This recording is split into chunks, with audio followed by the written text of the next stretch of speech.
redacted certain parts of the law. If he had read everything, Mr. Speaker, I wish he had also made reference to the Leadership and Integrity Act.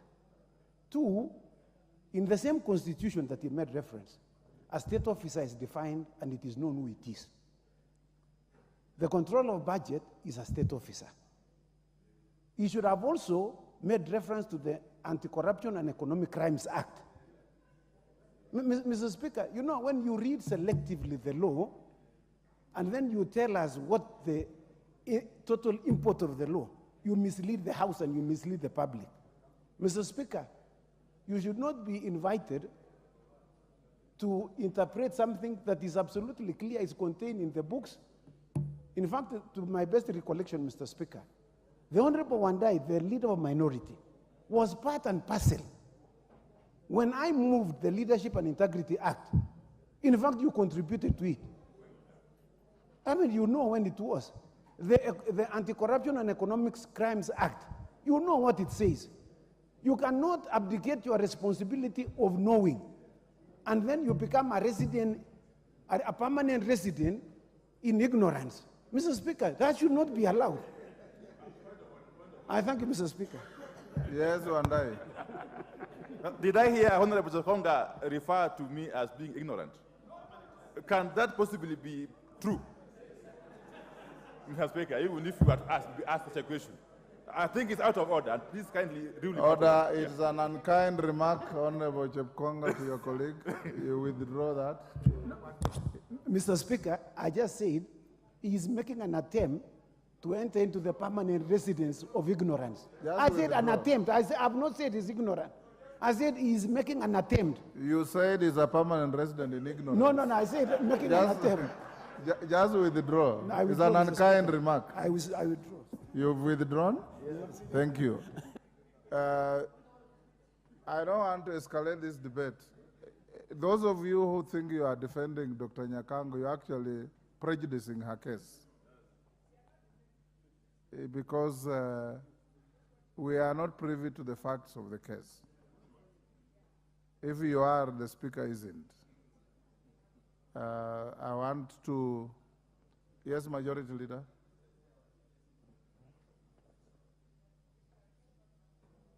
Thank you, Honorable Speaker. May first thank the Honorable Chepkonga for withdrawing that remark on ignorance, because for all I know, the leader of minority is not ignorant, and is indeed doing very well, as he has actually caught up on what the leader of minority should be doing. He is doing his work as the leader of minority. And therefore, and I see the spirited attempts to defend our good friend Mary Nyakango, the controller of budgets. And it's indeed true, Honorable Margaret. Honorable Speaker, you can hear I'm not. Honorable Speaker,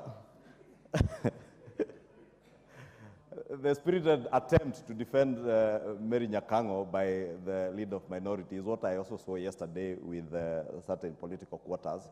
But I would really want to urge all of us to treat the matter for what it is.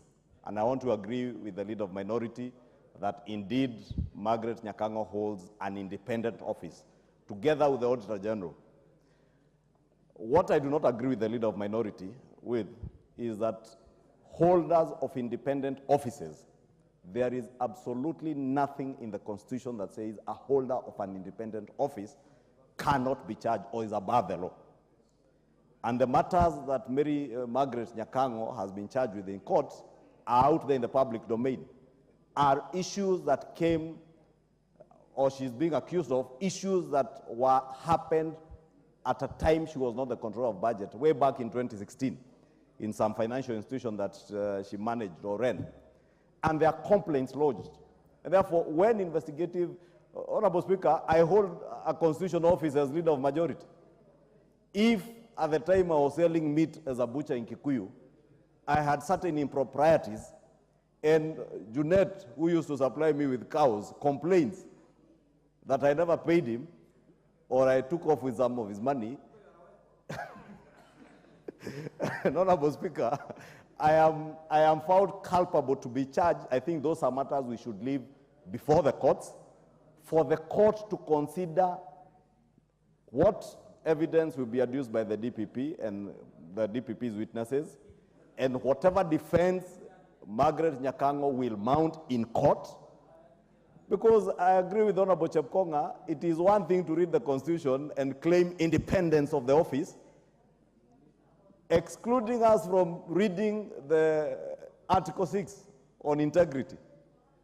Honorable Speaker, what you are being invited by the leader of my minority to pronounce yourself on is not for you to pronounce yourself on. Because what the leader of minority is now inviting you to is a political duel.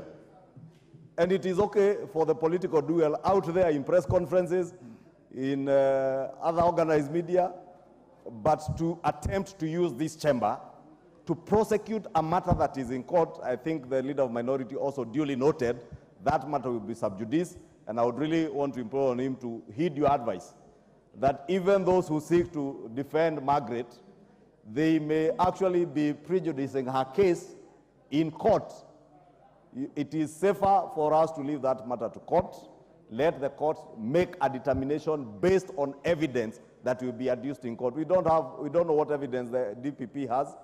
There is nothing in our constitution and in our laws that say either the Auditor General or the holder of an independent office like the controller of budget are immune to prosecution. And in fact, that will be the height of impunity if we say that a holder of a constitutional office, like the leader of majority, is immune to prosecution, that independent office holders or constitutional commission holders are immune to prosecution.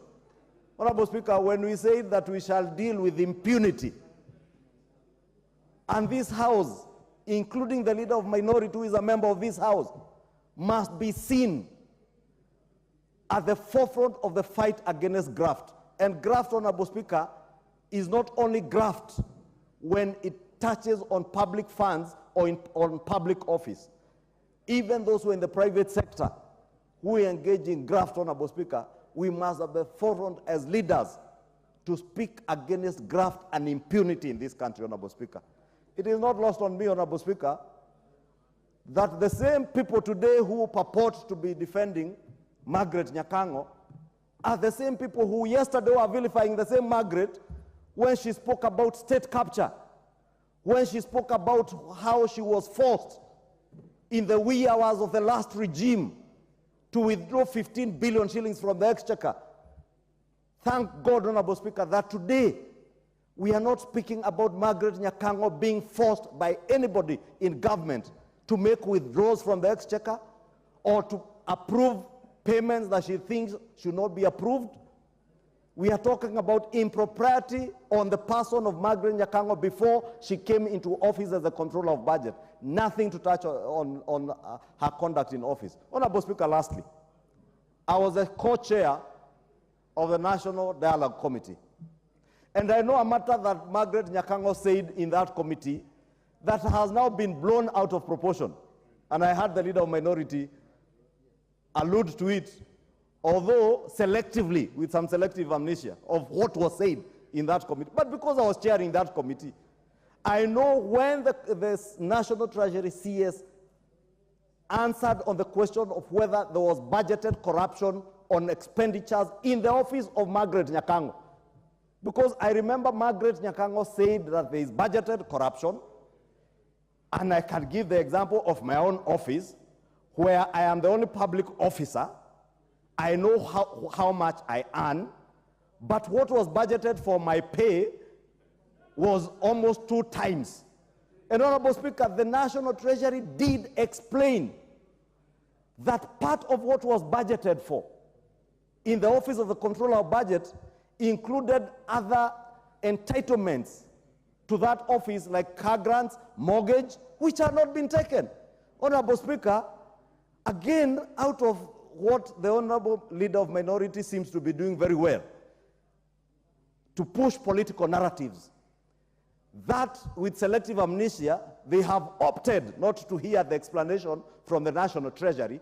And I wondered if there was budgeted corruption on matters touching on the salaries and wages of only one officer, that is Margaret Nyakango in the Office of the Controller of Budget, who then would have been the beneficiary of that money other than herself? Therefore, it's a fallacy, Honorable Speaker, to say that somebody is budgeting for corruption in my office and I'll be the beneficiary. Honorable Speaker, again, as I said, those in the minority, for the sake of pushing political narratives, opt not to hear that. And they only want to run away with the claim of budgeted corruption, a double salary, without the rebuttal from the National Treasury explaining why the figures were what they were, Honorable Speaker. Honorable Speaker, I would really beg that you do not entertain the thought of inviting this House or the office of the Speaker to make a determination on a matter that is squarely in the domain of the courts, another arm of government, and they will be able to make an informed decision based on evidence of whether there was impropriety on the person of Nyakango before she became the controller of budget or not. And that we should not even be debating, Honorable Speaker, as the leader of minority said, it is a matter that is sub judice. Honorable Speaker, lastly, nobody has said Nyakango is vacating office. I don't know where the leader of minority has gotten that from.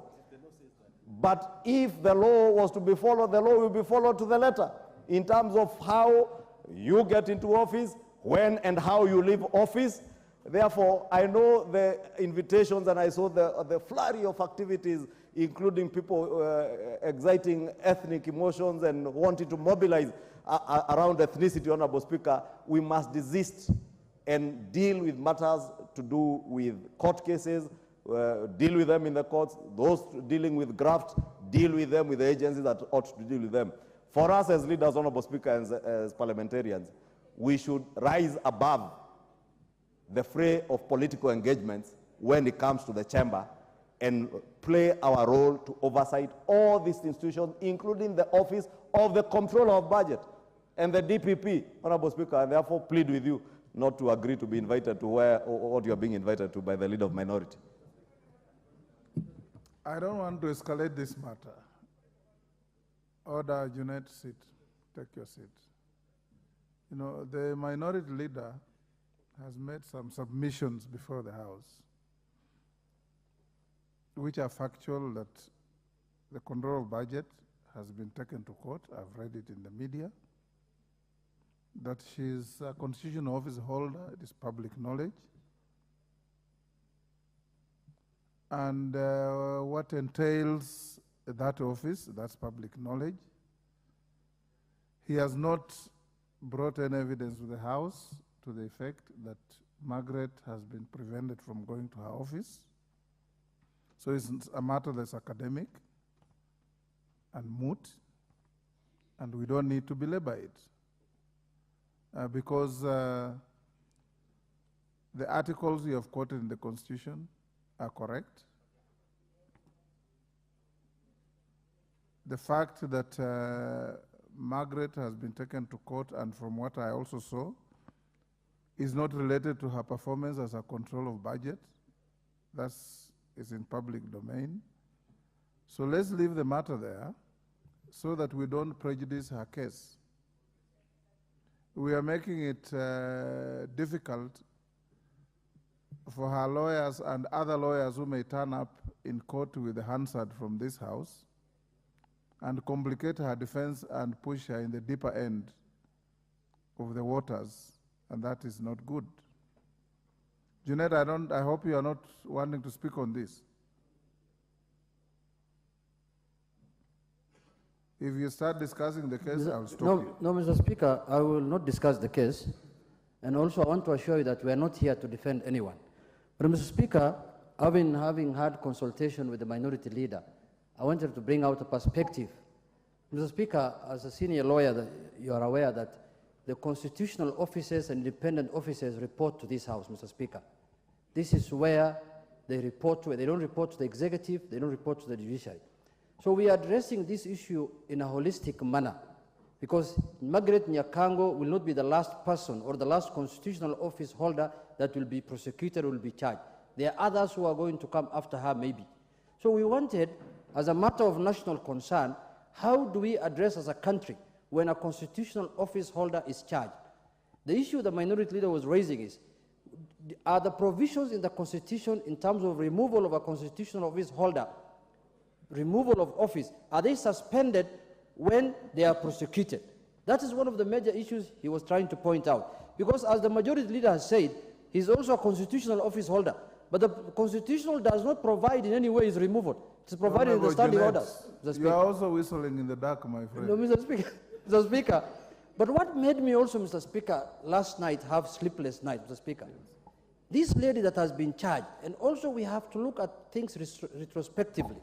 As a House, we passed this lady here, and I participated in 2019 in passing her as the controller of budget, Mr. Speaker, after a thorough vetting by the Committee of Finance, Mr. Speaker. Didn't we know that she had a case at that point in time? What indictment is that making on us as Parliament, Mr. Speaker? Because she came with documents from relevant organizations that deal with criminal offenses, Mr. Speaker, the ESCC, the DCI, and here 3 years later, issues come up and you are told that 7 years later, you are told that she had a matter pending either in somewhere, the money that she has stolen. But more importantly, Mr. Speaker, the issue that you are being invited, Mr. Speaker, I want to tell you, Mr. Speaker, as the Speaker of this House, as you ruled, it is true, we have no role in this matter now because it's before the court. But as the Speaker of this House, Mr. Speaker, you have a constitutional mandate to defend and protect the Constitution, and especially constitutional office holders. It is the Speaker who can defend them, Mr. Speaker. And secondly, and more important, Mr. Speaker, the issue that has been raised in this country yesterday, issues of weighty matter, control of budget, Mr. Speaker, you remember a long time, it used to be auditor and controller. There is a reason why the two officers were separated under the new constitution. Otherwise, we should remain just like the old. Mr. Speaker, I submit. I have said what I want. I'm still at a total loss as to what you people want. Honorable members, let's not prejudice Dr. Nyakango's case. That's number one. Number two, if what Honorable Wandai is alleging, and he has evidence to show to the Speaker, then the Speaker will have some locus on the matter. As it is now, I have absolutely no locus. I have no information that Dr. Nyakango has been stopped from going to her office. None whatsoever. What I read in the media, and media is not a source of authority on the floor of this House, is that she had been charged and released on bail. Whether she posted the bail and walked away, I don't even know. So if, Honorable Wandai, you have any facts beyond what you have given me, because you have correctly recited the Constitution and that it ends there. Completely. It has absolutely no application to Dr. Nyakango's case until and unless a situation arises that requires my consideration. And you'll have to convince me that I've got the locus and the jurisdiction to deal with the matter. So thank you for raising the matter, but let's leave it there. Farah Malim, what is it? Mr. Speaker, I really appreciate the manner in which you have disposed of this matter. But I just want to ask something. Ordinarily, within the civil service practice, if somebody is taken to court, that person goes immediately on interdiction, more so on a criminal matter. And then with a half salary until the matter itself is determined. But when we established in these constitutional offices, I don't think we took that into consideration. I was in Parliament with the other time. Now, would you probably want to look at that and see how, in view of these challenges, a bit of a constitutional crisis? There is no such matter before me, Farah, at all, and we will not deal with it. I hear Beatrice Elachi, or is it Rachel, talking about selective amnesia. I told you when we met in Mombasa about the cant and banter of debate. The fact that Chungwa, the majority leader, said the Honorable Wandai has exhibited selective amnesia, and the Honorable Wandai didn't bother about it, is because it's part of the candor and banter of debate. Yes, you shouldn't worry about it. The bereaved is quiet. Let's call the next order. Honorable Wandai laughed it off because he knows this is part of the candor and banter of debate. Yes. And he was happy. Yes. Order number 5, papers. Majority Leader. Honorable Speaker, thank you very much for the canter and banter of debate. Honorable Speaker, I beg to lay the papers on the table of the House today, Wednesday, 6th December 2023, morning sitting.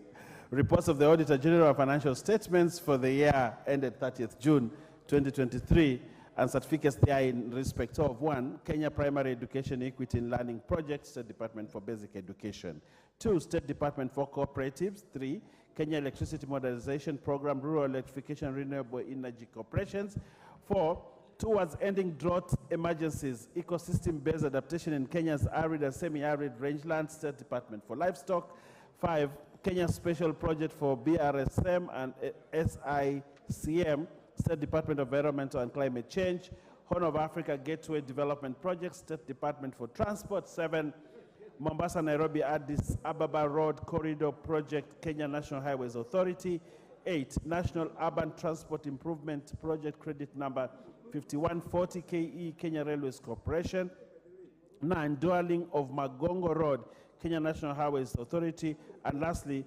Bagamoyo, Hororo, Lungalunga, Malindi Road Project, Kenya National Highways Authority. Honorable Speaker, I thank you and I beg to lay.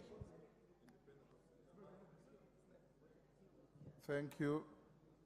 Next order.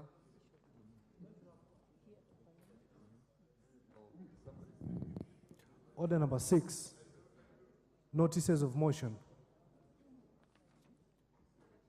Order number 7, questions and statements. Honorable Chief Oromondo.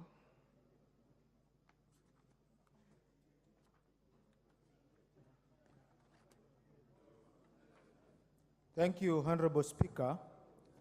Pursuant to the provision of Standing Order 44.2c, I wish to request for a statement from the Chairperson of Departmental Committee on Labor regarding death of a worker at construction site of Shimoni Fishing Port in Lungalunga constituency, Kwale County.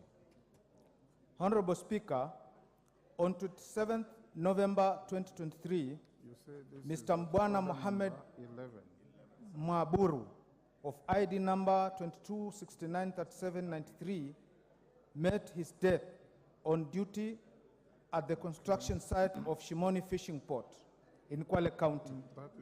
The deceased was among workers working for Southern Engineering Company Limited, which was awarded tender for construction of the Shimoni Fishing Port.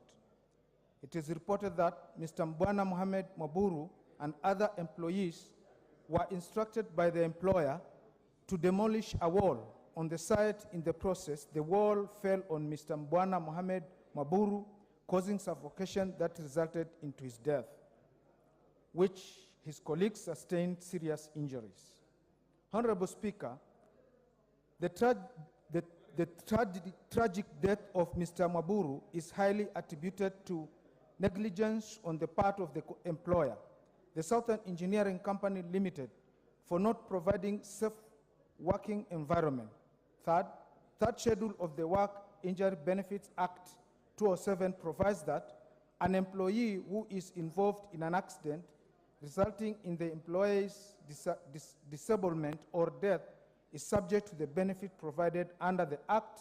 Further, Section 34 of the Act also provides that if an employee dies as a result of an injury caused by an accident, compensation shall be paid to the dependents of the employees in accordance with the provisions of the third schedule. Honorable Speaker, it is against this background that I seek a statement from the Chairperson of Departmental Committee on Social Protection on the following. 1, information on the circumstances under which Mr. Mbwana Mohammed Mwaburu of ID 26693793 passed away. 2, could the Chairperson provide a report on the safety precautions measures that the Southern Engineering Company Limited has put in place, including provision of appropriate gear at the work site for employees in order to protect them from accidents and tragic deaths. Injured on duty are compensated in accordance with the Work Injury Benefit Act of 2007. Thank you, Honorable Speaker. Chair, Committee Social Protection. Who is the chair? Majority Leader. Who is your chair, Committee of Social Protection? Is that Karemba or Alice Ngang? Is she in the house? Communicate to her to bring a statement in response to Chief Oromondo's request on the first day of the sitting of next term. Next.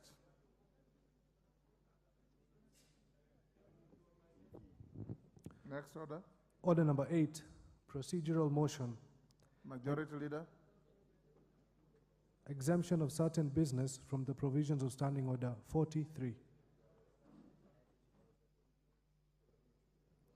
Thank you, Honorable Speaker. Honorable Speaker, I beg to move that this House resolve to exempt the business appearing as order numbers 11, 12, 15, 16, 17, 18, and 19 in today's order paper from the provisions of Standing Order 43, being a Wednesday morning, a day allocated for business not sponsored by the majority or minority of business sponsored by a committee.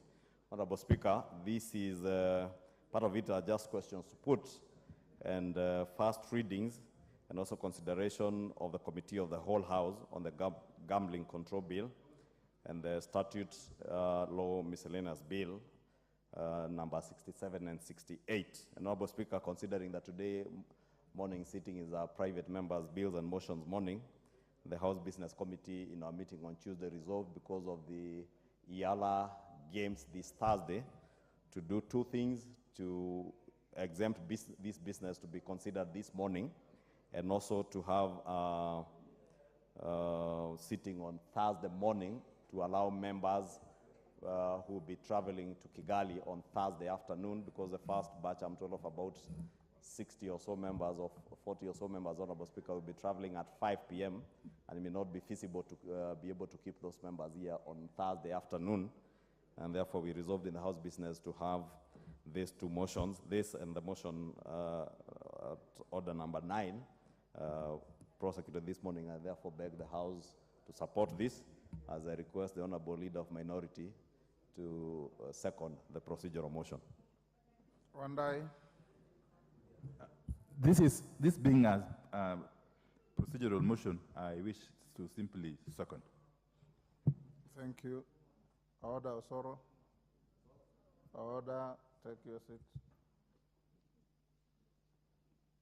Honorable members, I propose the question, which is that this House resolves to exempt the business appearing in order numbers 11, 12, 15, 16, 17, 18, and 19 in today's order paper from the provisions of Standing Order 43, being a Wednesday morning, a day allotted for business not sponsored by the majority or minority party or business sponsored by a committee. Put the question. Yes, you want to say something? Thank you, Mr. Speaker. I thank the Leader of Majority and Minority for this procedural motion. Mr. Speaker, you have given us a raft of those orders. I may not know in respect of which my submissions would go, but I will just make it simple. That whereas I support all those procedural motions in respect of various laws, I have an issue with exempting publication of statute law, miscellaneous amendment. This, of course, being a procedural motion, but it has an effect, a big effect in our legislative processes. It turned out, at least in the committees that I attend, Mr. Speaker, that many of the legislations that are the focus of of statute miscellaneous law amendment have not undertaken public participation, have not been processed properly by committees. And it is now a big issue. I think this is the big issue that we have. Honorable TJ, you may have a point, and indeed you probably do, but that can be prosecuted at Order 19. I don't have a physical because order paper. This is simply saying. That's why I was confused. You know, we have a raft of. And being a member of the House Business Committee, what we are prosecuting is your decision in the House Business Committee. I know, Mr. Speaker. That's why I was begging your indulgence. So hold your horses. Thank you. If it comes to the relevant place, I would want to. You will prosecute. Yes, but not now. I am most obliged. Thank you. Yes, Millie?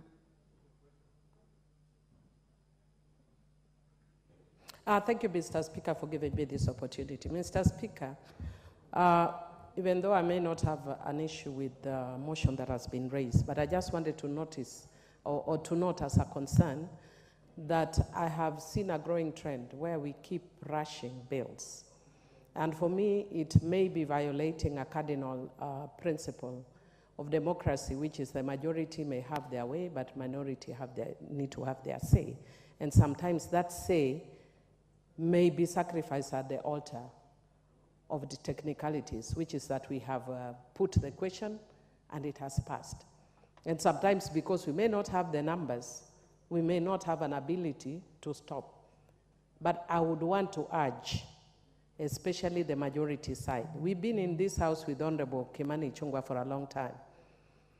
This should actually be the easiest parliament. I've said it before and I'd repeat it. It should be the easiest parliament because you have the numbers. But having the numbers does not mean emasculating the voices of others. And sometimes through technicalities, you actually emasculate voices of others. So I would want to encourage going forward, especially when you have substantive laws like what Honorable TJ is saying, miscellaneous bills.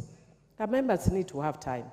This rush where sometimes you have one bill prosecuted from first, second, and committee of the whole House and third reading within 2 days. It's not proper. And very soon, Mr. Speaker, some of us may actually be forced to go to court to challenge the processes on the issue of that cardinal principle of having a say.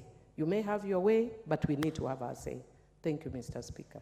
Thank you, Honorable Millie. Honorable Millie, from the little experience I have gathered in this House, there have been very sparing moments where bills have been,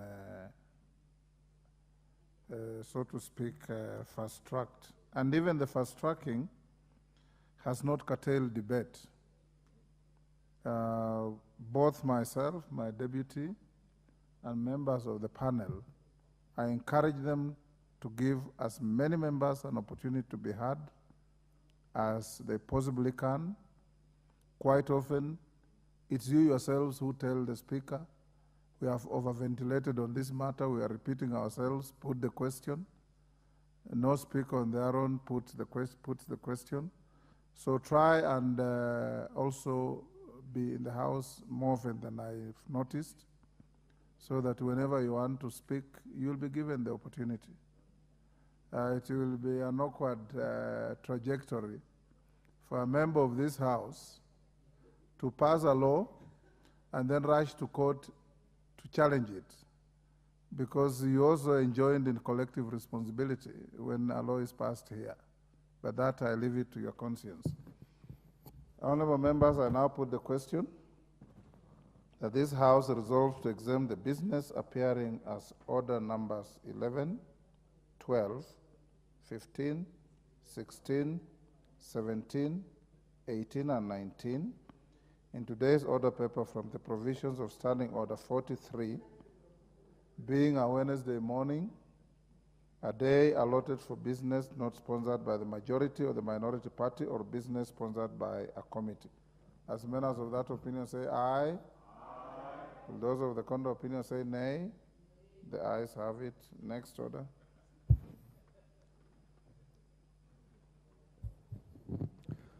Order number 9, procedural motion.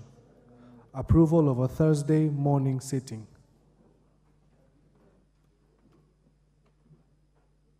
Majority Leader. Thank you, Honorable Speaker. This is also a procedural motion, and I beg to move that pursuant to the provisions of Standing Order 33C, this House resolves to hold a morning sitting on Thursday, 7th December 2023, commencing at 9:30 a.m. for purposes of considering priority business ahead of the December recess.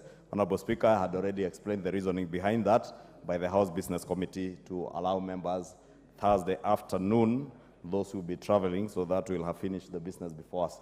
Allow me, Honorable Speaker, to move and request the Chief Whip to second. Osoro. I second, Honorable Speaker. Honorable members, I now propose the question, which is that pursuant to the provision of Standing Order 33C, this House resolves to hold a morning sitting on Thursday, 7th December 2023, commencing at 9:30 a.m. for purposes of considering priority business ahead of the December recess. I put the question. Honorable members, I now put the question at order number 9, which is that pursuant the provisions of Standing Order 33C, this House resolves to hold a morning sitting on Thursday, 7th December 2023, commencing at 9:30 a.m. for purposes of considering priority business ahead of the December recess. As members of that opinion say aye. Will those of the contrary opinion say nay? The ayes have it. Next order. Order number 10, procedural motion, reduction of publication period of a specified bill.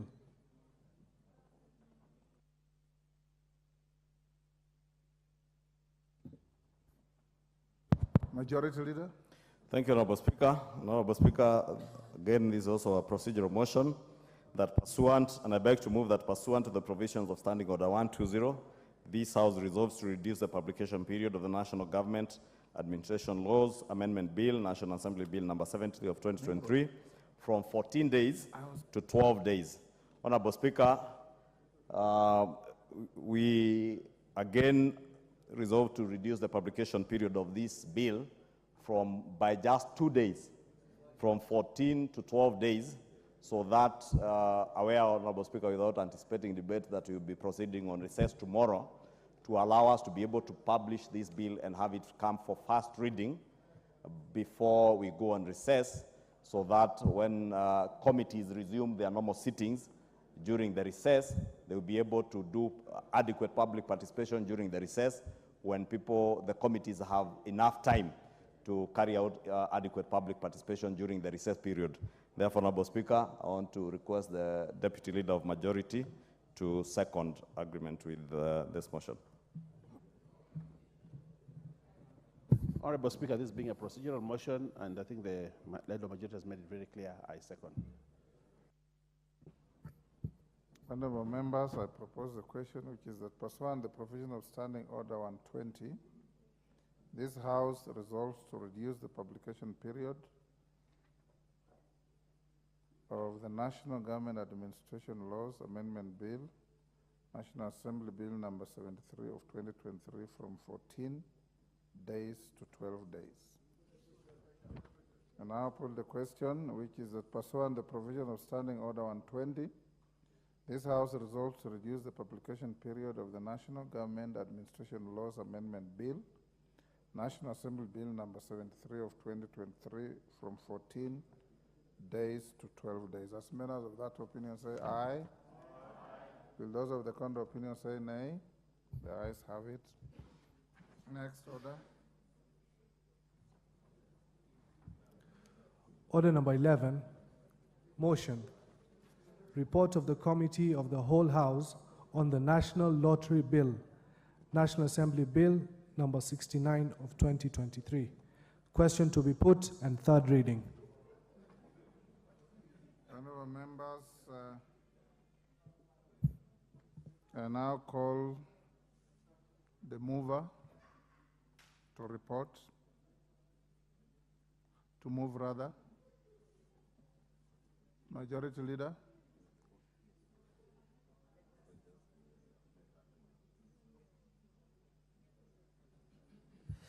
Thank you, Honorable Speaker. We had indeed reported. I'm just moving for third reading. Okay.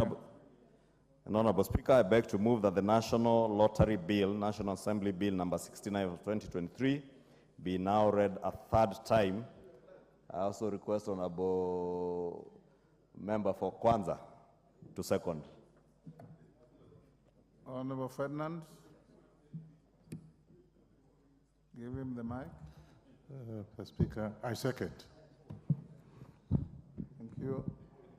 Honorable members, I now propose the question. That's at order number 11, which is that the National Lottery Bill, National Assembly Bill number 69 of 2023, be now read a third time. Honorable members, I now put the question, which is that the National Lottery Bill, National Assembly Bill number 69 of 2023 be now read a third time. As members of that opinion say aye. Aye. With those of the contrary opinion say nay. The ayes have it, and I wish it to be on record that the House is properly constituted in terms of numbers. Clerk. A bill for an act of parliament to provide for the establishment of the National Lottery and the National Lottery Board and the National Lottery Fund and for connected purposes. Next order. Order number 12. Motion. Sessional paper number 2 of 2023 on the national tax policy. Question to be put.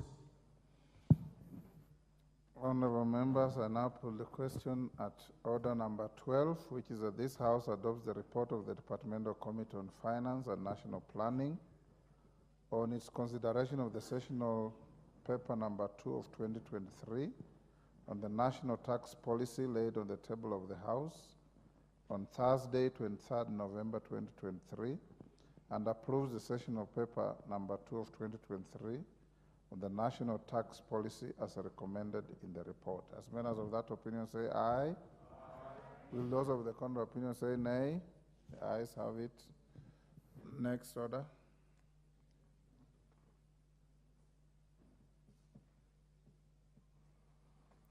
Order number 13, the Basic Education Amendment Bill, National Assembly Bill number 58 of 2023.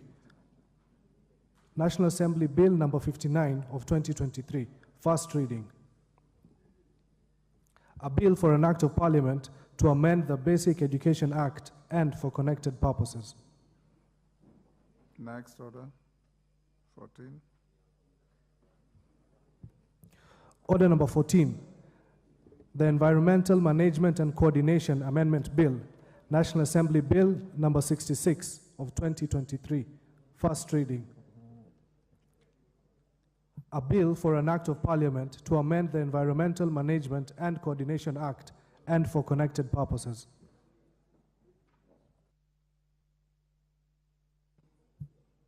Order number 15. Order number 15, the National Government Administration Laws Amendment Bill, National Assembly Bill number 73 of 2023, first reading. A bill for an act of parliament to make the various amendments to statute law on national government administration and for connected purposes.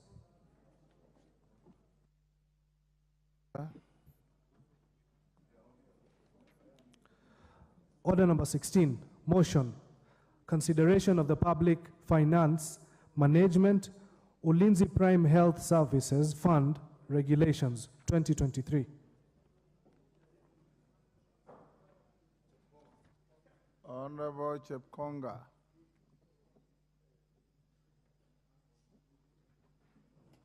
Thank you, Honorable Speaker. Honorable Speaker, I beg to move that the House adopts the report of the Committee on Delegated Legislation on its consideration of the Public Finance Management Ulinzi Prime Health Services Fund Regulation 2023, published as on Tuesday, 5th December 2023, and approves the Public Finance Management Ulinzi Prime Health Services Fund Regulation 2023, published as legal notice number 175 of 2023, pursuant to section 24, subsection 4 of the Public Finance Management Act of 2023.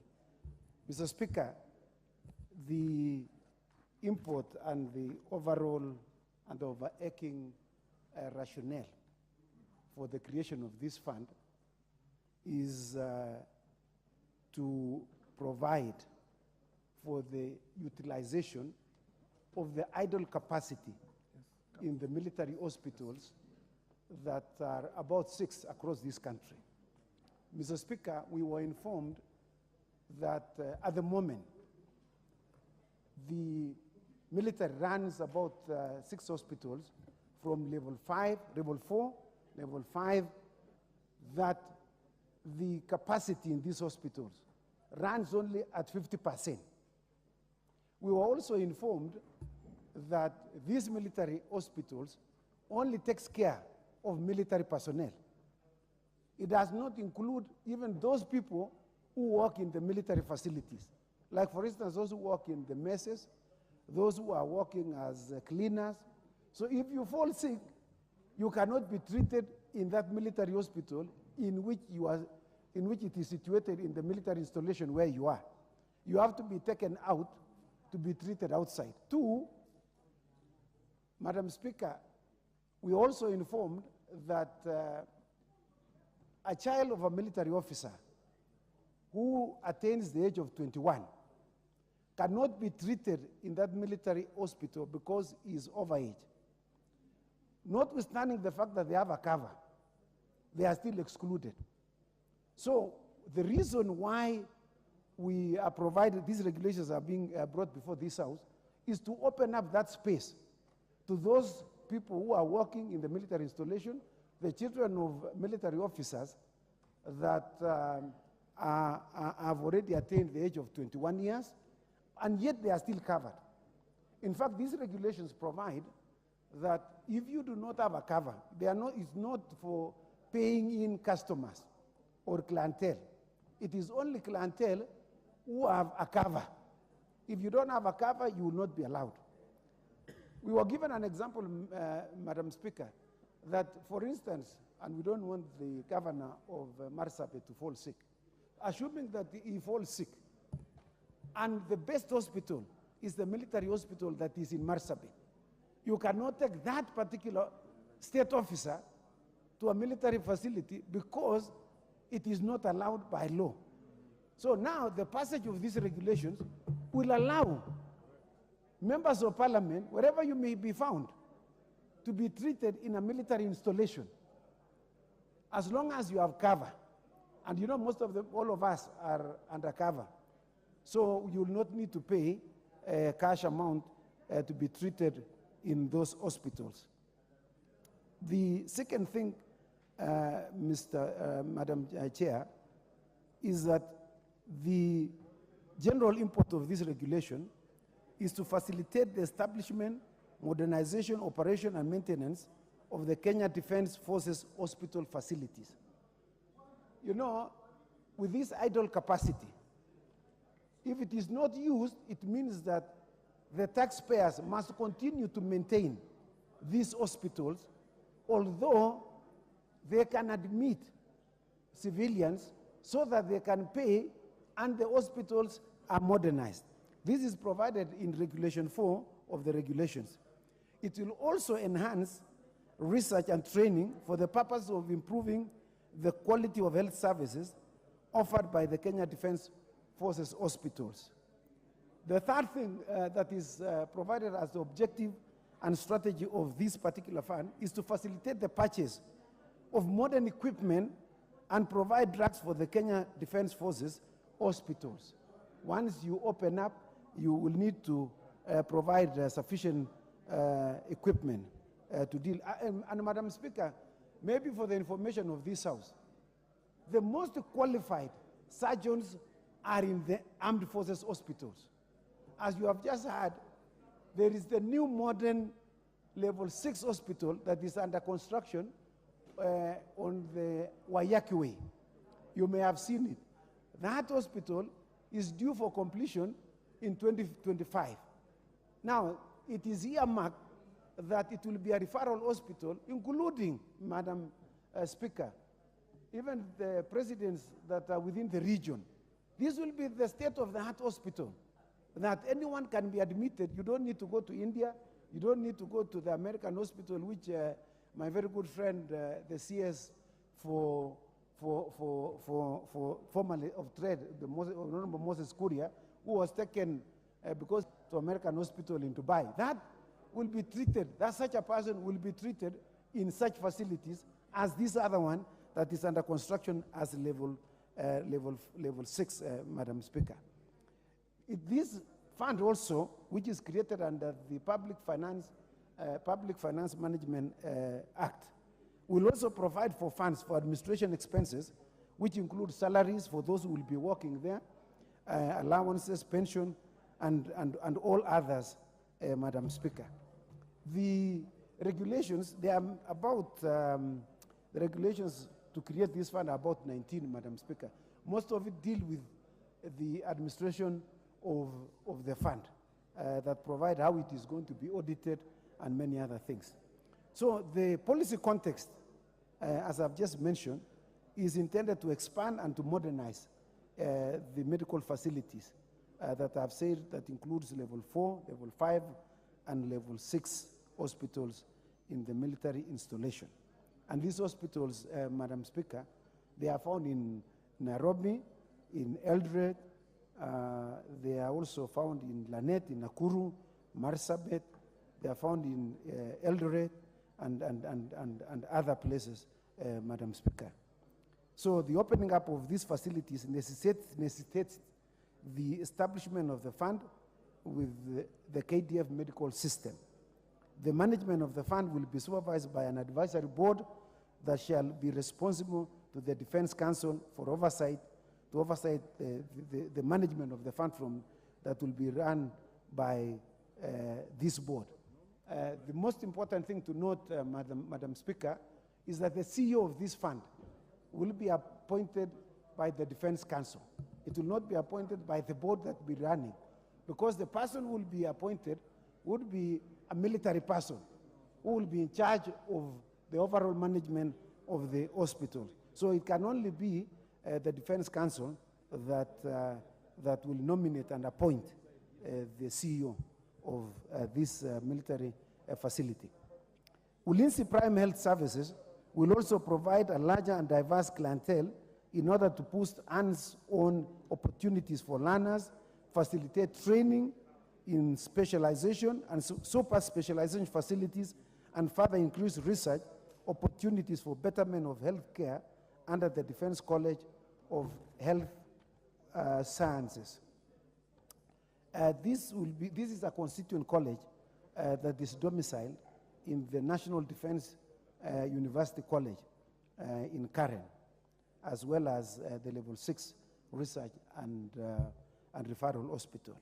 As I've just mentioned, Madam Speaker, the clientele will be picked on as required by the rules that govern the military installations. Madam Speaker, the regulations were published and forwarded to the National Assembly within the period required under the Statutory Instruments Act. There was comprehensive explanatory memorandum that was submitted together with the regulations, and we processed it and we were satisfied. The committee was also satisfied that the level of public participation as contemplated under Articles 10 and 118 of the Constitution was also met. The committee was also satisfied with the explanatory memorandum and the impact assessment statement that was provided therein.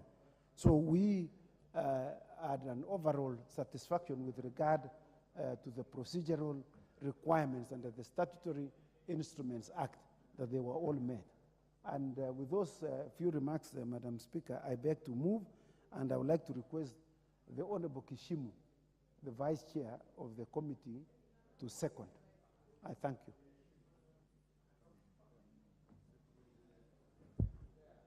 Thank you, Madam Speaker. I stand to second the motion on the consideration of the Public Finance Management Ulinzi Prime Health Services Fund Regulation 2023. Madam Speaker, I don't want to run the risk of repeating what the chair, who has ably covered substantially what was deliberated before the committee and the report that was tabled in support of the this motion. But Madam Speaker, I would like to add that this fund, according to the regulations, will be exclusively be utilized for the purposes and the objects of the fund. So there will be no diversion of the usage of this fund. And the most important thing also to note is that this fund will be administered by the PS as the administrator of the fund on behalf of the board.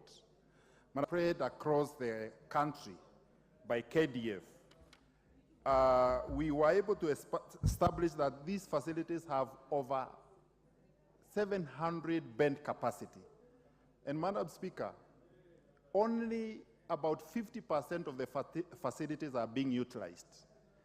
And it's the high time the defense, KDF, felt that these facilities should also be open to the usage of the communities that are within the proximities of these funds. Considering, Madam Speaker, that these funds have already been constructed, the facilities have been constructed by taxes from Kenyans. So it's the high time that Kenyans also start benefiting from these facilities, and also making sure that the new facility that is almost complete, which will have a 700 bed capacity, is also available for use to the public. Madam Speaker, these facilities will also be open to the members of public or access of the requirements that have already been placed under regulations. Madam Speaker, further, we considered, as the committee, the requirements as per the Statutory Instrument Act, and we confirmed that actually the regulations comply with all the requirements, including the submission before Parliament through the Clerk of the National Assembly within 7 days, the public participation, and also the explanatory memoranda, which also had the regulatory impact assessment. And, Madam Speaker, it is for the benefit of the Kenyans generally for these facilities to be open to the public. It is also in line with the Kenya Kwanza government on the universal health coverage. We cannot be talking of universal health coverage without also without also making utilization, full utilization of the available facilities. And this one, we know that the President of this Republic, Honorable Dr. William Samoei Ruto, has been very passionate about universal health coverage. So the KDF, the military, is aligning itself with the government policy, with the plan of the government of universal health coverage in this republic. Madam Speaker, without belaboring the points, because they've ably been covered, and I believe more members might also want to contribute to this, I beg to second. Thank you, Madam Speaker.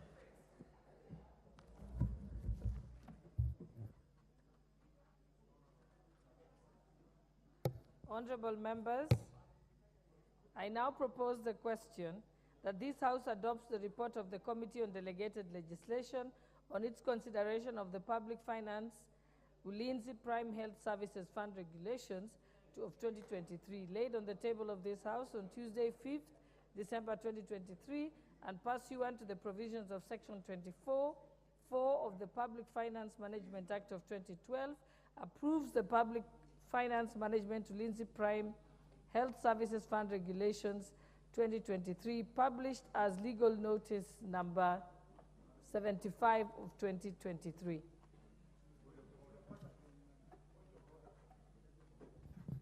What's your point of order, Honorable Murugara? Thank you very, very much, Madam Speaker. Madam Speaker, this motion has been moved very well by the chairperson of the Committee on Delegated Legislation and excellently seconded by the vice chair. And having listened to it absolutely, I am of the convinced opinion that the mover should be called upon to reply so that we can move on to the next very important business. What is unfair? What did you want to say, Honorable Sunkuli? As you can see, Madam Speaker, my name is on the screen, and I think it is important that we have a right to be heard. I mean, this is a house of debate, and I don't expect that from the Honorable Murugara, of all the people, to have a motion proposed and seconded and then voted on. Honorable Sunkuli, I don't even see you, you have not even pressed the button to want to contribute. But it's very clear, Madam Speaker, my name is there. I mean, I don't know why you don't see it, Madam Speaker. Okay. No, you had not put it earlier that you wanted to speak. Speaker, yes. So how could we give you an opportunity when you had not shown interest? Madam Speaker, okay, I'm sorry. Proceed and speak on it. Can I I'll give you an opportunity, yes. Okay. Okay, Madam Speaker, I am a member of the Delegated Legislation Committee, and I'm therefore quite in support of what my chairman and my vice chairman have done. But I just wanted to add my voice, Madam Speaker, and say that in many parts of the world, the armed forces hospitals are very, very well equipped. They have strong foundations, especially towards the quality of care. Their policies are very, very well founded, and the documentation that happens in those hospitals is very, very up to date. Madam Speaker, in Kenya, military hospitals are restricted to the serving military guys together with their families and dependents, and I think to some extent the retired soldiers. This document, these regulations, shows the intention of government to release about 53% of the hospital capacities to civilians, to persons who are not military or dependents. And this is very sound, Madam Speaker, because for mostly military hospitals are working on excess capacity because they do not have enough people to treat for all days. It's therefore an idle facility that requires to be used by the members of the public. And that it's very, very timely that Kenyans be exposed to these otherwise very, very well-equipped and efficient facilities in order to enable them to take advantage of it. But also that the government can be able to fund these hospitals from people who pay, patients who pay to come and be treated there. These payments will raise money that will go to this fund, and that and I think that this will also improve the quality of the hospitals themselves, because the more a hospital is used, the more the staff become efficient to run it. Madam Speaker, as member of the Delegated Legislation Committee, I second. Sorry, I support. The Honorable Dida Raso, member for Saku. Thank you very much, Madam Speaker. I want to thank the mover of this regulation. The issue of opening up a military hospital, I think it has come at the right time, when we are looking at universal health care in the country. Madam Speaker, you may be happy to note that the military officers tend to be healthy until the age of 45, 50, because they enter at very young ages of 20, 21, or as a cadet officer at the age of 23.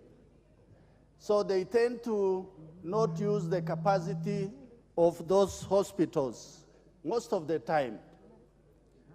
And when you have almost 5 or 6, level 5 and 6 hospitals, here we are talking about the hospital in Isiolo, really not Marsabit, the hospital in Nakuru, Gilgil.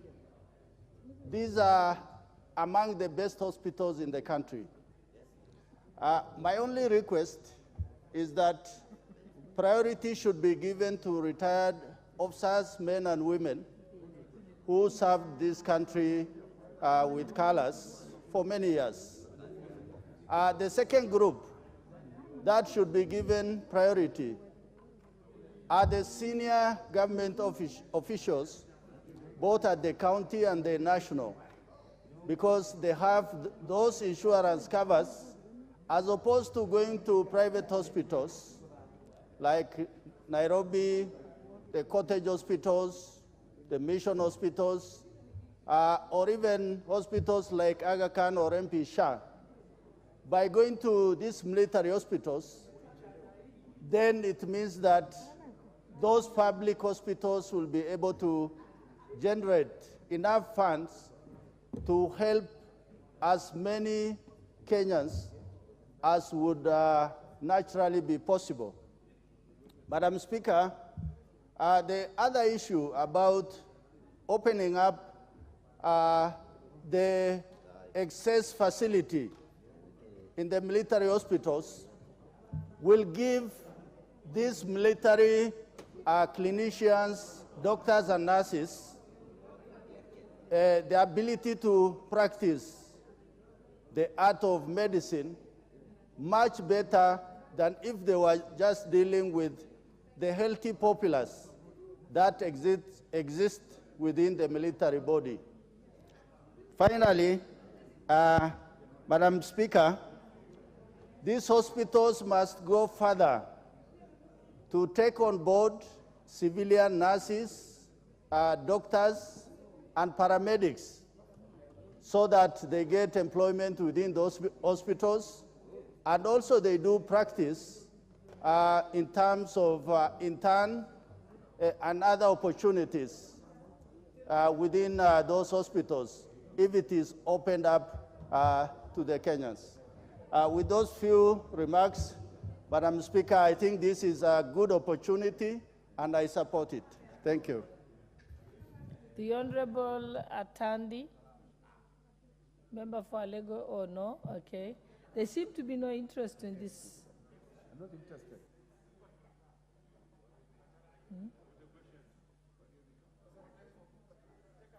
We can defer the putting of the question. Hold on a moment. I'll give one more person. There's only one person who's here.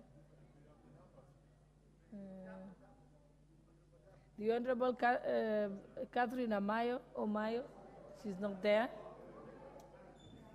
I'll give one more person. Honorable Barrow. Do we have number? Do we have number?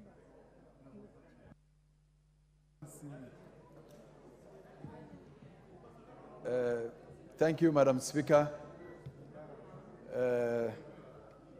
for giving me this opportunity.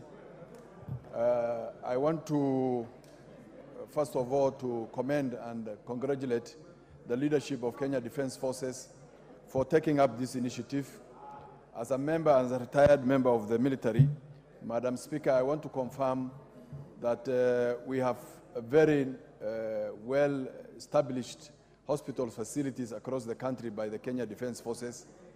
As have been said by the chair of the delegated committee, which I'm a member of, and the brief we got from the Kenya Defense Forces and the Ministry of Defense that they have 6 level 4 and 5 hospitals across the country, and one coming up as a level 6 hospital and will be ready in 2025. Madam Speaker, these facilities, we have been informed, or we are told, that it operates at 50% capacity.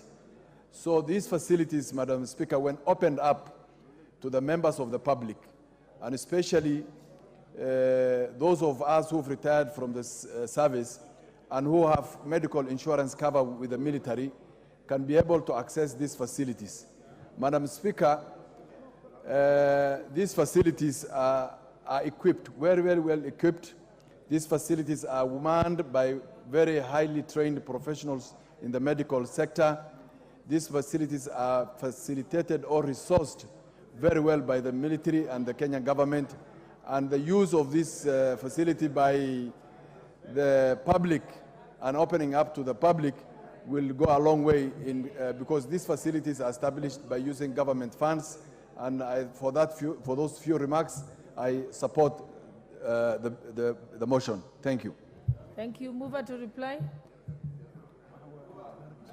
Thank you very much.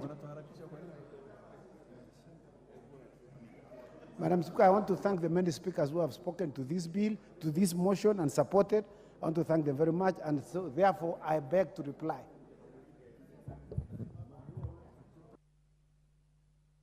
Thank you. Honorable members, I now put the question that this House adopts the report of the Committee on Delegated Legislation on its consideration of the public finance management to Lindsay Prime Health Services Fund regulations of 2023, laid at the table of this House on Tuesday, 5th December 2023, and pursuant to the provisions of Section 24(4) of the Public Finance Management Act 2012, and approves the Public Finance Management Ulinzi Prime Health Services Fund regulations of 2023, published as legal notice number 175 of 2023. Will as many as of that opinion say aye? Aye. Will as many as of the contrary opinion say nay? The ayes have it. And before I move to the next order, I wish to recognize the presence of Makueni County Kenyatta University Students Association, Makusa, from Makueni County, who are seated in the public gallery. Next order.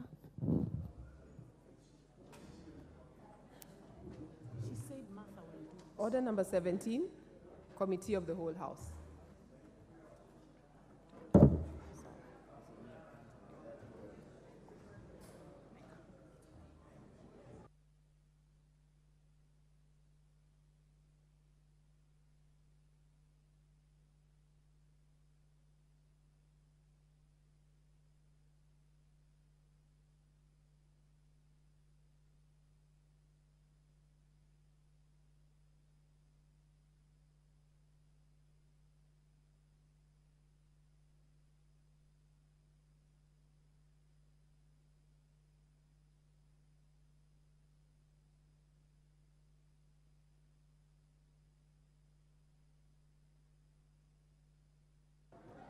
This one has no amendment.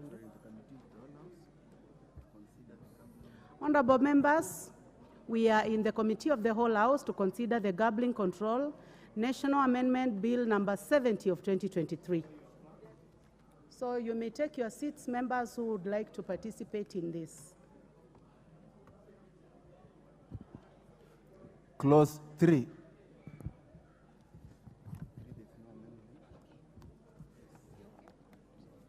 I propose the question that clause 3 be part of the bill. There be no amendment. I put the question that clause 3 be part of the bill. Will as many as of that opinion say aye? Will as many as of a contrary opinion say nay? The ayes have it. Clause 4.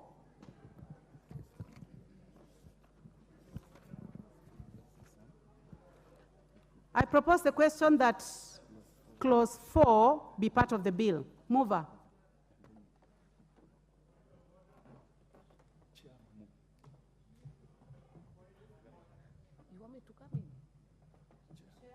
Chairman, I beg to move that clause 4 of the bill be amended as it appears in the order paper. Justification, the amendment 6 to ensure that reporting institutions regulated under the bill will also be subject to the regulations by the Financial Reporting Center established under the Proceeds of Crime and Money Laundering Act number 9 of 2009.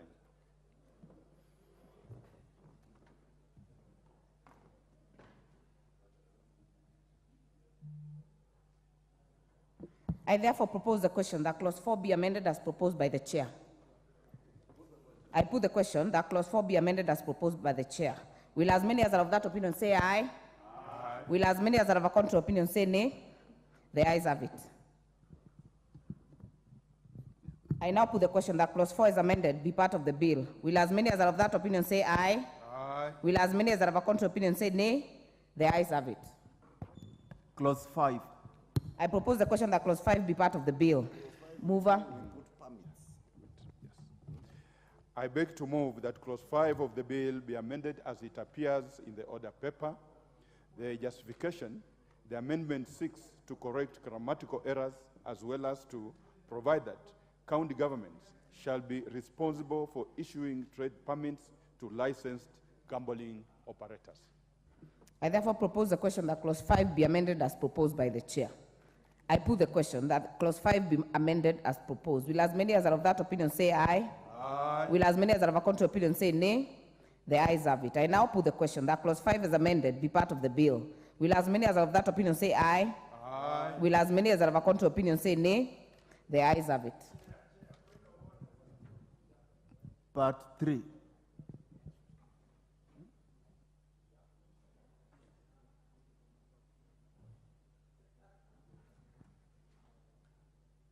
I propose the question that part 3 be amended.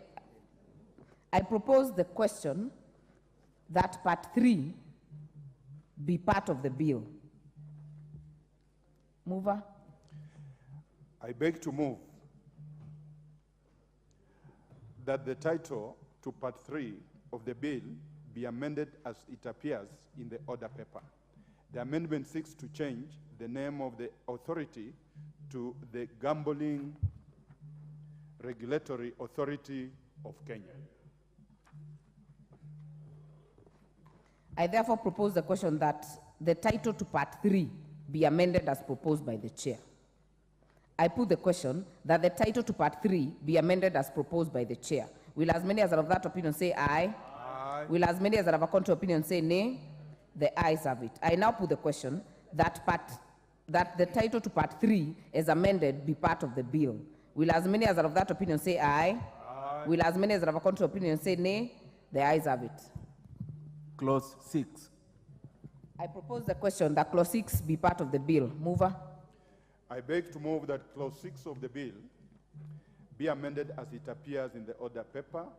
Justification, the amendment 6 to A, change the name of the authority to the Gambling Regulatory Authority of Kenya, and B, correct grammatical errors, and C, delete subclause 4, whose provisions are already contained in clause 124 of the bill. I therefore propose the question that clause 6. I propose the question that clause 6 be amended as proposed by the chair. I therefore put the question that clause 6 be amended as proposed by the chair. Will as many as are of that opinion say aye? Aye. Will as many as are of a contrary opinion say nay? The ayes have it. I now put the question that clause 6 is... Clause 7. I propose the question that clause 7 be part of the bill. Mover. I beg to move that clause 7 of the bill be amended as it appears in the order paper. Justification, the amendment to the clause 6 to 1A provide for greater inclusivity in the membership of the board, since the objective of the bill affect the wider society who may be represented by persons with disability and faith-based organizations. B, provide for fair competition and merit as a basis for appointment so as to align to the provision of Article 10 and Article 232 of the Constitution. I therefore propose the question that Clause 7 be amended as proposed by the Chair. I put the question that Clause 7 be amended as proposed by the Chair. Will as many as are of that opinion say aye? Aye. Will as many as are of a contrary opinion say nay? The ayes have it. I now put the question that Clause 7 is amended be part of the bill. Will as many as are of that opinion say aye? Aye. Will as many as are of a contrary opinion say nay? The ayes have it. Clause 8. I propose the question that Clause 8 be part of the bill. Mover. I beg to move that Clause 8 of the bill be amended as it appears in the order paper. Justification: the amendments seek to A, delete paragraph D to allow for current and former employees of the authority to be eligible for appointment as the chairperson of the board, to allow for institutional memory and technical expertise. B, insert a new paragraph D to prohibit persons who were in the preceding 5 years directors or employees of gambling operators so as to avoid conflict of interest. And C, amend subclause 2B to insert the aspect of imprisonment without an option of a fine for clarity purposes. I therefore propose the question that Clause 8 be amended as proposed by the Chair. I put the question that Clause 8 be amended as proposed. Will as many as are of that opinion say aye? Aye. Will as many as are of a contrary opinion say nay? The ayes have it. I now put the question that Clause 8 is amended be part of the bill. Will as many as are of that opinion say aye? Aye. Will as many as are of a contrary opinion say nay? I propose the question that Clause 10 be part of the bill. Mover. I beg to move that Clause 10 of the bill be amended as it appears in the paragraph as subparagraph I of paragraph H and D to add the words in the paragraph O for clarity purposes.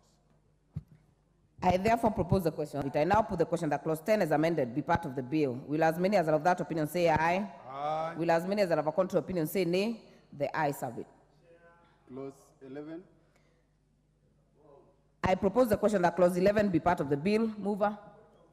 I beg to move that Clause 11 of the bill be amended as it appears in Clause 11 to provide that the Cabinet Secretary Statutory Instruments Act number 23 of 2013 B, include the aspect of the consultation with the body so as to give effect to the provision. Part of the bill. Will as many as are of that opinion say aye? Part of the bill. Will as many as are of that opinion say aye? Aye. Will as many as are of a contrary opinion say nay? The ayes have it. Clause 12.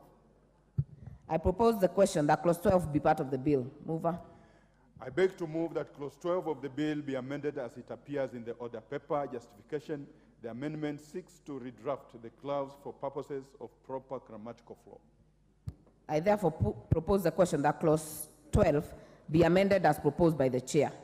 I put the question that Clause 12 be amended as proposed by the Chair. Will as many as are of that opinion say aye? Aye. Will as many as are of a contrary opinion say nay? The ayes have it. I now put the question that Clause 12 is amended be part of the bill. Will as many as are of that opinion say aye? Aye. Will as many as are of a contrary opinion say nay? The ayes have it. Clauses 13 and 14. I now propose the question that Clauses 13 and 14 be part of the bill. I put the question that Clauses 13 and 14 be part of the bill. Will as many as are of that opinion say aye? Aye. Will as many as are of a contrary opinion say nay? The ayes have it. Clause 15. I propose the question that Clause 15 be part of the bill. Mover. I beg to move that Clause 15 of the bill be amended as it appears in the order paper. Justification: the amendment seeks to align the provision with the provisions of Article 234 of the Constitution, which provides that the Salaries and Remuneration Commission shall advise the national and the county government on the remunerations and benefits of public officers. I propose the question that Clause 15 be amended as proposed by the Chair. Will as many as are of a contrary opinion say nay? Nay. The ayes have it. I now put the question that Clause 15 as amended be part of the bill. Will as many as of that opinion say aye? Will as many as are of a contrary opinion say nay? The ayes have it. Clause 16.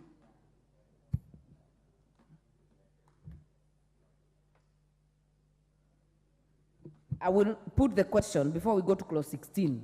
to be on record that clause 15 as amended be part of the bill. Will as many as are of that opinion say aye? Aye. Will as many as are of a contrary opinion say nay? The ayes have it. Clause 16. I propose the question that clause 16 be part of the bill. I beg to move that clause 16 of the bill be amended as it appears in the order paper.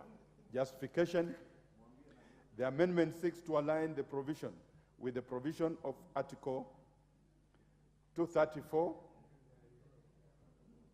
for the Constitution, which provides that the Salaries and Remuneration Commission shall advise the national and county government on the remuneration and benefits of the public officers. I therefore propose the question that clause 16 be amended as proposed by the chair. I put the question that clause 16 be amended as proposed by the chair. Will as many as have that opinion say aye? Chair, be certain, you can consult. Yes, just a moment. Be certain on what amendment you want to move.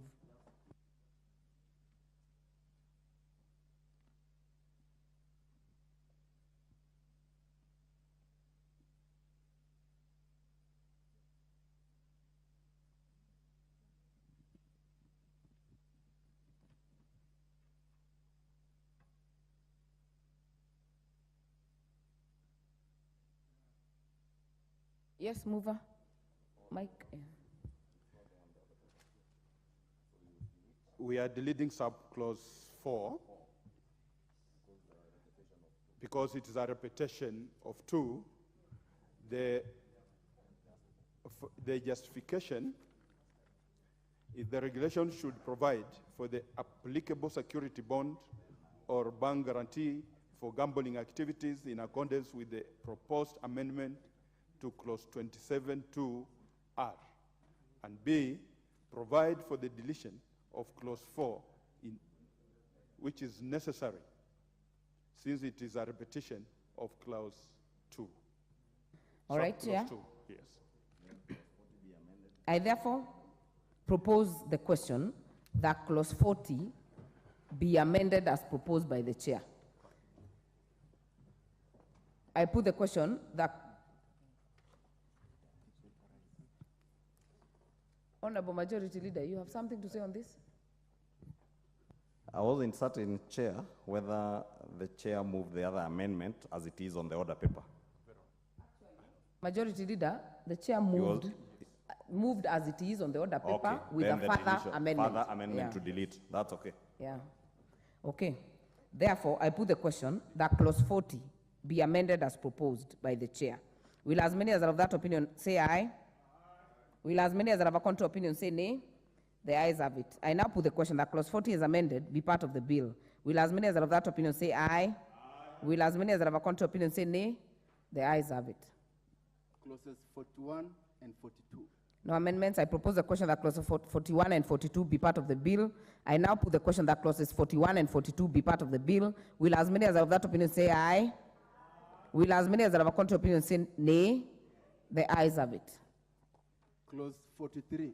I propose the question that clause 43 be part of the bill. Mover. I beg to move that clause 43 of the bill be amended as it appears in the order paper. Justification: just to correct grammatical error. I therefore propose the question that clause 43 be amended as proposed by the chair. I put the question that clause 43 be amended as proposed by the chair. Will as many as are of that opinion say aye? Aye. Will as many as are of a contrary opinion say nay? The ayes have it. I now put the question that clause 43 is amended be part of the bill. Will as many as are of that opinion say aye? Aye. Will as many as are of a contrary opinion say nay? The ayes have it. Clause 44. I propose the question that clause 44 be part of the bill. I now put the question that clause 44 be part of the bill. Will as many as are of that opinion say aye? Aye. Will as many as are of a contrary opinion say nay? The ayes have it. Clause 47. Before we go to clause 47, earlier there was a communication by the Speaker on the withdrawal of certain clauses, and that is 45, 46, and 45 and 46. So we'll go to clause 47. I propose the question that clause 47 be part of the bill. Mover. I beg to move that clause 47 of the bill be amended as it appears in the order paper. Thank you. I propose the question that clause 47 be amended as proposed by the chair. I put the question that clause 47 be amended as proposed by the chair. Will as many as of that opinion say aye? Aye. Will as many as have a contrary opinion say nay? The ayes have it. I now put the question that clause 47 is amended be part of the bill. Will as many as have that opinion say aye? Aye. Will as many as have a contrary opinion say nay? The ayes have it. Clauses 48, 49, and 50. I propose the question that clauses 48, 49, and 50 be part of the bill. I now put the question that clauses 48, 49, and 50 be part of the bill. Will as many as are of that opinion say aye? Aye. Will as many as are of a contrary opinion say nay? The ayes have it. Clause 51. I propose the question that clause 51 be part of the bill. Mover. I beg to move that clause 51 of the bill be amended as it appears in the order paper. I propose the question that clause 51 be amended as proposed by the chair. I put the question that clause 51 be amended as proposed by the chair. Will as many as are of that opinion say aye? Aye. Will as many as are of a contrary opinion say nay? The ayes have it. I now put the question that clause 51 is amended be part of the bill. Will as many as are of that opinion say aye? Aye. Will as many as are of a contrary opinion say nay? The ayes have it. Clause 52. I propose the question that clause 52 be part of the bill. I put the question that clause 52 be part of the bill. Will as many as are of that opinion say aye? Aye. Will as many as are of a contrary opinion say nay? The ayes have it. Clause 53. I propose the question that clause 53 be amended, be part of the bill. Mover. I beg to move that clause 53 of the bill be amended as it appears in the order paper. I therefore propose the question that clause 53 be amended as proposed by the chair. I now put the question that clause 53 be amended as proposed by the chair. Will as many as are of that opinion say aye? Aye. Will as many as are of a contrary opinion say nay? The ayes have it. I now put the question that clause 53 as amended be part of the bill. Will as many as are of that opinion say aye? Aye. Will as many as are of a contrary opinion say nay? The ayes have it. Clause 54. I propose the question that clause 54 be part of the bill. Mover. I beg to move that clause 54 of the bill be amended as it appears in the order paper. I propose the question that clause 54 be amended as proposed by the chair. I put the question that clause 54 be amended as proposed by the chair. Will as many as are of that opinion say aye? Aye. Will as many as are of a contrary opinion say nay? The ayes have it. I now put the question that clause 54 as amended be part of the bill. Will as many as are of that opinion say aye? Aye. Will as many as are of a contrary opinion say nay? The ayes have it. Clause 55. I propose the question that clause 55 be part of the bill. I now put the question that clause 55 be part of the bill. Will as many as are of that opinion say aye? Aye. Will as many as are of a contrary opinion say nay? The ayes have it. Clause 56. I propose the question that clause 56 be part of the bill. Mover. I beg to move that clause 56 of the bill be amended as it appears in the order paper. I propose the question that clause 56 be amended as proposed by the chair. I put the question that clause 56 be amended as proposed by the chair. Will as many as are of that opinion say aye? Aye. Will as many as are of a contrary opinion say nay? The ayes have it. I now put the question that clause 56 as amended be part of the bill. Will as many as are of that opinion say aye? Aye. Will as many as are of a contrary opinion say nay? The ayes have it. Clauses 57 and 58. I propose the question that clauses 57 and 58 be part of the bill. I now put the question that clauses 57 and 58 be part of the bill. Will as many 65 be part of the bill? I now put the question that clauses 64 and 65 be part of the bill. Will as many as are of that opinion say aye? Aye. Will as many as are of a contrary opinion say nay? The ayes have it. Clause 66. I propose the question that clause 66 be part of the bill. Mover. I beg to move that clause 66 of the bill be amended as it appears in the order paper. I propose the question that clause 66 be amended as proposed by the chair. I put the question that clause 66 be amended as proposed by the chair. Will as many as are of that opinion say aye? Aye. Will as many as are of a contrary opinion say nay? The ayes have it. I now put the question that clause 66 as amended be part of the bill. Will as many as are of that opinion say aye? Aye. Will as many as are of a contrary opinion say nay? The ayes have it. Clause 67. I propose the question that clause 67 be part of the bill. Mover. I beg to move that clause 67 of the bill be amended as it appears in the order paper. I propose the question that clause 67 be amended as proposed by the chair. I put the question that clause 67 be amended as proposed by the chair. Will as many as of that opinion say aye? Aye. Will as many as are of a contrary opinion say nay? The ayes have it. I now put the question that clause 67 be amended as amended be part of the bill. Will as many as are of that opinion say aye? Aye. Will as many as are of a contrary opinion say nay? The ayes have it. Clauses 68 and 69. I propose the question that clauses 68 and 69 be part of the bill. I now put the question that clauses 68 and 69 be part of the bill. Will as many as are of that opinion say aye? Aye. Will as many as are of a contrary opinion say nay? The ayes have it. Clause 70. I propose the question that clause 70 be part of the bill. Mover? I beg to move that clause 70 of the bill be amended as it appears in the order paper. I therefore propose the question that clause 70 be amended as proposed by the chair. I now put the question that clause 70 be amended as proposed by the chair. Will as many as are of that opinion say aye? Aye. Will as many as are of a contrary opinion say nay? The ayes have it. I now put the question that clause 70 as amended be part of the bill. Will as many as are of that opinion say aye? Aye. Will as many as are of a contrary opinion say nay? The ayes have it. Clause 71. I propose the question that clause 71 be part of the bill. Mover? I beg to move that clause 71 of the bill be amended as it appears in the order paper. I therefore propose the question that clause 71 be amended as proposed by the chair. I therefore put the question that clause 71 be amended as proposed by the chair. Will as many as are of that opinion say aye? Aye. Will as many as are of a contrary opinion say nay? The ayes have it. I now put the question that clause 71 as amended be part of the bill. Will as many as are of that opinion say aye? Aye. Will as many as are of a contrary opinion say nay? The ayes have it. Clauses 72, 73, and 74. I propose the question that clauses 72, 73, and 74 be part of the bill. I now put the question that clauses 72, 73, and 74 be part of the bill. Will as many as are of that opinion say aye? Aye. Will as many as are of a contrary opinion say nay? The ayes have it. Clause 75. I propose the question that clause 75 be part of the bill. Mover? I beg to move that clause 75 of the bill be amended as it appears in the order paper. I propose the question that clause 75 be amended as proposed by the chair. I put the question that clause 75 be amended as proposed by the chair. Will as many as are of that opinion say aye? Aye. Will as many as are of a contrary opinion say nay? The ayes have it. I now put the question that clause 75 as amended be part of the bill. Will as many as are of that opinion say aye? Aye. Will as many as are of a contrary opinion say nay? The ayes have it. Clause 76. I propose the question that clause 76 be part of the bill. Mover? I beg to move that clause 76 of the bill be amended as it appears in the order paper. I propose the question that clause 76 be amended as proposed by the chair. I put the question that clause 76 be amended as proposed by the chair. Will as many as are of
Motion that clause 76 be amended as proposed by the chair. Will as many as are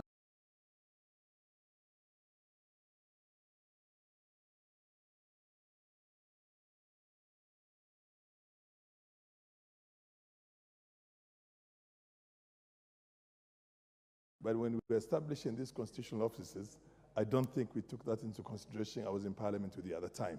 Now, would you probably want to look at that and see how, in view of these challenges, a bit of a constitutional crisis? There is no such matter before me, Farah, at all, and we will not deal with it. I hear Beatrice Elachi, or is it Rachel, talking about selective amnesia.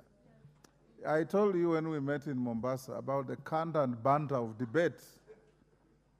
The fact that Chungwa, the majority leader, said the Honorable Wandai has exhibited selective amnesia, and the Honorable Wandai didn't bother about it, is because it's part of the candor and banter of debate. Yes, you shouldn't worry about it. You can't wail louder than the bereaved. The bereaved is quiet. Let's call the next order. Honorable Wandai laughed it off because he knows this is part of the candor and banter of debate.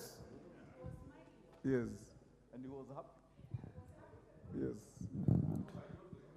Order number 5, papers. Majority Leader. Honorable Speaker, thank you very much for the cant and banter of debate. Honorable Speaker, I beg to lay the papers on the table of the House today, Wednesday, 6th December 2023, morning sitting. Reports of the Auditor General of Financial Statements for the year ended 30th June 2023, and certificates there in respect of 1, Kenya Primary Education Equity and Learning Project, State Department for Basic Education; 2, State Department for Cooperatives; 3, Kenya Electricity Modernization Program, Rural Electrification and Renewable Energy Corporations; 4, towards ending drought emergencies, ecosystem-based adaptation in Kenya's arid and semi-arid rangelands, State Department for Livestock; 5, Kenya Special Project for BRSM and SICM, State Department of Environmental and Climate Change; Horn of Africa Gateway Development Project, State Department for Transport; 7, Mombasa Nairobi Addis Ababa Road Corridor Project, Kenya National Highways Authority; 8, National Urban Transport Improvement Project, credit number 5140 KE, Kenya Railways Corporation; 9, Dwelling of Magongo Road, Kenya National Highways Authority; and lastly, Bagamoyo Hororo Lungalunga Malindi Road Project, Kenya National Highways Authority. Honorable Speaker, I thank you and I beg to lay. Thank you. Next order.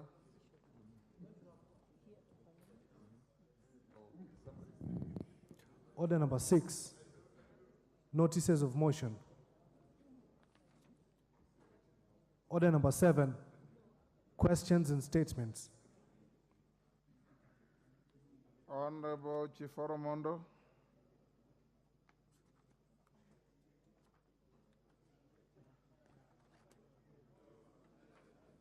Thank you, Honorable Speaker. Pursuant to the provision of Standing Order 44.2c, I wish to request for a statement from the Chairperson of Departmental Committee on Labor regarding death of a worker at construction site of Shimoni Fishing Port in Lungalunga constituency, Kwale County. Honorable Speaker, on 27th November 2023, Mr. Mbwana Mohammed Mwaburu of ID number 22693793 met his death on duty at the construction site of Shimoni Fishing Port in Kwale County. The deceased was among workers working for Southern Engineering Company Limited, which was awarded tender for construction of the Shimoni Fishing Port. It is reported that Mr. Mbwana Mohammed Mwaburu and other employees were instructed by the employer to demolish a wall on the site. In the process, the wall fell on Mr. Mbwana Mohammed Mwaburu, causing suffocation that resulted into his death, which his colleagues sustained serious injuries. Honorable Speaker, the tragic death of Mr. Maburu is highly attributed to negligence on the part of the employer, the Southern Engineering Company Limited, for not providing safe working environment. Third schedule of the Work Injury Benefits Act 2007 provides that an employee who is involved in an accident resulting in the employee's disablement or death is subject to the benefit provided under the Act.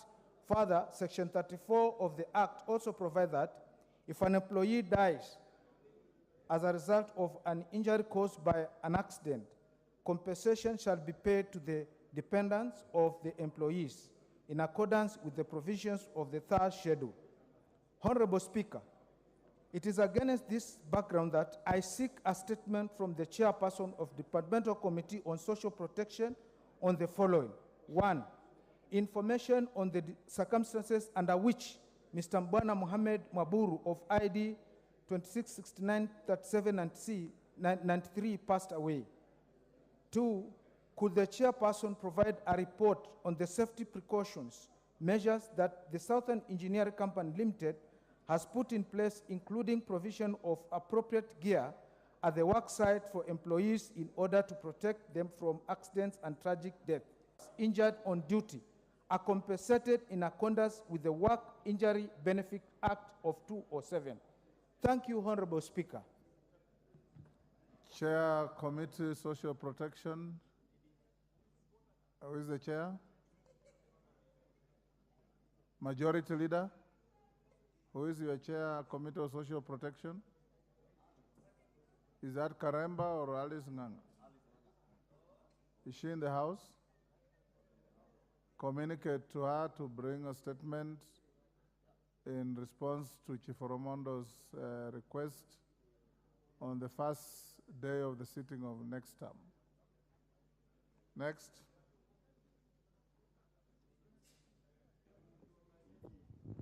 Next order. Order number 8, procedural motion. Majority Leader. Exemption of certain business from the provisions of Standing Order 43.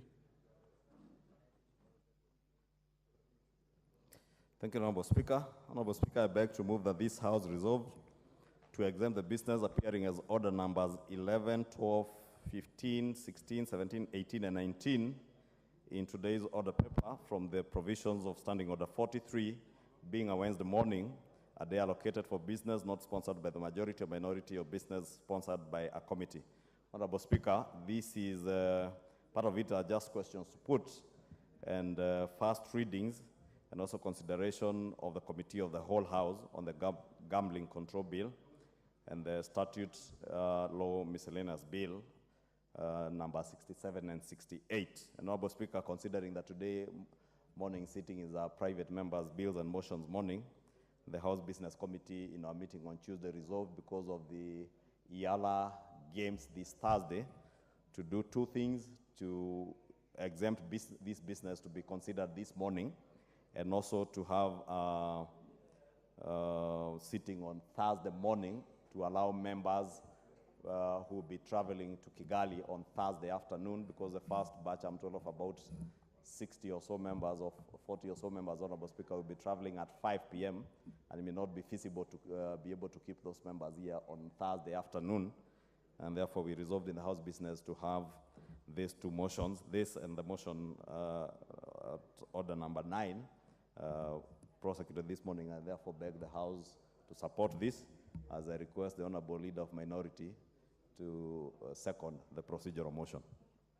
Wandai. This being a procedural motion, I wish to simply second. Thank you. Order, Osoro. Order, take your seat.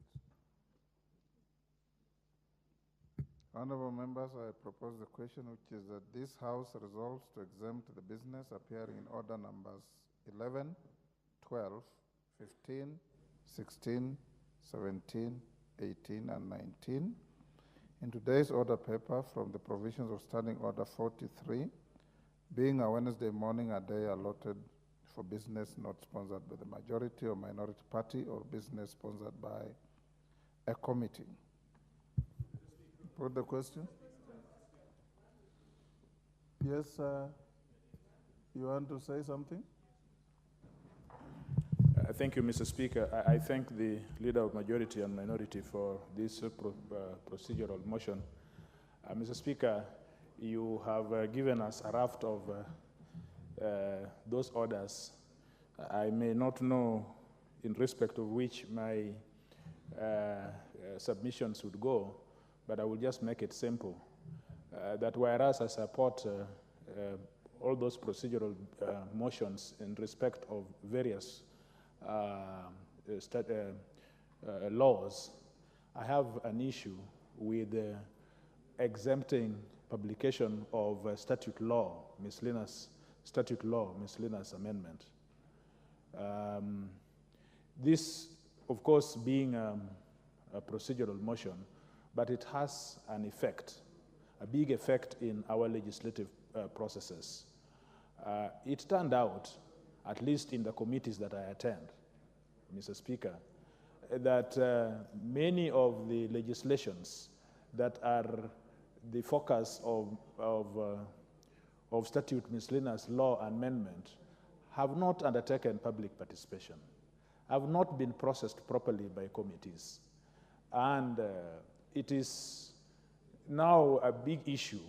I think this is the big issue that we have. Honorable TJ, you may have a point, and indeed you probably do, but that can be prosecuted at Order 19. I don't have a physical because order this is simply saying. That's why I was confused. You know, we have a raft of. And being a member of the House Business Committee, what we are prosecuting is your decision in the House Business Committee. I know, Mr. Speaker. That's why I was begging your indulgence. So hold your horses. Thank you. If it comes to the relevant place, I would want to. You will prosecute. That. Yes, but not now. I am most obliged. Thank you. Yes, Millie? Thank you, Mr. Speaker, for giving me this opportunity. Mr. Speaker, even though I may not have an issue with the motion that has been raised, but I just wanted to notice or to note as a concern that I have seen a growing trend where we keep rushing bills. And for me, it may be violating a cardinal principle of democracy, which is the majority may have their way, but minority need to have their say.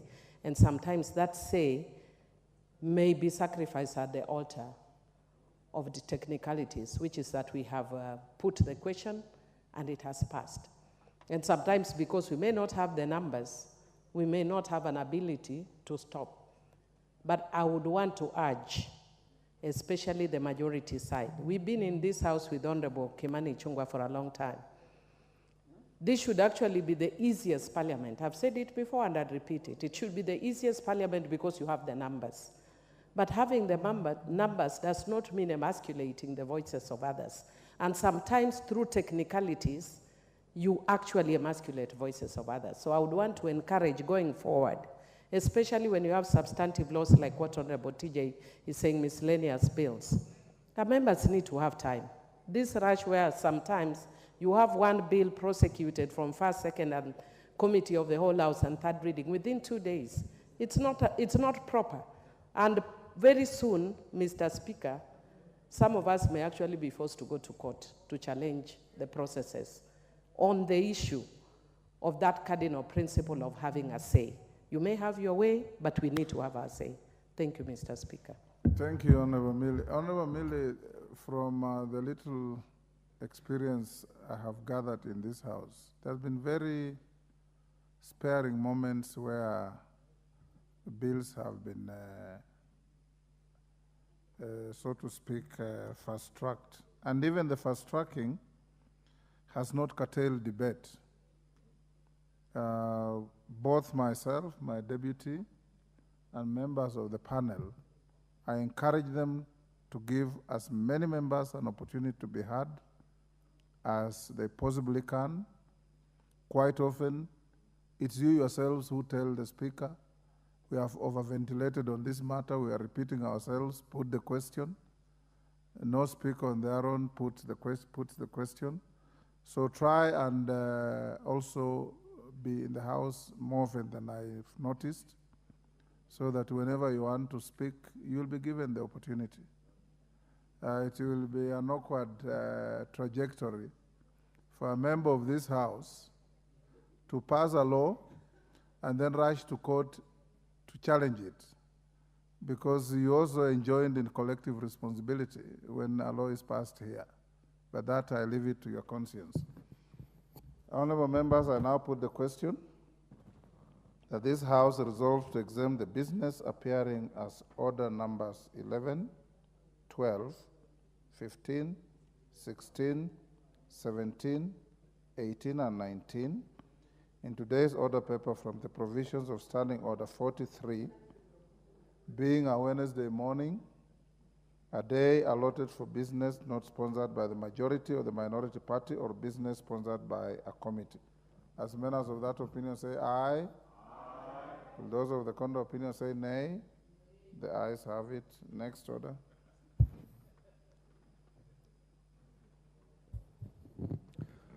Order number 9, procedural motion. Approval of a Thursday morning sitting.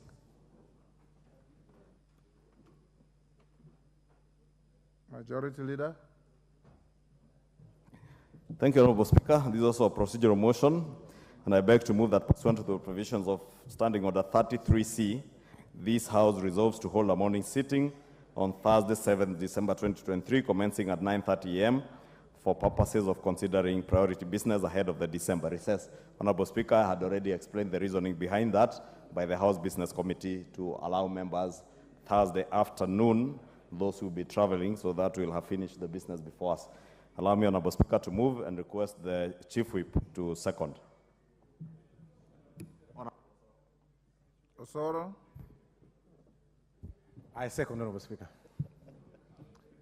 Honorable members, I now propose the question, which is that pursuant to the provision of Standing Order 33C, this House resolves to hold a morning sitting on Thursday, 7th December 2023, commencing at 9:30 a.m. for purposes of considering priority business ahead of the December recess. I put the question.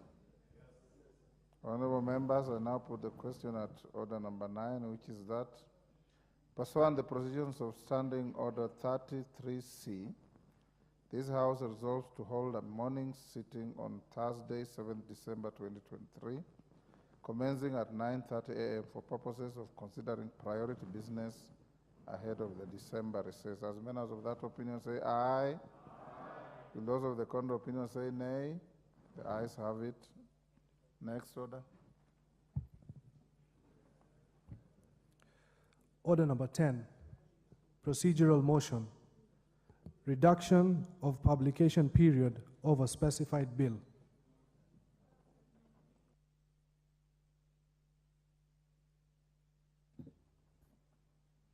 Majority Leader.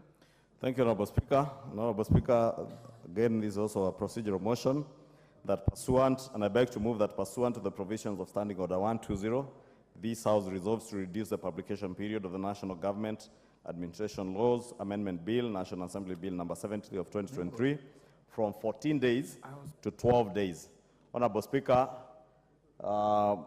we again resolve to reduce the publication period of this bill by just 2 days, from 14 to 12 days, so that, aware, Honorable Speaker, without anticipating debate, that we will be proceeding on recess tomorrow to allow us to be able to publish this bill and have it come for first reading before we go on recess, so that when committees resume their normal sittings during the recess, they will be able to do adequate public participation during the recess when the committees have enough time to carry out adequate public participation during the recess period. Therefore, Honorable Speaker, I want to request the Deputy Leader of Majority to second agreement with this motion. Honorable Speaker, this being a procedural motion, and I think the Leader of Majority has made it very clear, I second. Honorable members, I propose the question, which is that pursuant to the provision of Standing Order 120, this House resolves to reduce the publication period of the National Government Administration Laws Amendment Bill, National Assembly Bill number 73 of 2023 from 14 days to 12 days. And now put the question, which is that pursuant to the provision of Standing Order 120, this House resolves to reduce the publication period of the National Government Administration Laws Amendment Bill, National Assembly Bill number 73 of 2023 from 14 days to 12 days. As members of that opinion say aye. Will those of the contrary opinion say nay? The ayes have it. Next order. Order number 11, motion. Report of the Committee of the Whole House on the National Lottery Bill, National Assembly Bill number 69 of 2023. Question to be put and third reading. Honorable members, I now call the mover to report, to move rather. Majority Leader.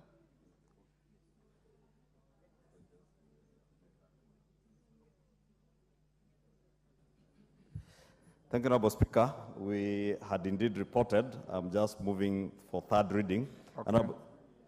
Honorable Speaker, I beg to move that the National Lottery Bill, National Assembly Bill number 69 of 2023, be now read a third time. I also request Honorable Member for Kwanza to second. Honorable Ferdinand. Give him the mic. Mr. Speaker, I second. Thank you. Honorable members, I now propose the question. That's at order number 11, which is that the National Lottery Bill, National Assembly Bill number 69 of 2023, be now read a third time. Honorable members, I now put the question,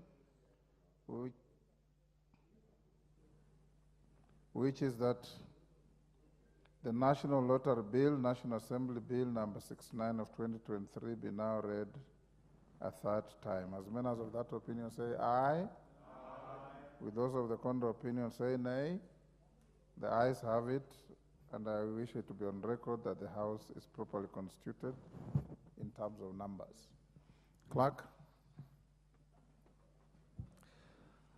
A bill for an act of parliament to provide for the establishment of the National Lottery and the National Lottery Board and the National Lottery Fund and for connected purposes. Next order. Order number 12. Motion. Sessional paper number 2 of 2023 on the national tax policy. Question to be put. Honorable members, I now put the question at order number 12, which is that this House adopts the report of the Departmental Committee on Finance and National Planning on its consideration of the sessional paper number 2 of 2023 on the national tax policy laid on the table of the House on Thursday, 23rd November 2023, and approves the sessional paper number 2 of 2023 on the national tax policy as recommended in the report. As members of that opinion say aye. Will those of the contrary opinion say nay? The ayes have it. Next order.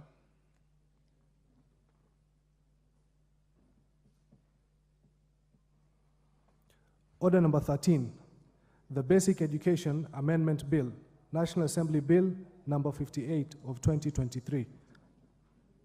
National Assembly Bill number 59 of 2023, first reading. A bill for an act of parliament to amend the Basic Education Act and for connected purposes. Next order, 14. Order number 14, the Environmental Management and Coordination Amendment Bill, National Assembly Bill number 66 of 2023, first reading. A bill for an act of parliament to amend the Environmental Management and Coordination Act and for connected purposes.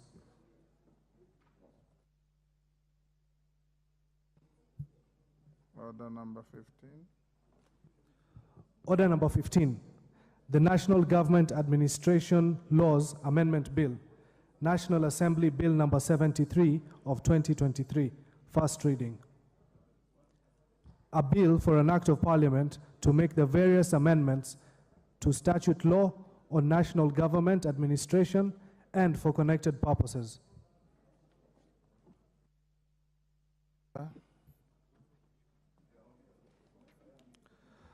Order number 16, motion, consideration of the Public Finance Management Ulinzi Prime Health Services Fund Regulations 2023.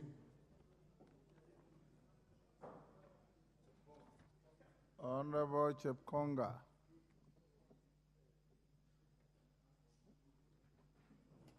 Thank you, Honorable Speaker. Honorable Speaker, I beg to move that the House adopts the report of the Committee on Delegated Legislation on its consideration of the Public Finance Management Ulinzi Prime Health Services Fund Regulation 2023, published as legal notice number 175 of 2023, laid on the table of the House on Tuesday, 5th December 2023, and approves the Public Finance Management Ulinzi Prime Health Services Fund Regulation 2023, published as legal notice number 175 of 2023, pursuant to Section 24, subsection 4 of the Public Finance Management Act of 2023.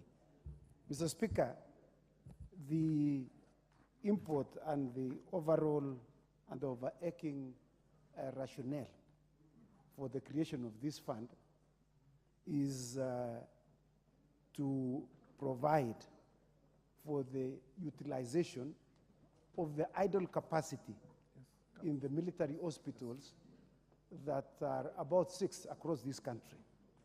Mr. Speaker, we were informed that at the moment, the military runs about 6 hospitals from level 5, level 4, level 5, and there is level 6 which is under construction. We were informed, Mr. Speaker, that the capacity in these hospitals runs only at 50%. We were also informed that these military hospitals only takes care of military personnel. It does not include even those people who work in the military facilities. Like, for instance, those who work in the messes, those who are working as cleaners. So if you fall sick, you cannot be treated in that military hospital in which it is situated in the military installation where you are. You have to be taken out to be treated outside. 2, Madam Speaker, we also informed that a child of a military officer who attains the age of 21 cannot be treated in that military hospital because he is overage. Notwithstanding the fact that they have a cover, they are still excluded.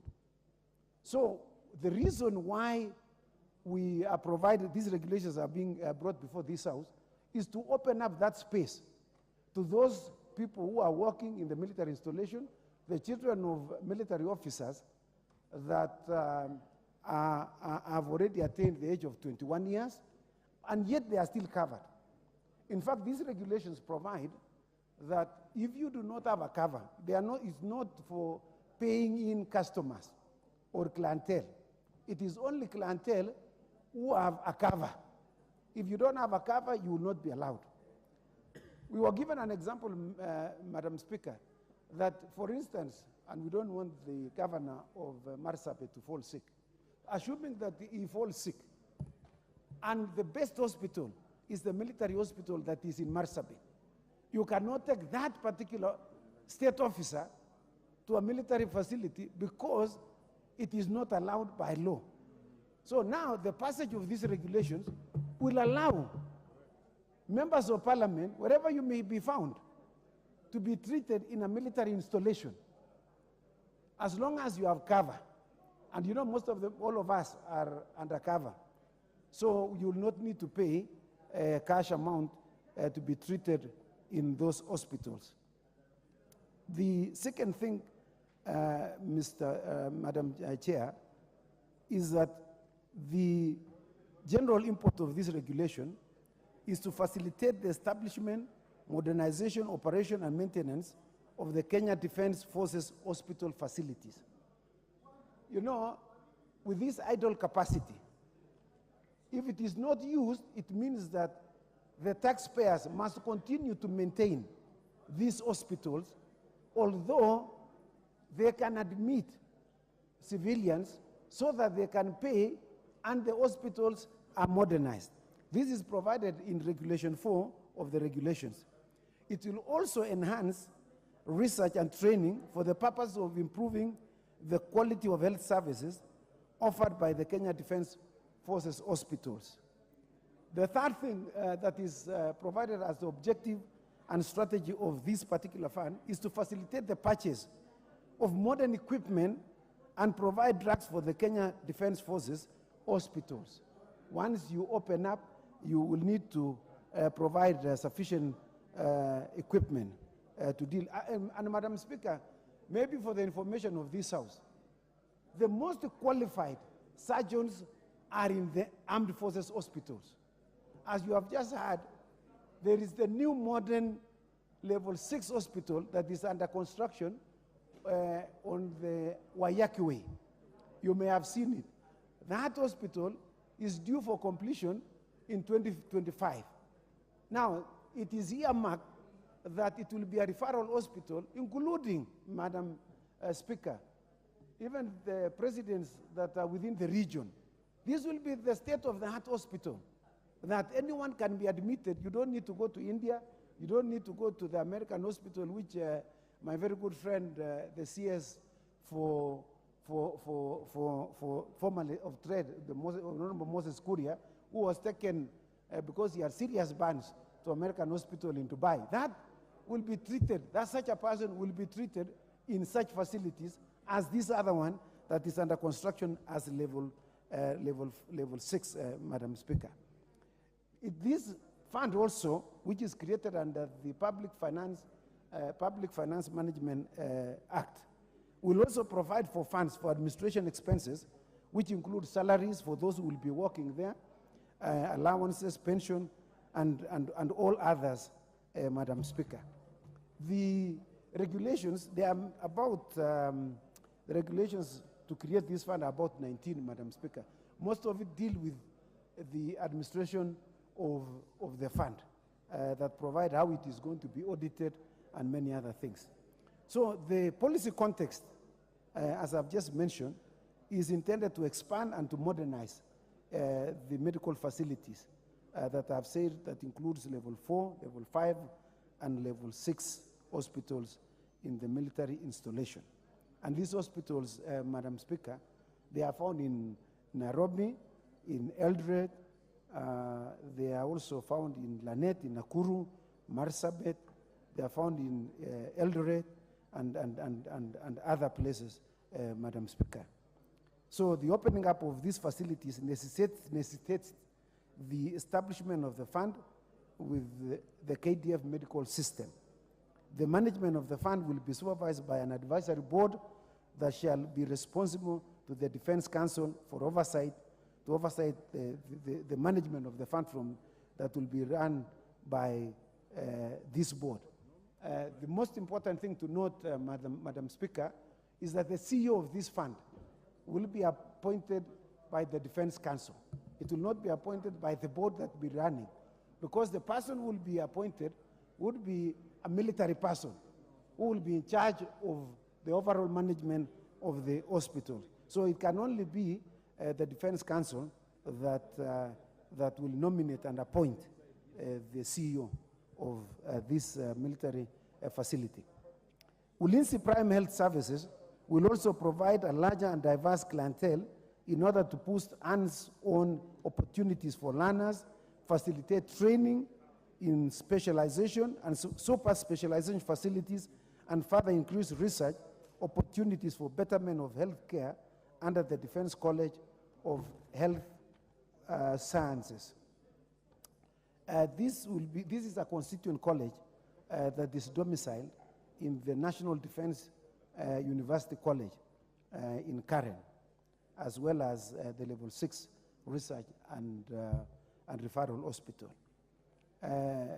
As I've just mentioned, Madam Speaker, the clientele will be picked on as required by the rules that govern the military installations. Madam Speaker, the regulations were published and forwarded to the National Assembly within the period required under the Statutory Instruments Act. There was comprehensive explanatory memorandum that was submitted together with the regulations, and we processed it and we were satisfied.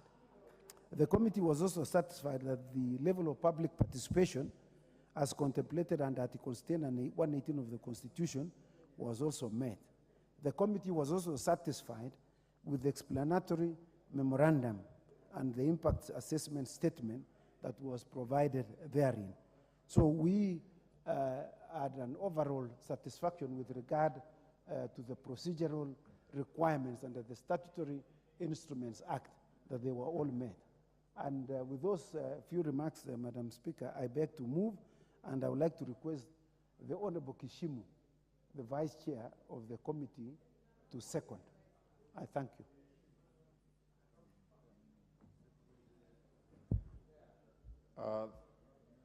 Thank you, Madam Speaker. I stand to second the motion on the consideration of the Public Finance Management Ulinzi Prime Health Services Fund Regulation 2023. Madam Speaker, I don't want to run the risk of repeating what the chair, who has ably covered substantially what was deliberated before the committee and the report that was tabled in support of the this motion. But Madam Speaker, I would like to add that this fund, according to the regulations, will be exclusively be utilized for the purposes and the objects of the fund. So there will be no diversion of the usage of this fund. And the most important thing also to note is that this fund will be administered by the PS as the administrator of the fund on behalf of the board. Madam Speaker, looking at the various facilities that are spread across the country by KDF, we were able to establish that these facilities have over 700 bed capacity. And Madam Speaker, only about 50% of the facilities are being utilized. And it's the high time the defense, KDF, felt that these facilities should also be open to the usage of the communities that are within the proximities of these funds. Considering, Madam Speaker, that these funds have already been constructed, the facilities have been constructed by taxes from Kenyans. So it's the high time that Kenyans also start benefiting from these facilities, and also making sure that the new facility that is almost complete, which will have a 700 bed capacity, is also available for use to the public. Madam Speaker, these facilities will also be open to the members of Parliament and any other person who has the access of the requirements that have already been placed under regulations. Madam Speaker, further,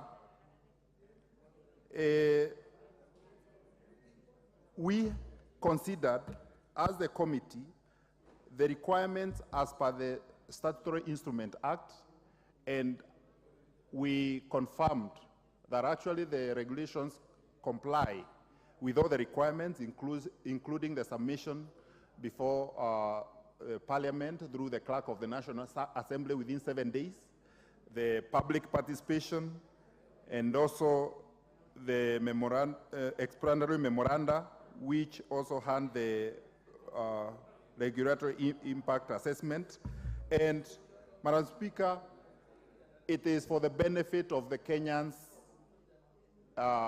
generally for these facilities to be open to the public. It is also in line with the Kenya Kwanza government on the universal health coverage. We cannot be talking of universal health coverage without also making utilization, full utilization of the available facilities.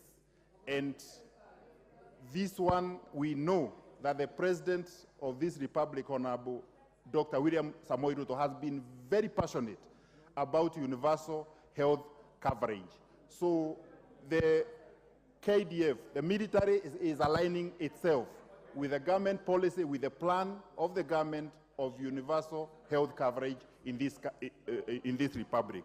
Madam Speaker, without belaboring the points, because they've ably been covered, and I believe more members might also want to contribute to this, I beg to second. Thank you, Madam Speaker.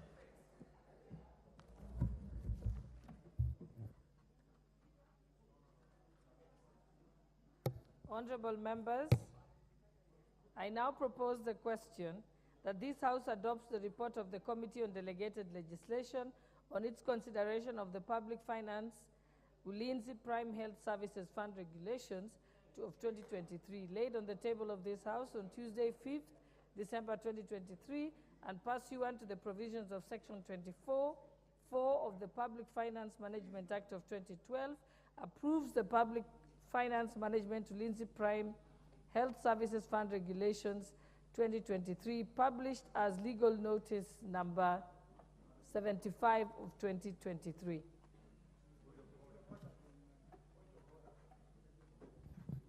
What's your point of order, Honorable Murugara? Thank you very, very much, Madam Speaker. Madam Speaker, this motion has been moved very well by the chairperson of the Committee on Delegated Legislation and excellently seconded by the vice chair.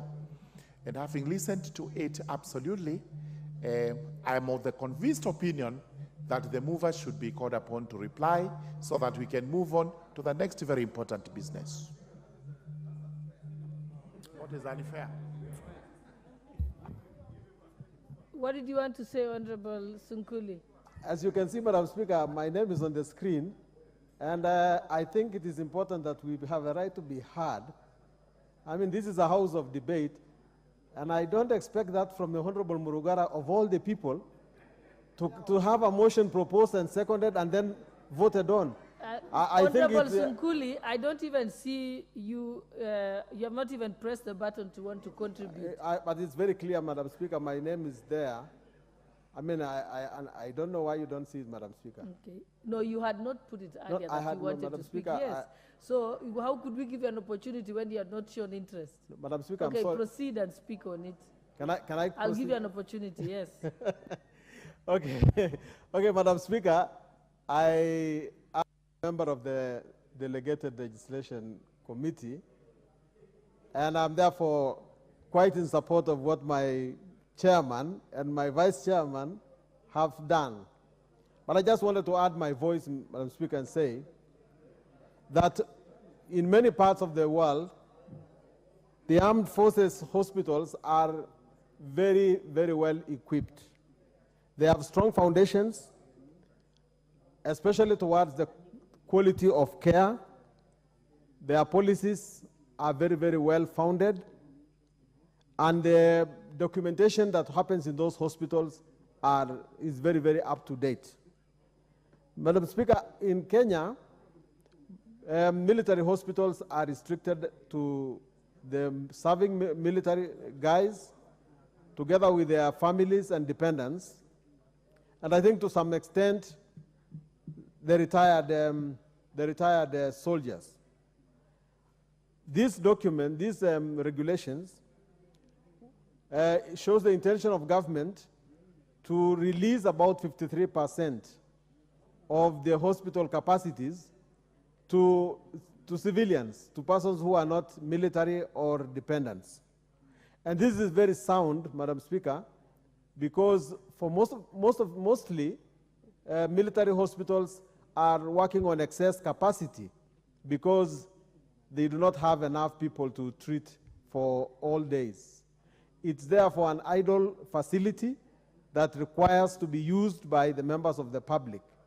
And that is very, very timely that Kenyans be exposed to these otherwise very, very well-equipped and efficient facilities in order to enable them to take advantage of it. But also that the government can be able to fund these hospitals from people who pay, patients who pay to come and be treated there.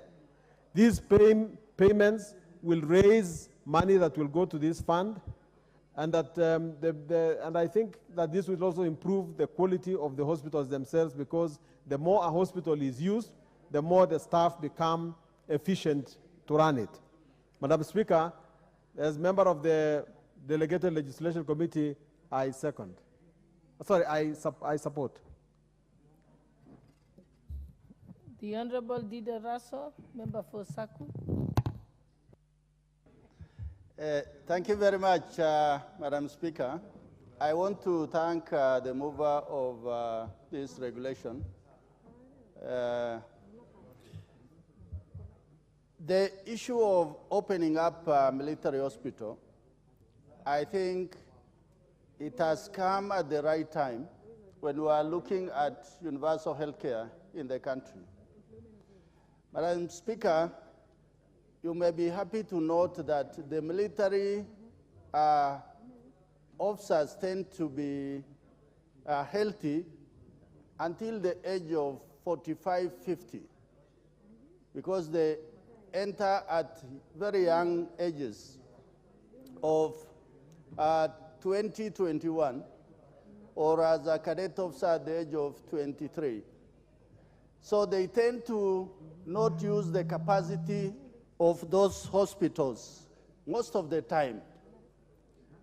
And when you have almost 5 or 6, level 5 and 6 hospitals, here we are talking about the hospital in Isiolo, really not Marsabit, the hospital in Nakuru, Gilgil.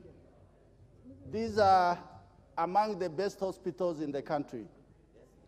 My only request is that priority should be given to retired officers, men and women, who served this country with colors for many years.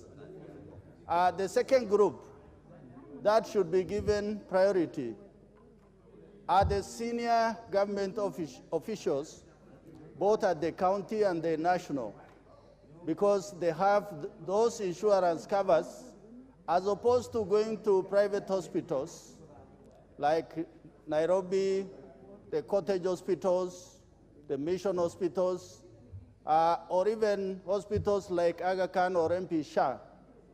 By going to these military hospitals, then it means that those public hospitals will be able to generate enough funds to help as many Kenyans as would naturally be possible.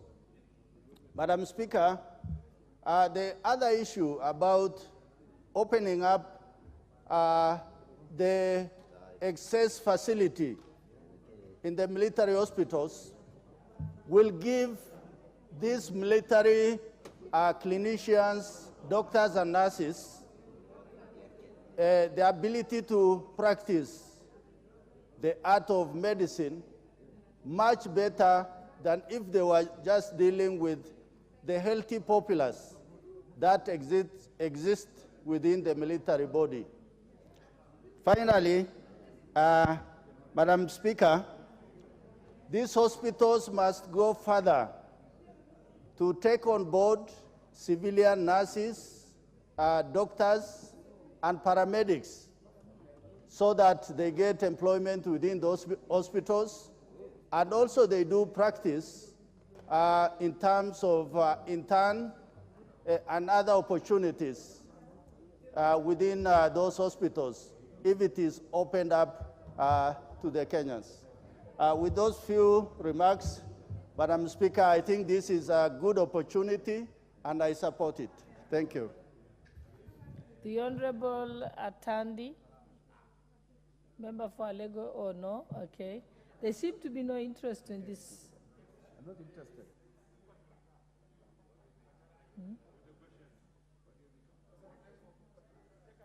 We can defer the putting of the question. Hold on a moment. I'll give one more person. There's only one person who's here. The Honorable Catherine Omayo, she's not there. I'll give one more person. Honorable Barrow. Do we have number? Do we have number?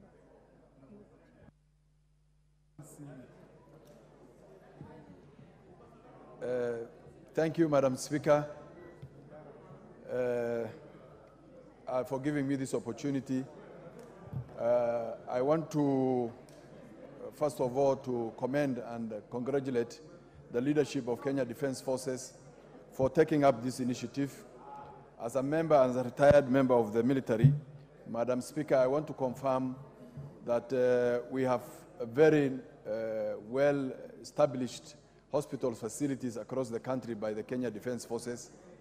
As have been said by the chair of the delegated committee, which I'm a member of, and the brief we got from the Kenya Defence Forces and the Ministry of Defence, that they have 6 level 4 and 5 hospitals across the country, and one coming up as a level 6 hospital, and will be ready in 2025. Madam Speaker, these facilities, we have been informed, or we are told, that it operates at 50% capacity. So these facilities, Madam Speaker, when opened up to the members of the public, and especially those of us who've retired from the service and who have medical insurance cover with the military, can be able to access these facilities. Madam Speaker, these facilities are equipped, very, very well equipped. These facilities are manned by very highly trained professionals in the medical sector. These facilities are facilitated or resourced very well by the military and the Kenyan government. And the use of this facility by the public and opening up to the public will go a long way in, because these facilities are established by using government funds. And for those few remarks, I support the motion. Thank you. Thank you. Mover to reply. Thank you very much. Madam Speaker, I want to thank the many speakers who have spoken to this bill, to this motion, and supported. I want to thank them very much, and so therefore I beg to reply.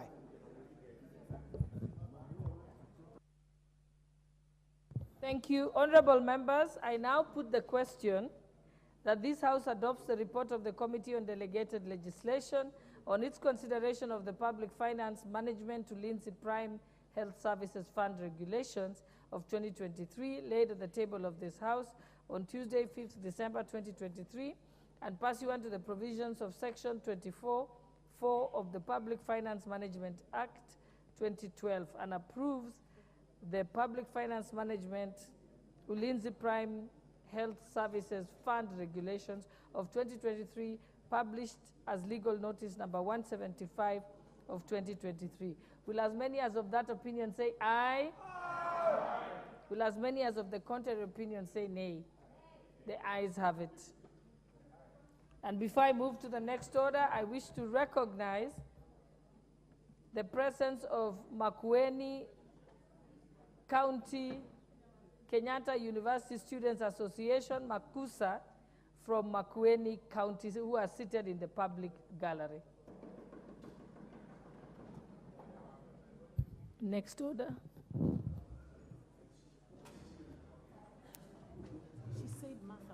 Order number 17, Committee of the Whole House.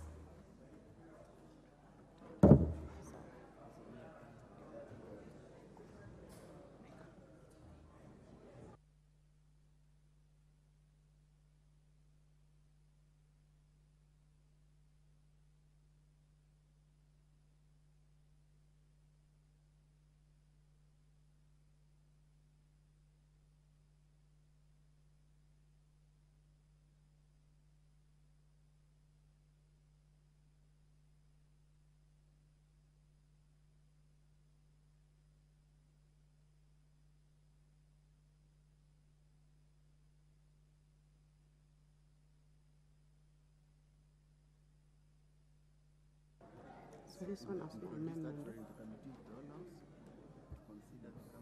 Honorable members, we are in the Committee of the Whole House to consider the Gambling Control National Amendment Bill number 70 of 2023. So you may take your seats, members who would like to participate in this. Clause 3.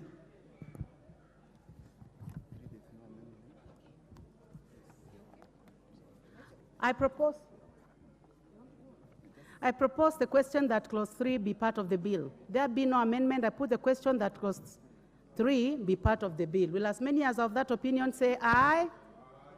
Will as many as of a contrary opinion say nay? The ayes have it. Clause 4.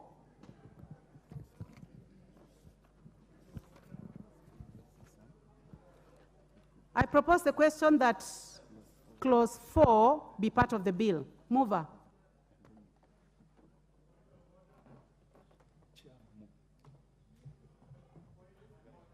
You want me to come in? Chairman? I beg to move that clause 4 of the bill be amended as it appears in the order paper. Justification, the amendment 6 to ensure that reporting institutions regulated under the bill will also be subject to the regulations by the Financial Reporting Center established under the Proceeds of Crime and Money Laundering Act number 9 of 2009.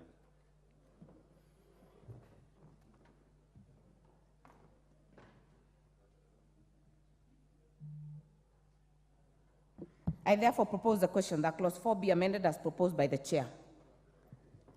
I put the question that clause 4 be amended as proposed by the chair. Will as many as are of that opinion say aye? Aye. Will as many as are of a contrary opinion say nay? The ayes have it. I now put the question that clause 4 is amended be part of the bill. Will as many as are of that opinion say aye? Aye. Will as many as are of a contrary opinion say nay? The ayes have it. Clause 5. I propose the question that clause 5 be part of the bill. Mover.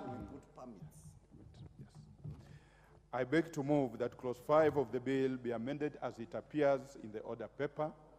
The justification, the amendment 6 to correct grammatical errors as well as to provide that county governments shall be responsible for issuing trade permits to licensed gambling operators.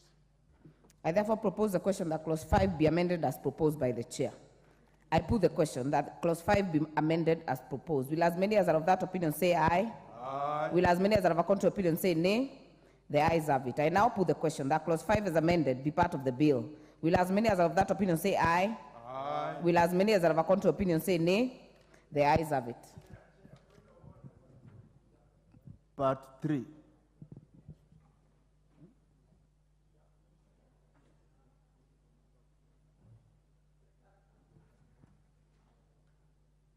I propose the question that part 3 be amended. I propose the question that part 3 be part of the bill. Mover. I beg to move that the title to part 3 of the bill be amended as it appears in the order paper. The amendment seeks to change the name of the authority to the Gambling Regulatory Authority of Kenya. I therefore propose the question that the title to Part 3 be amended as proposed by the chair. I put the question that the title to Part 3 be amended as proposed by the chair. Will as many as are of that opinion say aye? Aye. Will as many as are of a contrary opinion say nay? The ayes have it. I now put the question that the title to Part 3 as amended be part of the bill. Will as many as are of that opinion say aye? Aye. Will as many as are of a contrary opinion say nay? The ayes have it. Clause 6. I propose the question that Clause 6 be part of the bill. Mover. I beg to move that Clause 6 of the bill be amended as it appears in the order paper. Justification: the amendment 6 to A, change the name of the authority to the Gambling Regulatory Authority of Kenya, and B, correct grammatical errors, and C, delete subclause 4, whose provisions are already contained in Clause 124 of the bill. I therefore propose the question that Clause 6. I propose the question that Clause 6 be amended as proposed by the chair. I therefore put the question that Clause 6 be amended as proposed by the chair. Will as many as are of that opinion say aye? Aye. Will as many as are of a contrary opinion say nay? The ayes have it. I now put the question that Clause 6 as amended be part of the bill. Will as many as are of that opinion say aye? Aye. Will as many as are of a contrary opinion say nay? The ayes have it. Clause 7. I propose the question that Clause 7 be part of the bill. Mover. I beg to move that Clause 7 of the bill be amended as it appears in the order paper. Justification: the amendment to the Clause 6 to 1A provide for greater inclusivity in the membership of the board, since the objective of the bill affects the wider society who may be represented by persons with disability and faith-based organizations. B, provide for fair competition and merit as a basis for appointment so as to align to the provision of Article 10 and Article 232 of the Constitution. I therefore propose the question that Clause 7 be amended as proposed by the chair. I put the question that Clause 7 be amended as proposed by the chair. Will as many as are of that opinion say aye? Aye. Will as many as are of a contrary opinion say nay? The ayes have it. I now put the question that Clause 7 as amended be part of the bill. Will as many as are of that opinion say aye? Aye. Will as many as are of a contrary opinion say nay? The ayes have it. Clause 8. I propose the question that Clause 8 be part of the bill. Mover. I beg to move that Clause 8 of the bill be amended as it appears in the order paper.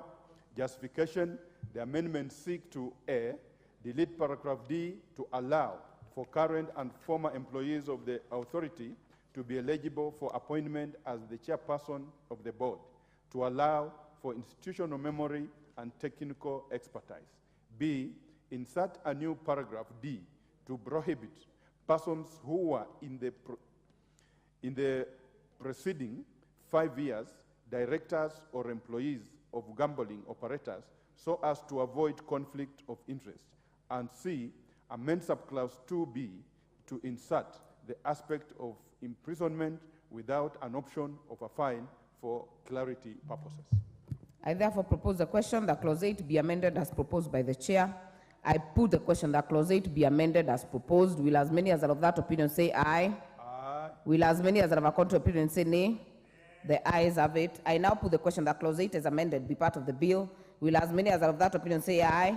Aye. Will as many as are of a contrary opinion say nay? The ayes have it. Clause 9. I propose the question that Clause 9 be part of the bill. I now put the question that Clause 9 be part of the bill. Will as many as are of that opinion say aye? Aye. Will as many as are of a contrary opinion say nay? The ayes have it. Clause 10. I propose the question that Clause 10 be part of the bill. Mover. I beg to move that Clause 10 of the bill be amended as it appears in the order paper. Justification: the amendment seeks to correct a grammatical error in paragraph I.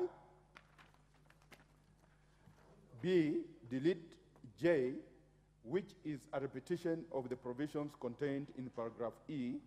C, delete paragraph L, which is a repetition of the provisions contained in subparagraph I of paragraph H, and D, to add the words in the paragraph or for clarity purposes. I therefore propose the question that clause 10 be amended as proposed by the chair. I put the question that clause 10 be amended as proposed by the chair. Will as many as are of that opinion say aye? Aye. Will as many as are of a contrary opinion say nay? The ayes have it. I now put the question that clause 10 is amended be part of the bill. Will as many as are of that opinion say aye? Aye. Will as many as are of a contrary opinion say nay? The ayes have it. Clause 11. I propose the question that clause 11 be part of the bill be amended as it appears in the order paper. Justification, the amendment seeks to A, redraft clause 11 to provide that the Cabinet Secretary shall prescribe guidelines which shall have the force of law as stipulated in the Statutory Instruments Act number 23 of 2013. B, include the aspect of the consultation with the body responsible for the protection of the best interest of the child so as to give effect to the provision of Article 53(2) of the Constitution, which provides that child's best interests are of paramount importance in every matter concerning the child. I therefore propose the question that clause 11 be amended as proposed by the chair. I put the question that clause 11 be amended as proposed by the chair. Will as many as are of that opinion say aye? Aye. Will as many as are of a contrary opinion say nay? The ayes have it. I now put the question that clause 11 is amended be part of the bill. Will as many as are of that opinion say aye? Aye. Will as many as are of a contrary opinion say nay? The ayes have it. Clause 12. I propose the question that clause 12 be part of the bill. Mover. I beg to move that clause 12 of the bill be amended as it appears in the order paper. Justification, the amendment seeks to redraft the clause for purposes of proper grammatical flow. I therefore propose the question that clause 12 be amended as proposed by the chair. I put the question that clause 12 be amended as proposed by the chair. Will as many as are of that opinion say aye? Aye. Will as many as are of a contrary opinion say nay? The ayes have it. I now put the question that clause 12 is amended be part of the bill. Will as many as are of that opinion say aye? Aye. Will as many as are of a contrary opinion say nay? The ayes have it. Clauses 13 and 14. I now propose the question that clauses 13 and 14 be part of the bill. I put the question that clauses 13 and 14 be part of the bill. Will as many as are of that opinion say aye? Aye. Will as many as are of a contrary opinion say nay? The ayes have it. Clause 15. I propose the question that clause 15 be part of the bill. Mover. I beg to move that clause 15 of the bill be amended as it appears in the order paper. Justification, the amendment seeks to align the provision with the provisions of Article 234 of the Constitution, which provides that the Salaries and Remuneration Commission shall advise the national and the county government on the remunerations and benefits of public officers. I propose the question that clause 15 be amended as proposed by the chair. I put the question that clause 15 is amended be amended as proposed by the chair. Will as many as are of that opinion say aye? Aye. Will as many as are of a contrary opinion say nay? Nay. The ayes have it. I now put the question that clause 15 as amended be part of the bill. Will as many as of that opinion say aye? Will as many as are of a contrary opinion say nay? The ayes have it. Clause 16.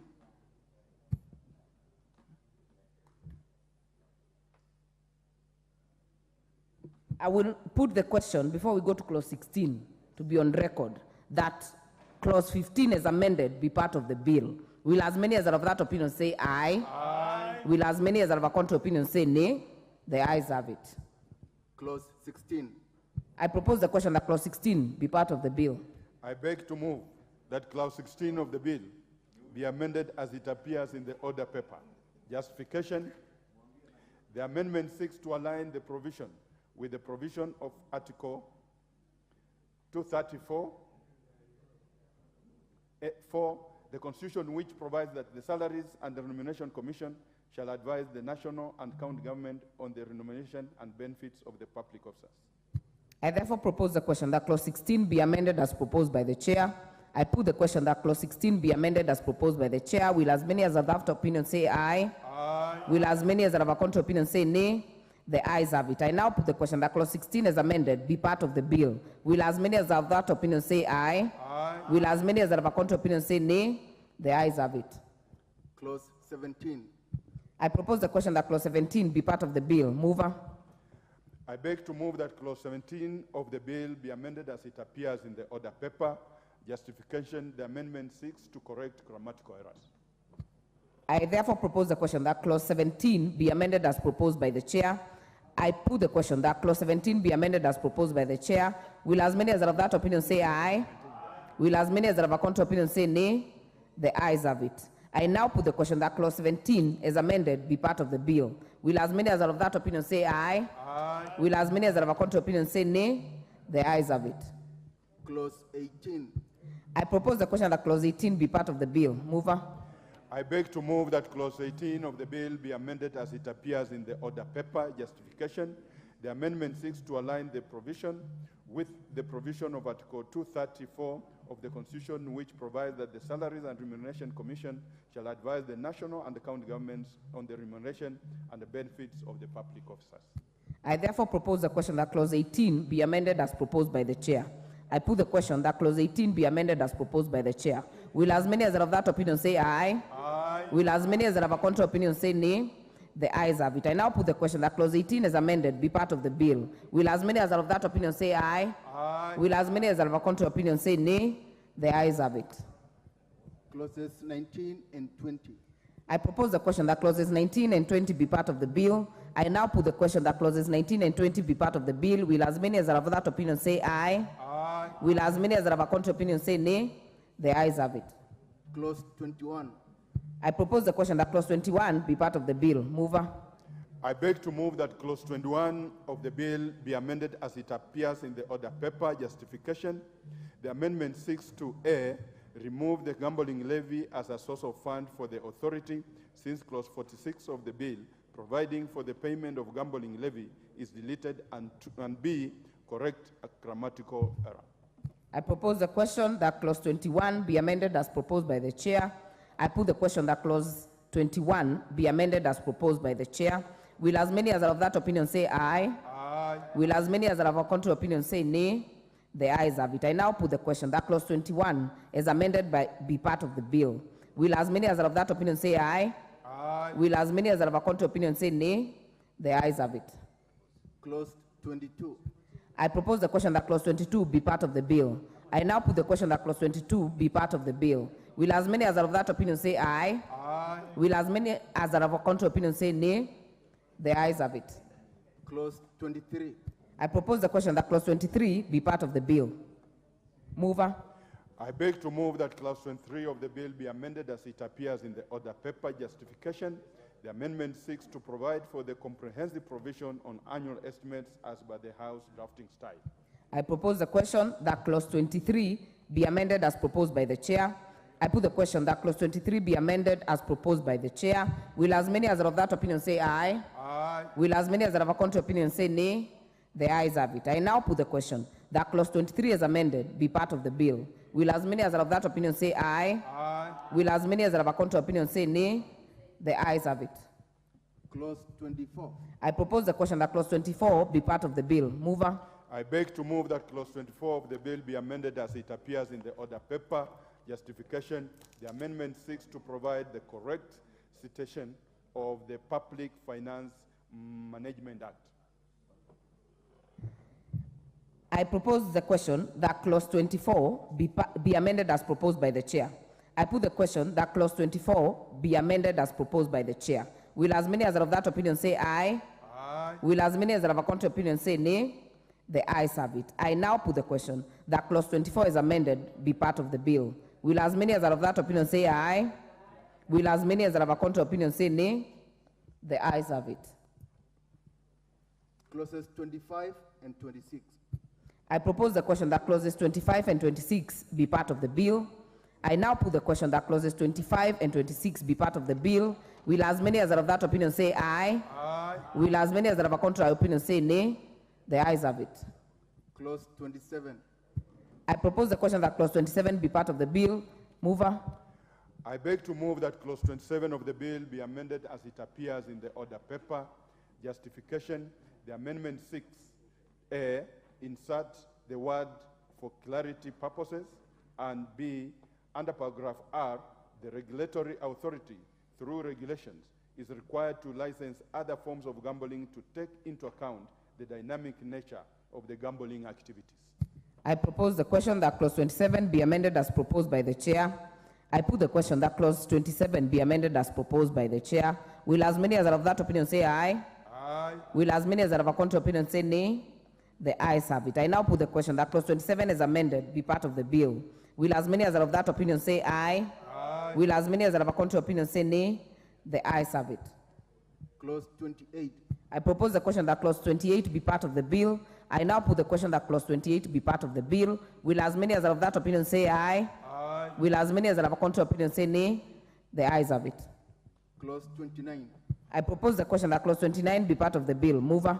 I beg to move that clause 29 of the bill be amended as it appears in the order paper.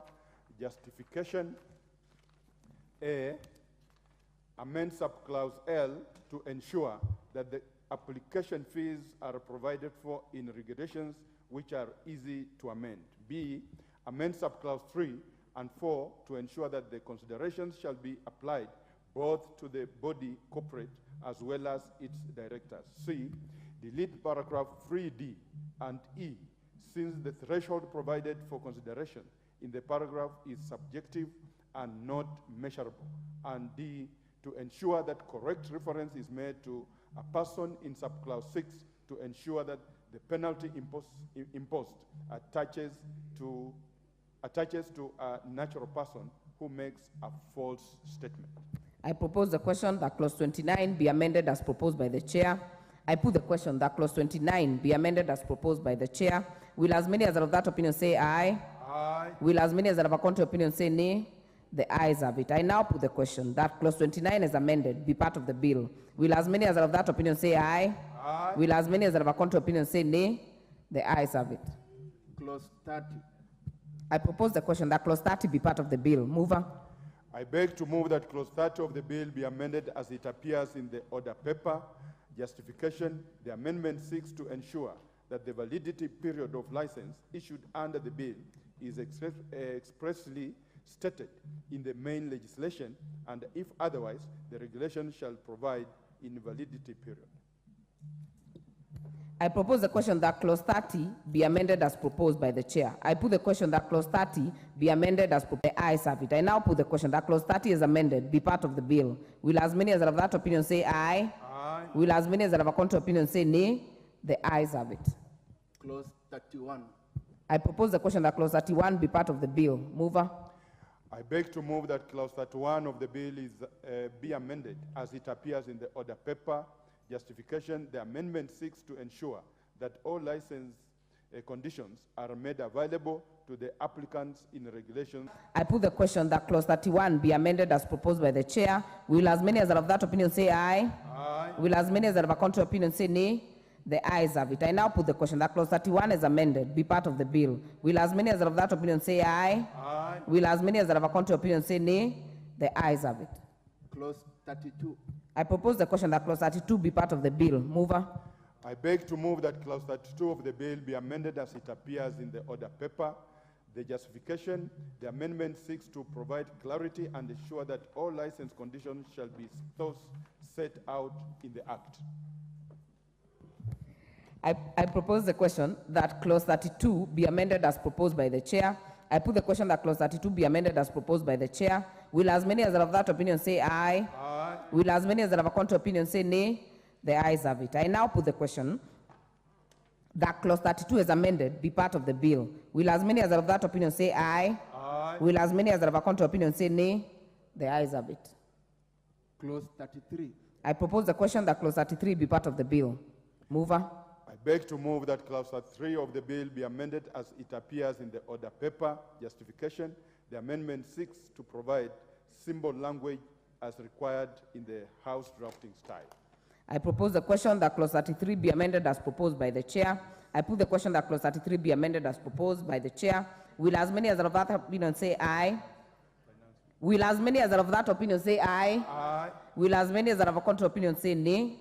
The ayes have it. I now put the question that clause 33 is amended, be part of the bill. Will as many as are of that opinion say aye? Aye. Will as many as are of a contrary opinion say nay? The ayes have it. Clause 34. I propose the question that clause 34 be part of the bill.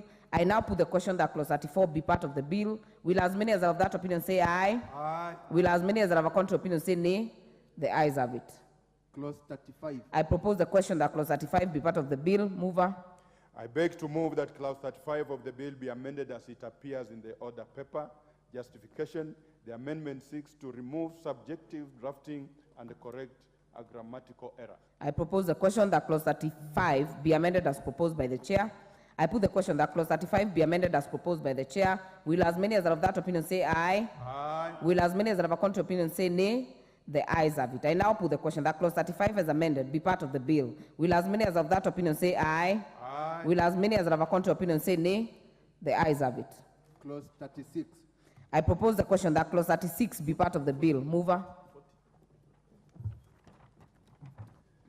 I beg to move that clause 36 of the bill be amended as it appears in the order paper. Justification: the amendment seeks to remove the provisions on the transfer of licenses from the bill. Instead, any entity intending to be issued with a gambling license must make an application to the authority in the prescribed manner. This will ensure the deterrence of the possibility of money laundering by the gambling operators. This is a deletion, Chair, is it? It's a deletion of clause 36. But yes, yes. Therefore, I propose the question that clause 36 be deleted as proposed by the chair. Zero. I put the question that clause 36 be deleted as proposed by the chair. Will as many as are of that opinion say aye? Aye. Will as many as are of a contrary opinion say nay? The ayes have it. Clause 37, 38, and 39. I propose the question that clauses 37, 38, and 39 be part of the bill. I now put the question that clauses 37, 38, and 39 be part of the bill. Will as many as are of that opinion say aye? Aye. Will as many as are of a contrary opinion say nay? The ayes have it. Clause 40. That clause 40 be part of the bill. Mover, you move in amended form. Yes. I beg to move that clause 40 of the bill be amended as it appears in order paper and with a further amendment.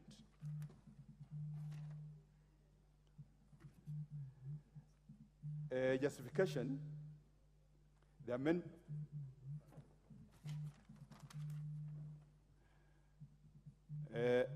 I beg to move that the amendment to clause 40 be further amended by deleting clause 40. Subclause.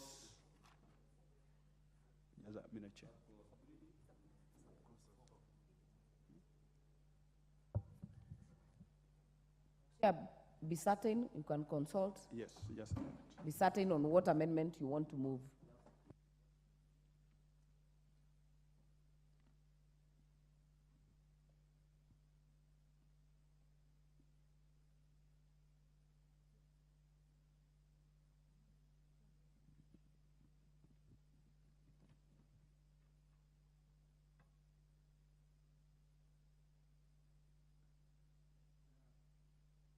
Yes, mover. Mike. Yeah. We are deleting subclause 4 because it is a repetition of 2. The justification is the regulation should provide for the applicable security bond or bank guarantee for gambling activities in accordance with the proposed amendment to clause 27(2)(r), and B, provide for the deletion of clause 4, which is necessary since it is a repetition of clause 2. All right, Subclause yeah. 2, yes. I therefore propose the question that clause 40 be amended as proposed by the chair. I put the question that Honorable Majority Leader, you have something to say on this? I wasn't certain, Chair, whether the chair moved the other amendment as it is on the order paper. Majority Leader, the chair moved moved as it is on the order paper Okay, with then a the further deletion, amendment. Further amendment Yeah. to delete. That's okay. Yeah. Okay. Therefore, I put the question that clause 40 be amended as proposed by the chair. Will as many as are of that opinion say aye? Will as many as are of a contrary opinion say nay? The ayes have it. I now put the question that clause 40 is amended be part of the bill. Will as many as are of that opinion say aye? Will as many as are of a contrary opinion say nay? The ayes have it. Clauses 41 and 42. No amendments. I propose the question that clauses 41 and 42 be part of the bill. I now put the question that clauses 41 and 42 be part of the bill. Will as many as are of that opinion say aye? Will as many as are of a contrary opinion say nay? The ayes have it. Clause 43. I propose the question that clause 43 be part of the bill. Mover. I beg to move that clause 43 of the bill be amended as it appears in the order paper. Justification just to correct grammatical error. I therefore propose the question that clause 43 be amended as proposed by the chair. I put the question that clause 43 be amended as proposed by the chair. Will as many as are of that opinion say aye? Aye. Will as many as are of a contrary opinion say nay? The ayes have it. I now put the question that clause 43 is amended be part of the bill. Will as many as are of that opinion say aye? Aye. Will as many as are of a contrary opinion say nay? The ayes have it. Clause 44. I propose the question that clause 44 be part of the bill. I now put the question that clause 44 be part of the bill. Will as many as are of that opinion say aye? Aye. Will as many as are of a contrary opinion say nay? The ayes have it. Clause 47. Before we go to clause 47, earlier there was a communication by the speaker on the withdrawal of certain clauses, and that is 45, 46, and 45 and 46. So we'll go to clause 47.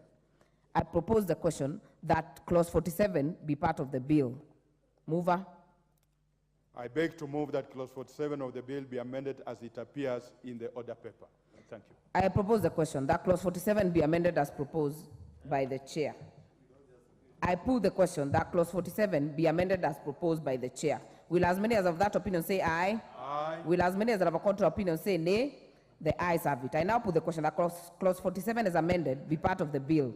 Will as many as are of that opinion say aye? Aye. Will as many as are of a contrary opinion say nay? The ayes have it. Clauses 48, 49, and 50. I propose the question that clauses 48, 49, and 50 be part of the bill. I now put the question that clauses 48, 49, and 50 be part of the bill. Will as many as are of that opinion say aye? Aye. Will as many as are of a contrary opinion say nay? The ayes have it. Clause 51. I propose the question that clause 51 be part of the bill. Mover. I beg to move that clause 51 of the bill be amended as it appears in the order paper. I propose the question that clause 51 be amended as proposed by the chair. I put the question that clause 51 be amended as proposed by the chair. Will as many as are of that opinion say aye? Aye. Will as many as are of a contrary opinion say nay? The ayes have it. I now put the question that clause 51 is amended be part of the bill. Will as many as are of that opinion say aye? Aye. Will as many as are of a contrary opinion say nay? The ayes have it. Clause 52. I propose the question that clause 52 be part of the bill. I put the question that clause 52 be part of the bill. Will as many as are of that opinion say aye? Aye. Will as many as are of a contrary opinion say nay? The ayes have it. Clause 53. I propose the question that clause 53 be amended be part of the bill. Mover. I beg to move that clause 53 of the bill be amended as it appears in the order paper. I therefore propose the question that clause 53 be amended as proposed by the chair. I now put the question that clause 53 be amended as proposed by the chair. Will as many as are of that opinion say aye? Aye. Will as many as are of a contrary opinion say nay? The ayes have it. I now put the question that clause 53 as amended be part of the bill. Will as many as are of that opinion say aye? Aye. Will as many as are of a contrary opinion say nay? The ayes have it. Clause 54. I propose the question that clause 54 be part of the bill. Mover. I beg to move that clause 54 of the bill be amended as it appears in the order paper. I propose the question that clause 54 be amended as proposed by the chair. I put the question that clause 54 be amended as proposed by the chair. Will as many as are of that opinion say aye? Aye. Will as many as are of a contrary opinion say nay? The ayes have it. I now put the question that clause 54 as amended be part of the bill. Will as many as are of that opinion say aye? Aye. Will as many as are of a contrary opinion say nay? The ayes have it. Clause 55. I propose the question that clause 55 be part of the bill. I now put the question that clause 55 be part of the bill? Will as many as are of that opinion say aye? Aye. Will as many as are of a contrary opinion say nay? The ayes have it. Clause 56. I propose the question be amended as proposed by the chair. I put the question that clause 56 be amended as proposed by the chair. Will as many as are of that opinion say aye? Aye. Will as many as are of a contrary opinion say nay? The ayes have it. I now put the question that clause 56 as amended be part of the bill. Will as many as are of that opinion say aye? Aye. Will as many as are of a contrary opinion say nay? The ayes have it. Clauses 57 and 58. I propose the question that clauses part of the bill. I now put the question that clauses 64 and 65 be part of the bill. Will as many as are of that opinion say aye? Aye. Will as many as are of a contrary opinion say nay? The ayes have it. Clause 66. I propose the question that clause 66 be part of the bill. Mover. I beg to move that clause 66 of the bill be amended as it appears in the order paper. I propose the question that clause 66 be amended as proposed by the chair. I put the question that clause 66 be amended as proposed by the chair. Will as many as are of that opinion say aye? Aye. Will as many as are of a contrary opinion say nay? The ayes have it. I now put the question that clause 66 as amended be part of the bill. Will as many as are of that opinion say aye? Aye. Will as many as are of a contrary opinion say nay? The ayes have it. Clause 67. I propose the Appears in the order paper. I propose the question that clause 67 be amended as proposed by the chair. I put the question that clause 67 be amended as proposed by the chair. Will as many as of that opinion say aye? Aye. Will as many as are of a contrary opinion say nay? The ayes have it. I now put the question that clause 67 be amended as amended be part of the bill. Will as many as are of that opinion say aye? Aye. Will as I propose the question that clauses 68 and 69 be part of the bill. I now put the question that clauses 68 and 69 be part of the bill. Will as many as are of that opinion say aye? Aye. Will as many as are of a contrary opinion say nay? The ayes have it. Clause 70. I propose the question that clause 70 be part of the bill. Mover. I beg to move that clause 70 of the bill be amended as it appears in the order paper. I therefore propose the question that clause 70 be amended as proposed by the chair. I now put the question that clause 70 be amended as proposed by the chair. Will as many as are of that opinion say aye? Aye. Will as many as are of a contrary opinion say nay? The ayes have it. I now put the question that clause 70 as amended be part of the bill. Will as many as are of that opinion say aye? Aye. Will as many as are of a contrary opinion say nay? The ayes have it. Clause 71. I propose the question that clause 71 be part of the bill. Mover. I beg to move that clause 71 of the bill be amended as it appears in the order paper. I therefore propose the question that clause 71 be amended as proposed by the chair. I therefore put the question that clause 71 be amended as proposed by the chair. Will as many as are of that opinion say aye? Aye. Will as many as are of a contrary opinion say nay? The ayes have it. I now put the question that clause 71 as amended be part of the bill. Will as many as are of that opinion say aye? Aye. Will as many as are of a contrary opinion say nay? The ayes have it. Clauses 72, 73, and 74. I propose the question that clauses 72, 73, and 74 be part of the bill. I now put the question that clauses 72, 73, and 74 be part of the bill. Will as many as are of that opinion say aye? Aye. Will as many as are of a contrary opinion say nay? The ayes have it. Clause 75. I propose the question that clause 75 be part of the bill. Mover. I beg to move that clause 75 of the bill be amended as it appears in the order paper. I propose the question that clause 75 be amended as proposed by the chair. I put the question that clause 75 be amended as proposed by the chair. Will as many as are of that opinion say aye? Aye. Will as many as are of a contrary opinion say nay? The ayes have it. I now put the question that clause 75 as amended be part of the bill. Will as many as are of that opinion say aye? Aye. Will as many as are of a contrary opinion say nay? The ayes have it. Clause 76. I propose the question that clause 76 be part of the bill. Mover. I beg to move that clause 76 of the bill be amended as it appears in the order paper. I propose the question that clause 76 be amended as proposed by the chair. I put the question that clause 76 be amended as proposed by the chair. Will as many as are of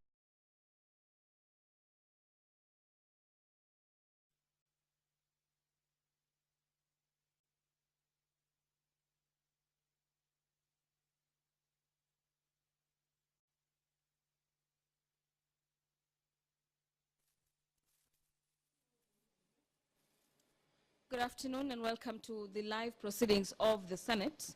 This being the 5th day of December, the year is 2023. A broadcast brought to you courtesy of the collaboration Broadcasting Corporation in conjunction with the Parliamentary Broadcasting Unit. My name is Gladys Mungai and I'll be taking you through the highlights in the order of business this afternoon. Senators are set to resume debate on the Tea Amendment Bill. This is Senate Bills number 1 of the year 2023 by Senator Wakili Hilary Sigei. After consideration of the amendments proposed in the Tea Amendment Bill, the senators will then move into division where they'll be voting on the bill with the respective amendments proposed in the bill. After consideration of the Tea Amendment Bill, the House will then go into the Committee of the Whole where a couple of bills are set for consideration. There will be a lot of resumption of debates on bills before the committee. Given priority is the Equalization Fund Appropriation Bill. This is Senate Bills number 30 of the year 2023 by the Chairperson, Standing Committee on Matters Finance and Budget, Senator Ali Roba. The County Licensing Uniform Procedures Bill, Senate Bills number 9 of the year 2022, is equally another bill at the Committee of the Whole. This afternoon, the Committee of the Whole is also set to consider the Manx Bill. This is a bill by Kitui Senator Enoch Wambua, as well as resume debate on a bill by nominated Senator Maureen Tabitha Mutinda on the Agricultural and Livestock Extension Services. And this is Senate Bills number 12 of the year 2022. This afternoon, senators are set to consider a motion on the report of the Select Committee on the... Across the country. Mr. Speaker, the reason why I'm saying the petition is raising very grave issues is that the government must have done some costing for it to have arrived at the figures you've just referred to, way back from 2018 or 2008. Mr. Speaker.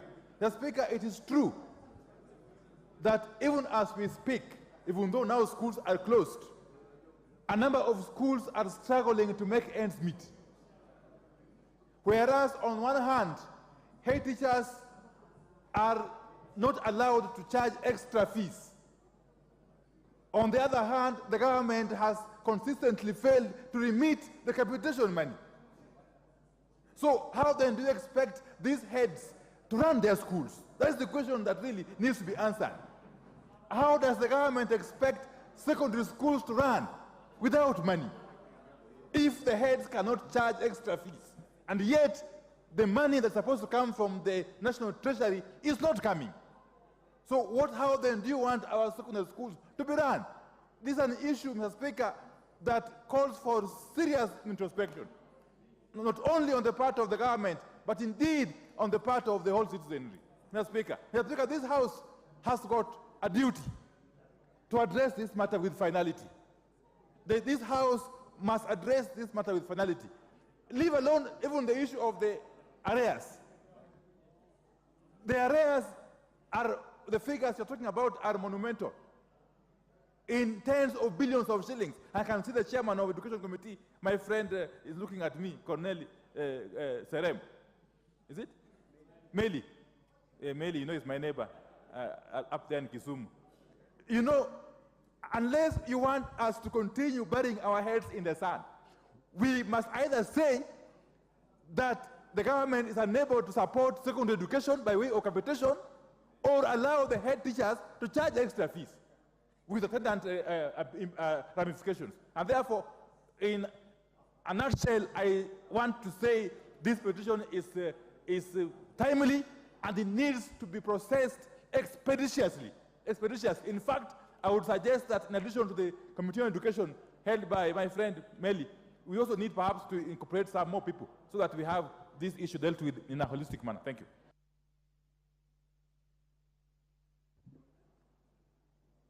KJ.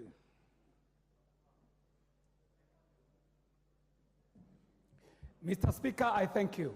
And this is an important petition, Mr. Speaker, because it goes beyond the disbursements and the delays in disbursements. Mr. Speaker, we as a country will not be able to finance the support of students whose numbers we do not know, Mr. Speaker.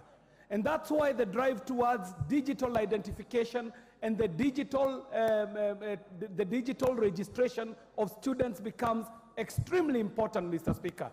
Previously, the government has been disbursing monies to schools without even ascertaining the exact number of students in any given institution. It has been guesswork, Mr. Speaker. Mr. Speaker, if the government would be able to identify an individual at birth, such a government is able to plan for the life of the individual, not only through schools, but even as they come into the working environment and as they go into becoming an economic contributor in this country. So, Mr. Speaker, as the Petitions Committee looks at this, as the Education Committee looks at this, they've also got to be able to come up with a system that establishes the exact number of learners in our institutions. Thank you very much, Mr. Speaker, for this opportunity. Oyula Joseph. Is that Joseph Oyula? Yes.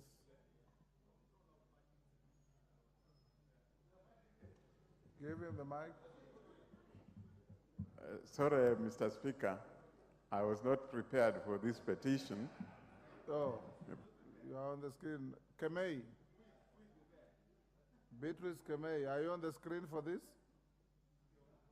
Those of you who are not interested in this petition, can you delog yourselves off the screen? Interventions. Posing David. Where is Posing? I'm here. Yes. Of course, you know, Mr. Speaker, I was prepared to lay a paper, but of course I can say something. Speaker, this is a very important petition, as members said, but I'm asking myself, does that require a petition, Speaker? Doesn't require a petition. It's common knowledge. Where is the minister in charge of education in this country? Posing, any Kenyan has the right to petition this house, whether it's common knowledge or not. I thank you, Speaker. But that is an indictment, Speaker, to the Minister of Education. That's what I'm trying to say. It doesn't require a Kenyan to be able to go, think, write a petition, send to you, Speaker, and you read on the floor of the House. That is an indictment to the Minister for Education. And therefore, Speaker, my only contribution to this petition is it should go to the Leader of Majority, Honorable Speaker, not the Petition Committee, not the Committee on Education, so that the spokesman of government in the House can pick up this issue and implement more or quickly, more than a petition, Speaker. I would wish that you direct that this petition should go to the Leader of Majority so that for quick intervention, Honorable Speaker. I thank you. Didymus.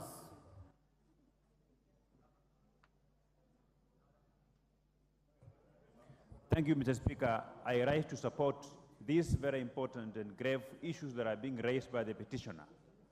However, Honorable Speaker, I feel like the committee should urgently and expeditiously, the Committee on Education, they should engage Treasury in liaison with the relevant committee, so that as the petition committee will be proceeding with this petition, they can also try to ensure that the ministry fixes this matter, very important, so that our children cannot be disfranchised and so that they can continue to enjoy the free secondary education. Honorable Speaker, I support. Kitonga Murugara. Thank you very much, Mr. Speaker. So, Speaker, this is a timely petition and it does raise several issues. The first issue is on issuance of birth certificates to our pupils. We know very well this is a problem countrywide and that we need to continue decentralizing into every sub-county so that birth certificates are issued. From there, we move to NEMIS, which is the registration of students so that they are able to get capitation. Again, there should be no issues with this. From there, we move to the government issuing the actual money to the schools in accordance with the number of students in the NEMIS. Again, here, there should be no hindrance. If we do this, then our education system will be seamless, it will flow well, and we will not be having such petitions which now tell us to go back to the year 2018, 2019, so that we can pay arrears. I urge the Public Petition Committee to move this speed and resolve this issue. Thank you. Majority Leader. Thank you, Honorable Speaker, and I Majority support Leader, this petition. This teacher is raising several things. The most important one, apart from the arrears, is that children cannot be captured by NEMIS without birth certificates. And that may not be resolved by the Petitions Committee. So you have to give direction on that. Thank you, Honorable Speaker, and is indeed one of the issues I had noted to ask the Public Petitions Committee to also involve in their deliberations on this issue, to involve the Office of the Registrar of Persons. Two, Honorable Speaker, it is quite clear at every turn of the year, government should know how many students are actually in classrooms from class 1, grade 1, all the way to Form 4. And therefore, there should be no reason, Honorable Speaker, why even at the turn of the year in January, someone should claim what Mr. Indimuli says here, that in January, because the data that was used was from November, December, there are more students admitted into secondary schools. Because those students are never admitted from the blues. It is children who sat KCPE in the previous year, and government knows how many students actually sat for KCPE, for instance, in this financial year, and therefore they should be able to plan for them. Honorable Speaker, also to note that Parliament also has a role to play. The Chairman of Education, I'm sure, Honorable Speaker, you give him a chance, will tell you that there is always a financing gap of about 22 billion shillings in secondary school education funding. And therefore, that occasions the deficits that come in, and the Committee for Budget and Appropriation must therefore ensure that we appropriate adequate resources towards not just day secondary schools, but even for our boarding schools. Two, Honorable Speaker, there are also cases of fraud, and members will tell you across all our constituencies, there are teachers who also escalate the actual number of students they have in NEMIS vis-a-vis the students who are in classrooms, causing a great disservice to others who are not captured in NEMIS. But the ministry should leverage on ICT. And I like what the member for Dagoretti South has said.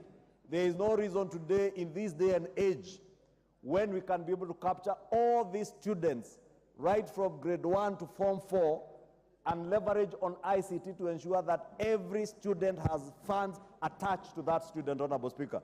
Honorable Speaker, I heard the Leader of Minority in his contribution propose that maybe government should say they are unable to pay and allow head teachers to increase fees.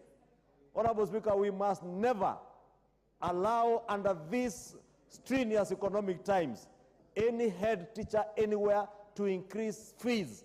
The government of Kenya should be able to pay school fees for all our children. And therefore, I want to advise my good friend, the Honorable Pio and I, because I have seen them claim that school fees is going up, the cost of fuel is going up. You cannot also be saying here that we allow school fees to go up. School fees must not go up at all, Honorable Speaker. We have also bursaries. And it's the same person yesterday who raised the issue of bursaries. We must also ensure, Honorable Speaker, the multiplicity of bursary funds in this country is an issue, whether we like it or not. At one point or the other, we must be able to look into.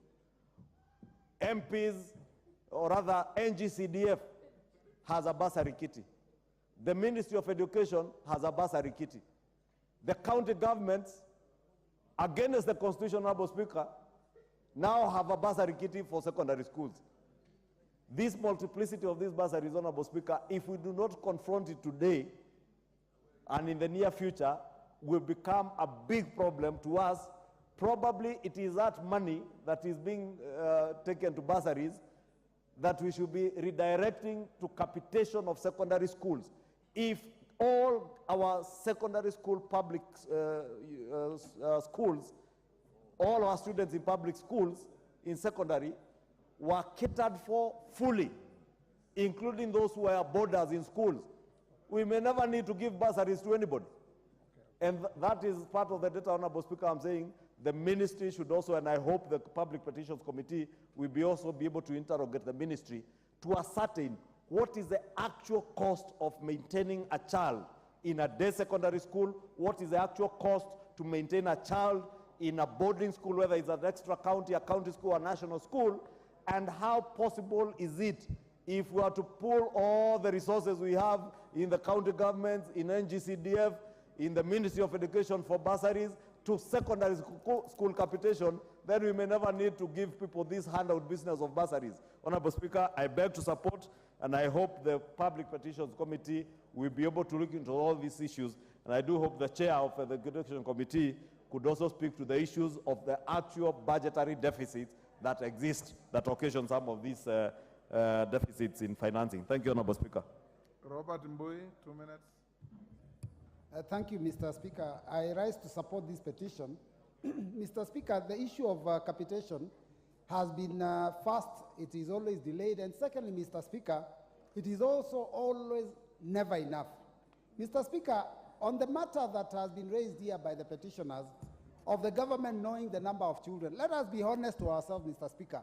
The government knows the number of children in every school because every classroom teacher must every single day, morning and afternoon, sign a class register confirming the number of children in that school. So it's not rocket science. Every principal knows the number of children. Mr. Speaker, the problem we face is when we are told that the children must have birth certificates to be put in the NEMI system. And Mr. Speaker, unfortunately, it is also the government that is in control of the delivery and the production of birth certificates. So parents are unable unless they go and queue for long hours to get birth certificates. So a lot of children don't have birth certificates and they end up not being able to be put in the system. But Mr. Speaker, even when you look at the amount of money that is given, you know, there was a time we were supporting education exams. Mr. Speaker, if you get to know the figure that is given for exams, if you get to know the amount of money that is given for sports, it is so little, Mr. Speaker, that it cannot be able to run the education system. So we need to look at how do we increase the capitation to make it enough for our children. Thank you, Mr. Speaker. Thank you. Last on this, Melly. Thank you, Mr. Speaker. Mr. Speaker, I rise to support this petition. Mr. Speaker, I want to bring to the attention of the House that the funding gap that exists is a result of the decision of this House. That the 630 billion shillings, the primary school education is not, secondary school education is allocated around 60 billion. Of that, 22, and in that particular funding, it's supposed to have around 80-something billion shillings. So every year we have a funding gap of 22 billion. And I want to ask this House that in the next funding cycle, let us make sure that that amount of money is actually put in the budget. Two, Honorable Speaker, I also want to point out that in the various fundings that we have in this country, and I want to say the majority leader has just put it very clear. The other day we discussed with some experts that there is a lot of money outside there with the local banks, in the NGCDF, county governments, and other institutions amounting to over 30 billion shillings. If well streamed out, it can actually do a good job in terms of funding education. Two, we have this issue of a birth certificate. And I just want to address this more specifically to the Ministry of Interior. It has become a serious problem in schools to have a birth certificate. The Ministry of Education and the Ministry of Interior needs to work together so that we digitize and to get to know how many students, and every student needs to have a number so that we avoid fraud. And as Honorable KJ has just said, we really need to make sure that we have a very clear digital system in schools so that we can fund every child. We have a register in schools. So the Petitions Committee, and I think the Education Committee will have an input into this so that we solve this issue, and this one should not give parents and principals an excuse to raise fees. This is hard economic times, and actually we need to lessen the burden that we are giving to the parents of this country, that let the government pay, let the principals not raise fees at this particular time, Honorable Speaker. We need to streamline and make sure that the monies that we have reach schools on time. Lastly, Honorable Speaker, we have this issue of the budget circle. The budget circle and the school calendar starts at different times. This is something that we need to align. We need to sit down so that we align the budget circle and the school calendar so that disbursement are actually in tandem with what is going on. I thank you and I support. Thank you. The petition is committed to the Public Petitions Committee. And should they find any requirement to consult with the Committee on Interior and Education, they feel free to do so. Roeda Obo, present your petition.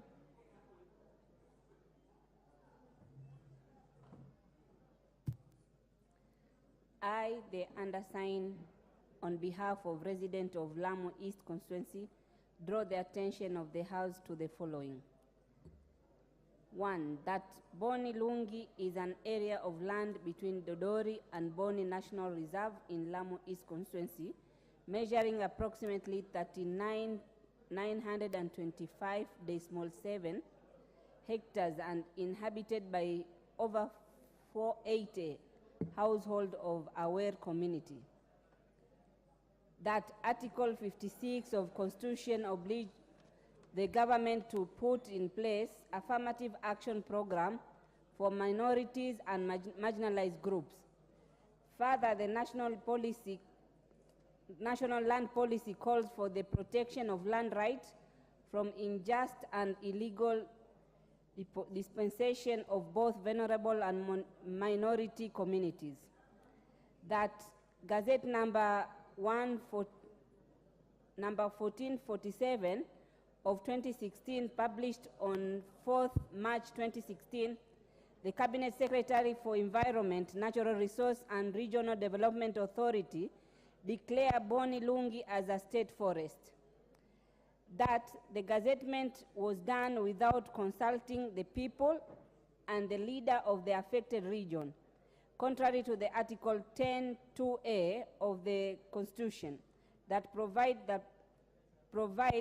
for the public participation in making, implementation public policies, and in applying the laws.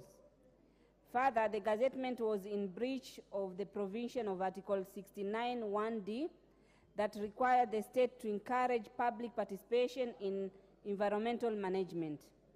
That the land in question is actually community land, that the local people have been farming, depending on resources for collecting natural fruits, honey, plants for traditional medicine and building materials.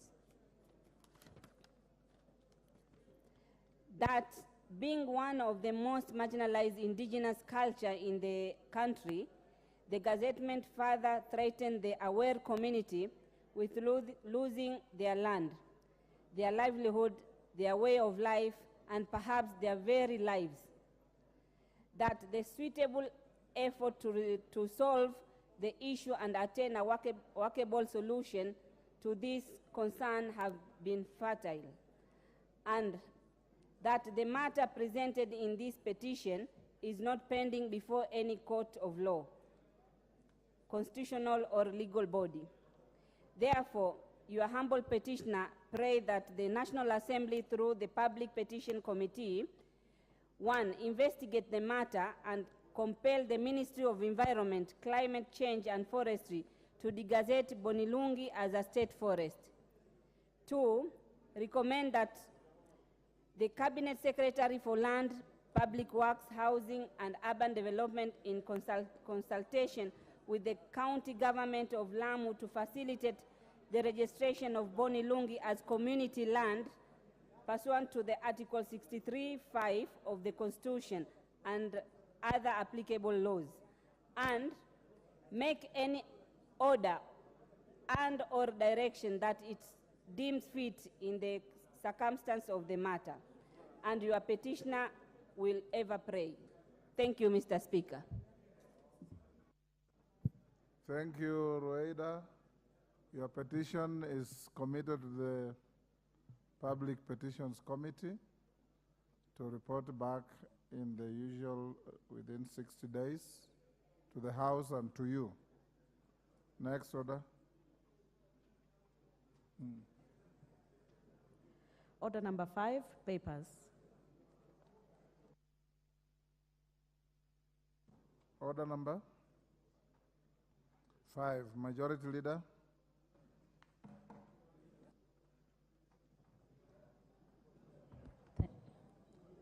Honorable Speaker, I beg to lay the following papers on the table of the House today, Wednesday, 6th December 2023, afternoon sitting.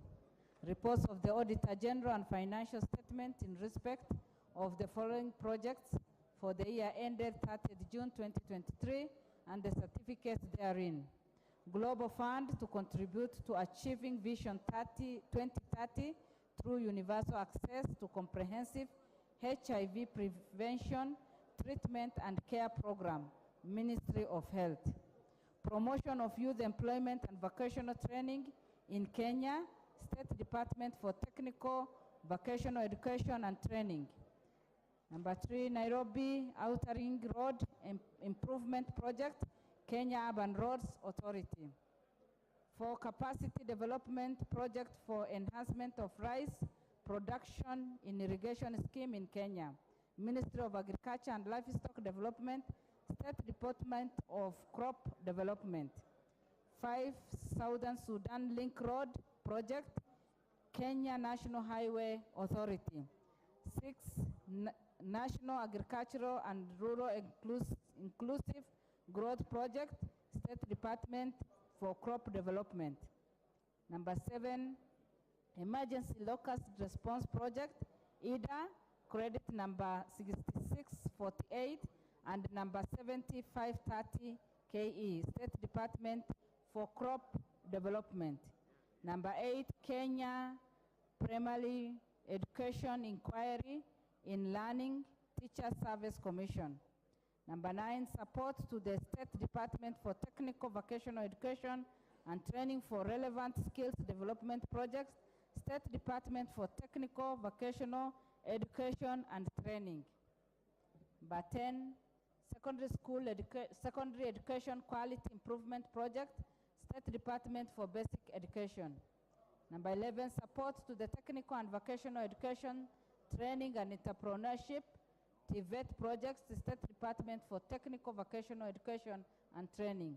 Number 12, establishment of Kenya Advanced Institute of Science and Technology Project. Number 4, State Department for Higher Education and Research.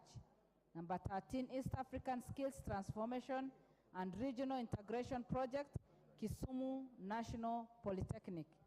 14, Lake Victoria Environment Management Project, Ministry of Environment and Forestry. Number 15, Kenya Social and Economic Inclusive Project, State Department for Social Protection and Senior Citizens Affairs. 16, Kenya Youth Empowerment Opportunities Projects, the State Department for Labor and Skills Development. 17, Kenya Youth Employment and Opportunities Project, Micro and Small Enterprise Authority. And 18, Eastern and Southern Higher Education Center of Excellence, State Department for Higher Education and Research. Mr. Speaker, I lay. Thank you. Thank you, Honorable Naomi Wako. Majority Leader, when you lay papers on the table for purposes of Hansard, you read exactly as it's written.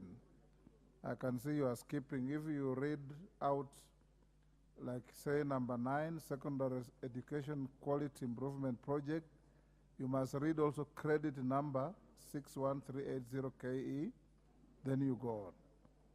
So from what you have read, we are going to have gaps in the Hansard. So you better follow up with the clerks to correct in future. Avoid those in njia ya mkato. Next. Next order.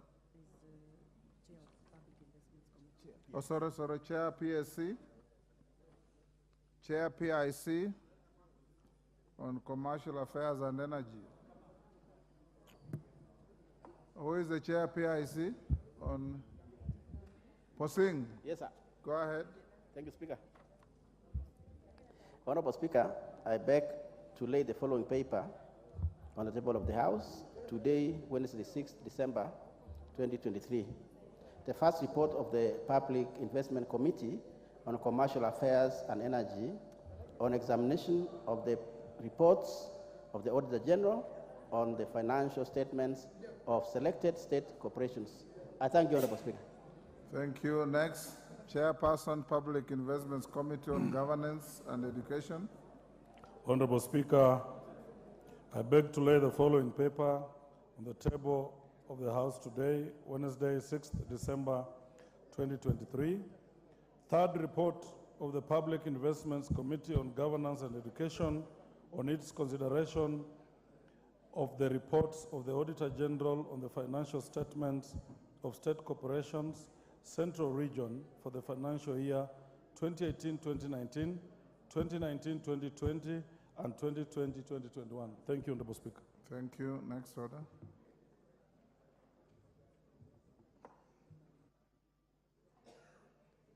Order number 6, notices of motion.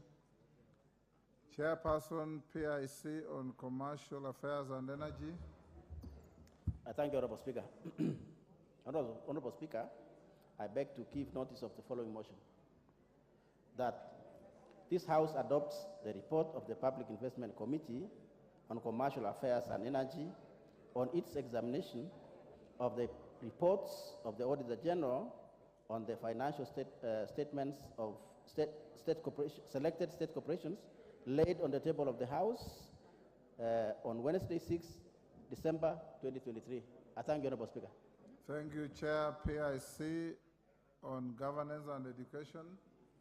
Honorable Speaker, I beg to give notice of the following motion, that this House adopts the report of the Public Investments Committee on Governance and Education on its consideration of the report of the Auditor General on the financial statements of state corporations, Central Region 2020 and 2020-2021, laid on the table of the House on Wednesday, 6th December 2023.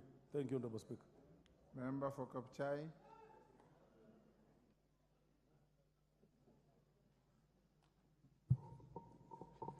Thank you. Honorable Speaker, I beg to give notice of motion of the following motion.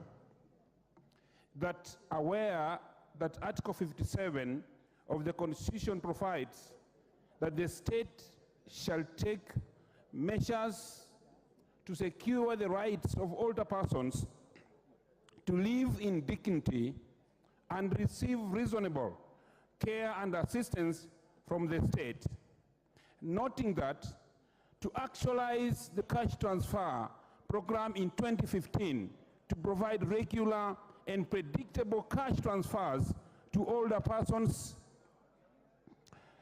aged 70 years and above, and who are not in receipt of any civil service pension. Appreciating the success that the program has recorded in alleviating poverty and suffering among the older persons.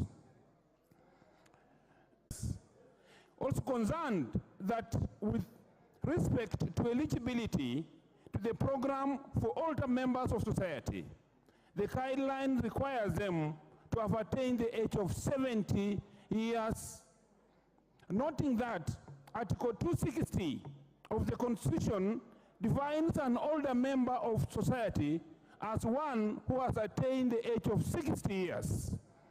Concerned that capping the eligibility for enrollment to the Inua Jamii program at the age of 70 years is discriminatory to the older members of society and negates the spirit of the Constitution entitling support to older members of the society.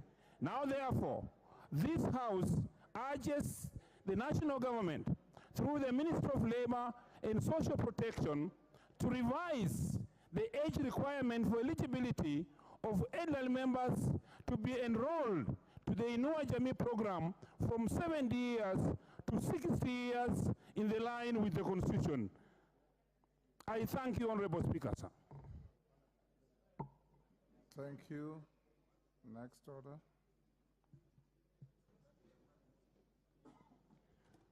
order number 7, questions and statements. At order number 7, let's first take the statement from the Chairperson, Departmental Committee on Housing, Urban Planning and Public Works. Is Omar Mwinyi here?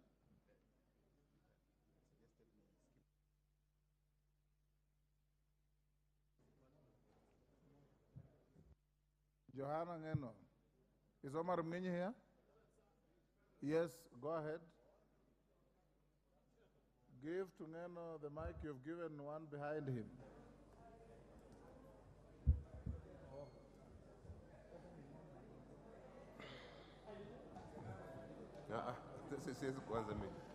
Thank you, Mr. Speaker. How long is your statement? Pardon, sir? How long is your statement? Just a few minutes. Pardon? 3 minutes. Okay. 3 and 2 minutes is enough. Thank you, Mr. Speaker. Pursuant to the provision of Standing Order number 44-2C, the Honorable Omar Mwinyi, MP, requested for a statement from the Chairperson of the Departmental Committee on Housing, Urban Planning and Public Works regarding the management of houses and treatment of tenants on estates in Mombasa County owned by the NHC, National Housing Corporation, on 25th October 2023. The committee wrote to the Cabinet Secretary, Ministry of Lands and Housing, via a letter reference number NADDC HUP 2023-031 dated 27 October 2023. Mr. Speaker, inviting them, we wrote this letter inviting them to submit the response on the matter raised by the statement. And the response, Mr. Speaker, was forwarded to the committee by the Cabinet Secretary on 27th November 2023, of which I beg to submit.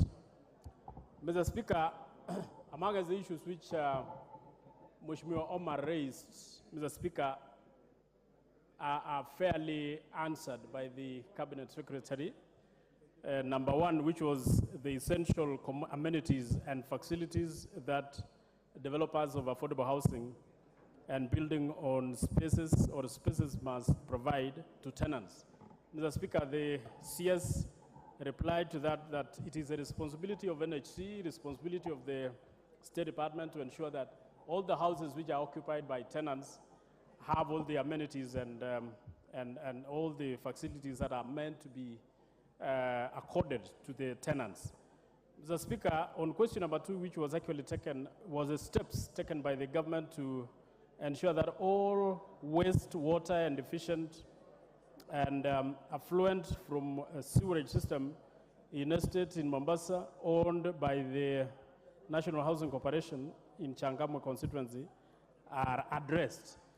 Mr. Speaker, the CS also answered to that question, which of course enumerated all the cooperation between the State Department and the NHC and the MOWASCO, which is Mombasa Water Sewerage and Sewerage Company, which they are in cooperation in ensuring that all these amenities and facilities are provided for in those particular housing projects. Question number 3, Mr. Speaker, which was seeking clarification on whether the NHC, the NEMA, has developed regulations on management of toxic and hazardous sewage flow from the broken system and how they are implemented. Mr. Speaker, the CS also replied to those questions, and I believe the answers are fairly clear, and the member, unless, Mr. Speaker, there are so many other issues which the member might raise, I think the answer there, Mr. Speaker, is fairly clear. On question number 4, Mr. Speaker, which I also felt needed some serious and deep investigation into that matter, is the matter which the member raised on the issue or actions which may have been taken against NHC for poor management of the estate, the constant harassment of residents living in the area or in the estate, including threats of eviction, sexual harassment, corruption allegations, rental arrears, disputes and hazardous or harmonization access to purchase houses, ongoing projects without approval, theft and injuries, security lights, social amenities, and lack of public participation. Mr. Speaker, I've read the response by the CS, and one of the responses, Mr. Speaker, was that there is no action preferred against the NHC by anybody, Mr. Speaker, and therefore, if there was any issue and any formal complaint by anybody through either criminal or any other matter, Mr. Speaker, I think the NHC should have responded or would have responded. But on the issue, Mr. Speaker, since my committee actually visited the housing project in Changamwe, Mr. Speaker, on 24th of June 2023, and we took time, Mr. Speaker, to listen to the Member of Parliament representing Changamwe, and also members of the public who are living, or tenants who are living in those particular houses, Mr. Speaker. And there were so many issues which were raised. And in conclusion, I am in agreement that there are some issues that need further investigation so that we can understand, especially the issue of tenants who have been living in those particular houses, Mr. Speaker. And some of the original tenants, some of them might have passed on, leaving their children behind, and these children maybe are not employed and they cannot pay or continuously pay for these particular services or pay for the rents on those particular houses, Mr. Speaker. And I thought maybe we need to have a further discussion on this so that we can ensure that those people are not unfairly evicted from those particular homes. Mr. Speaker, I think I'll end there, Mr. Speaker, by saying that the answer to some of the issues which were raised by the member is what the State Department is trying to do, Mr. Speaker, building houses, affordable housing, and doing what we call tenant purchase programs, which instead of actually renting a house, Mr. Speaker, and on retirement you leave the house to the owners, Mr. Speaker, the program of tenant purchase means that you pay rent, but towards purchase of that particular house, so that when you retire or when you die, whichever comes first, Mr. Speaker, the house remains as a property of your children. So I think that is a program which the Ministry or State Department is working on to ensure that it is not just about renting those houses and when you retire, you leave nothing to your siblings. Mr. Speaker, I submit. Madam Mwenye, satisfied? Thank you, Mr. Speaker. Mr. Speaker, Chairman Ngeno is a good friend of mine. We've been together in this house for the last 3 terms, and I respect him as my colleague. However, the issue of national housing, Mr. Speaker, in Changamwe is more than what the chair has actually alluded to. The last time they visited, which is just about 4 months ago,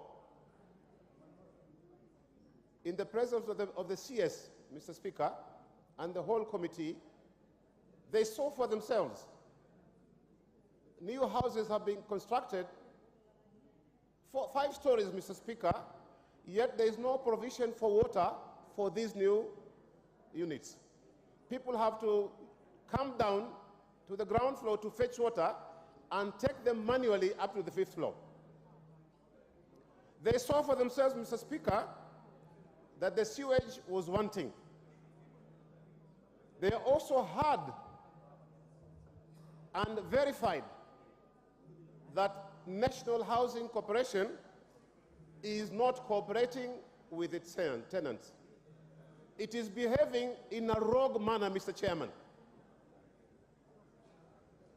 I have videos here, Mr. Speaker, of the National Housing Corporation passing bulldozers in between houses while constructing their new units without even involving the tenants themselves.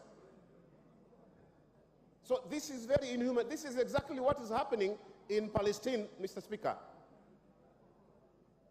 They are claiming that they are involving the Changamwe people wherever they want to do anything. It is actually false, Mr. Speaker. Ask for clarification on the statement. I actually would ask the chairman.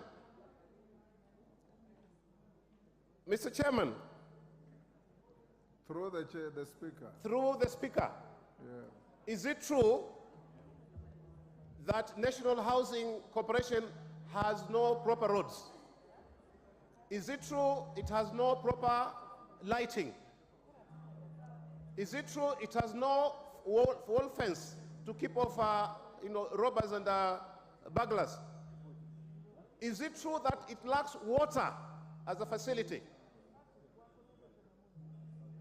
Mr. Speaker, I would also like to ask the chairman, as he was present while you were having this meeting, is it true that National Housing was even trying to grab school land belonging to Magongo Primary and Gome Primary? And through my intervention, Mr. Speaker, we managed to bring back those pieces of land, yet they call it political interference. Mr. Speaker, they should know our work is to represent our people. And by representing our people, it does not mean we are interfering. We are actually doing our work. Thank you. So, Mr. Speaker, I would actually wish that you direct the committee to conduct a proper investigation, Mr. Speaker, because once we had a board which visited, a full board, chaired by the former Ndia constituency MP, and they brought up 2 lists of debts. Omar Mwinyi, you are debating your issue with... Give him the mic. And that is why they have elected me 3 times, because I do represent them. So I want them to be investigated because they have no capacity to collect rent. And furthermore, Mr. Speaker, it is not their duty to collect rent. They are supposed to build and sell those properties so that they develop more for people to occupy, Mr. Speaker. They are actually forgetting even their roles. Mr. Speaker, I think I would go on and on, but then we have a schedule in this House. I want to rest my case there and to seek your indulgence, Mr. Speaker, for this committee to conduct a thorough investigation and bring a full report to this House. I know 3 managing directors who were actually fired because of mismanagement of funds. And this is because of rent collection. Mr. Speaker, I rest my case. Johanna Ngeno, you've heard, before you've heard what the member is saying. What he's saying is that he's not happy with your statement. Speaker, you know, Mr. Speaker, statements are statements, and they are normally sent to the ministry for answers. And whichever answer they give you, Mr. Speaker, you may not have the opportunity to subject to thorough or further questioning. Just like the questions, question time, Mr. Speaker, is a little bit better because you have that interaction with the CS one-on-one. And I'm in total agreement with the member, Mr. Speaker, because I think we need to have a thorough investigation into this matter. And it is through your indulgence, What Mr. Speaker. you do, Honorable Ngeno, you seem to agree that your statement is inadequate. Liaise with the member. Correct. And if possible, you can call the concerned minister to your committee, invite the member, and interrogate the matter further. Correct, Mr. Speaker. Thank you. Honorable members, I'll give some direction as follows. Under order number 7, I had given an opportunity to Honorable Bashir Sheikh Abdullahi and Honorable Alice Nganga to make 15-minute statements on the proposed amendments to the Constitution. I'll do that after putting the question at order number 8, taking the Minister for Roads on the question by Robert Mbui, which is all encompassing, and thereafter Alice Nganga and Sheikh, you should be available for your statements. So let's go to call out order number 8, clerk. Order number 8. Hold on, clerk. Yes, Women Rep Kericho, what's the problem? Thank you, Honorable Speaker. And I remember last week I came with a statement, and you directed that today I get the report. So I've just sat here. This was after the drowning. Yes. The 2 people, Kenyans who drowned. Yes. And Yes. Honorable Speaker, as I wait for the report, I'm happy to report that one of the victims were retrieved and the funeral was done yesterday, but the other one is still missing. Still missing. And people are waiting. I was there on Sunday. People are really waiting and they are suffering a lot, Honorable Speaker. You will indulge the chair. Deputy Speaker, tomorrow morning, if you are the one starting the House, let the member who is the chair of the committee concerned issue the statement tomorrow morning. Order, honorable members. Owen Bayer, take your seat. Honorable members on their feet, take your seats. Call out order number 8. Order number 8, report of the Committee of the Whole House on the Gambling Control Bill, National Assembly Bill number 70 of 2023. Question to be put and third reading. Order. Order, honorable member on your feet, take your seat. Honorable member, at order number 8, I propose the question, which is that the Gambling Control Bill, National Assembly Bill number 70 of 2023, be now read a third time.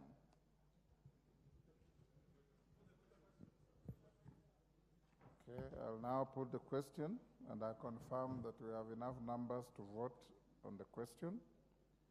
I put the question, which is that the Gambling Control Bill, National Assembly Bill number 70 of 2023, be now read a third time. As many as of that opinion say aye. Will those of the contrary opinion say nay? The ayes have it. A bill for an act of parliament to provide for the regulation of betting, casinos, and other forms of gambling, authorization of prize competitions and public lotteries, for the establishment of the Gambling Regulatory Authority of Kenya, for the imposition of tax on betting and other forms of gambling, and for connected purposes. Clerk, and we will go back to order number 7. Order number 7, questions and statements. Honorable members, you remember we directed that the Minister for Roads comes to the House today to answer a question framed by the member for Kadhiani, Robert Mbui. If the minister is around the House, he's already in the chamber. CS, welcome to the House. I'll now invite the member for Kadhiani to ask your question.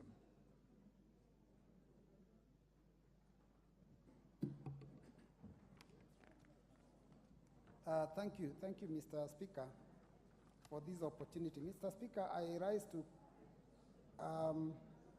raise a question by private notice number 19 of 2023 to the CS in charge of Ministry of Roads and Transport. Mr. Speaker, first and foremost, Mr. Speaker, I want the CS to clarify on the criteria utilized for allocating funds to the improvement of roads and construction of drainage structures through the Road Maintenance Levy Fund and Development Vote as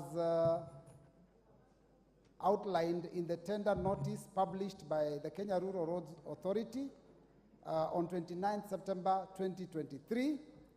Secondly, Mr. Speaker, I would like the CS to explain the reasons, including the factors influencing the discrepancies in the allocation of funds in road improvement projects, specifically, Mr. Speaker, noting that there was hefty allocations in some counties and omissions of certain other counties. Mr. Speaker, thirdly, I would like the CS to outline the immediate steps that his ministry is taking to ensure the equitable and fair allocation of funds for the improvement of roads and construction of drainage structures, considering the current weather circumstances experienced across the country, which are contributing to the deterioration of roads in various regions. Thank you, Mr. Speaker. Thank you. CS. Thank you very much, Mr. Speaker. Mr. Speaker, it is my privilege to appear at the plenary of the National Assembly this afternoon in compliance with the letter from the clerk that was dated 28th of November 2023. The aforementioned invitation required me to respond to the question of private notice number 19 of 2023 and also extended leave to provide policy positions as appropriate. In the section immediately below, I have therefore responded to the question. Minister, I want us to deal with this question because of the heavy calendar I have in the next 45 minutes. Thank you, Mr. Speaker. That will include a myriad of supplementaries. Thank you. And joyriding. Thank you, Mr. Speaker. Mr. Speaker, I beg to respond as follows. In part 1, maintenance of public roads is funded by the Road Maintenance Levy Fund, commonly known as fuel levy. The allocation of funds collected from the fuel levy is implemented in accordance with the legislation enacted by this august House. In particular, the Kenya Roads Act 1999, Section 6(2), D and E stipulates percentage allocation out of the funds as follows. 22% is allocated equally to all constituencies in the country to be administered by the Rural Roads Authority. 10% of the allocated funds is allocated for the maintenance or development of link roads between constituencies and serve as a government counterpart funds in funding work on rural roads to be administered by the Kenya Rural Roads Authority, and that the said percentum shall be equally distributed to the constituencies where Kenya Rural Road Authority has a mandate. 40% of the allocated funds is allocated in respect of national roads to be administered by National Roads Highway Authority. 15% of the allocated funds is allocated in respect of the urban roads to be administered by Urban Roads Authority. 1% of the allocated funds is allocated in respect of roads in national parks and reserves to be administered by the Kenya Wildlife Service. A maximum of 2% of the allocated fund is allocated in respect of the recurring expenditure of the board, and administration of the balance of 10% is in accordance with the road sector investment program approved by the Ministry of Roads. With reference to KERA, which was the subject of the question, members will note that the allocation of 32% of fuel levy, which is earmarked for rural roads, is distributed, and Mr. Speaker, with emphasis, is distributed equally to the concerned constituencies. The 10% of the fuel levy funds mentioned under Section 6 of the Kenya Roads Act is allocated to address, among others, emergencies and security roads. The Constituency Roads Committee, which have appointees of the national government CDF and the patronage of the honorable members, are valuable instruments in ensuring equity and optimal use of fuel levy at the constituency level. Therefore, Mr. Speaker, it is clear that the roads maintenance levy is distributed equally. It therefore means that every honorable member here is superintending and oversighting in this financial year, Mr. Speaker, an amount herein provided which is of the 22% in each and every of the 290 constituencies. We have 44,522,070. In the 10%, Mr. Speaker, you have 20,237,305. As a matter of fact, and for the record of this House, this financial year, every constituency in the Republic of Kenya, without any discrimination, receives 64 million shillings, 759 million, 375. Mr. Speaker, let me now turn to development vote. Turning to the development vote, Mr. Speaker, budgetary allocation to various projects are processed through the annual budgetary cycle culminating in appropriation by the National Assembly. This budget preparation cycle includes detailed scrutiny by the Appropriation Committee of the National Assembly. It is notable that appropriations under the development vote are project-specific, and once approved by Parliament, the Ministry stands guided and instructed to implement the same. The initial budget allocation proposal for the development vote are generated by agencies of the Ministry, taking into account the following parameters. Top priority is given to completion of ongoing projects, which is also a requirement under the Public Finance Management Act. Availability of fiscal space for new projects, government policies and strategic directions concerning infrastructure development taken together with technical and economic feasibility, equity and regional balance. Mr. Speaker, therefore, there is another category,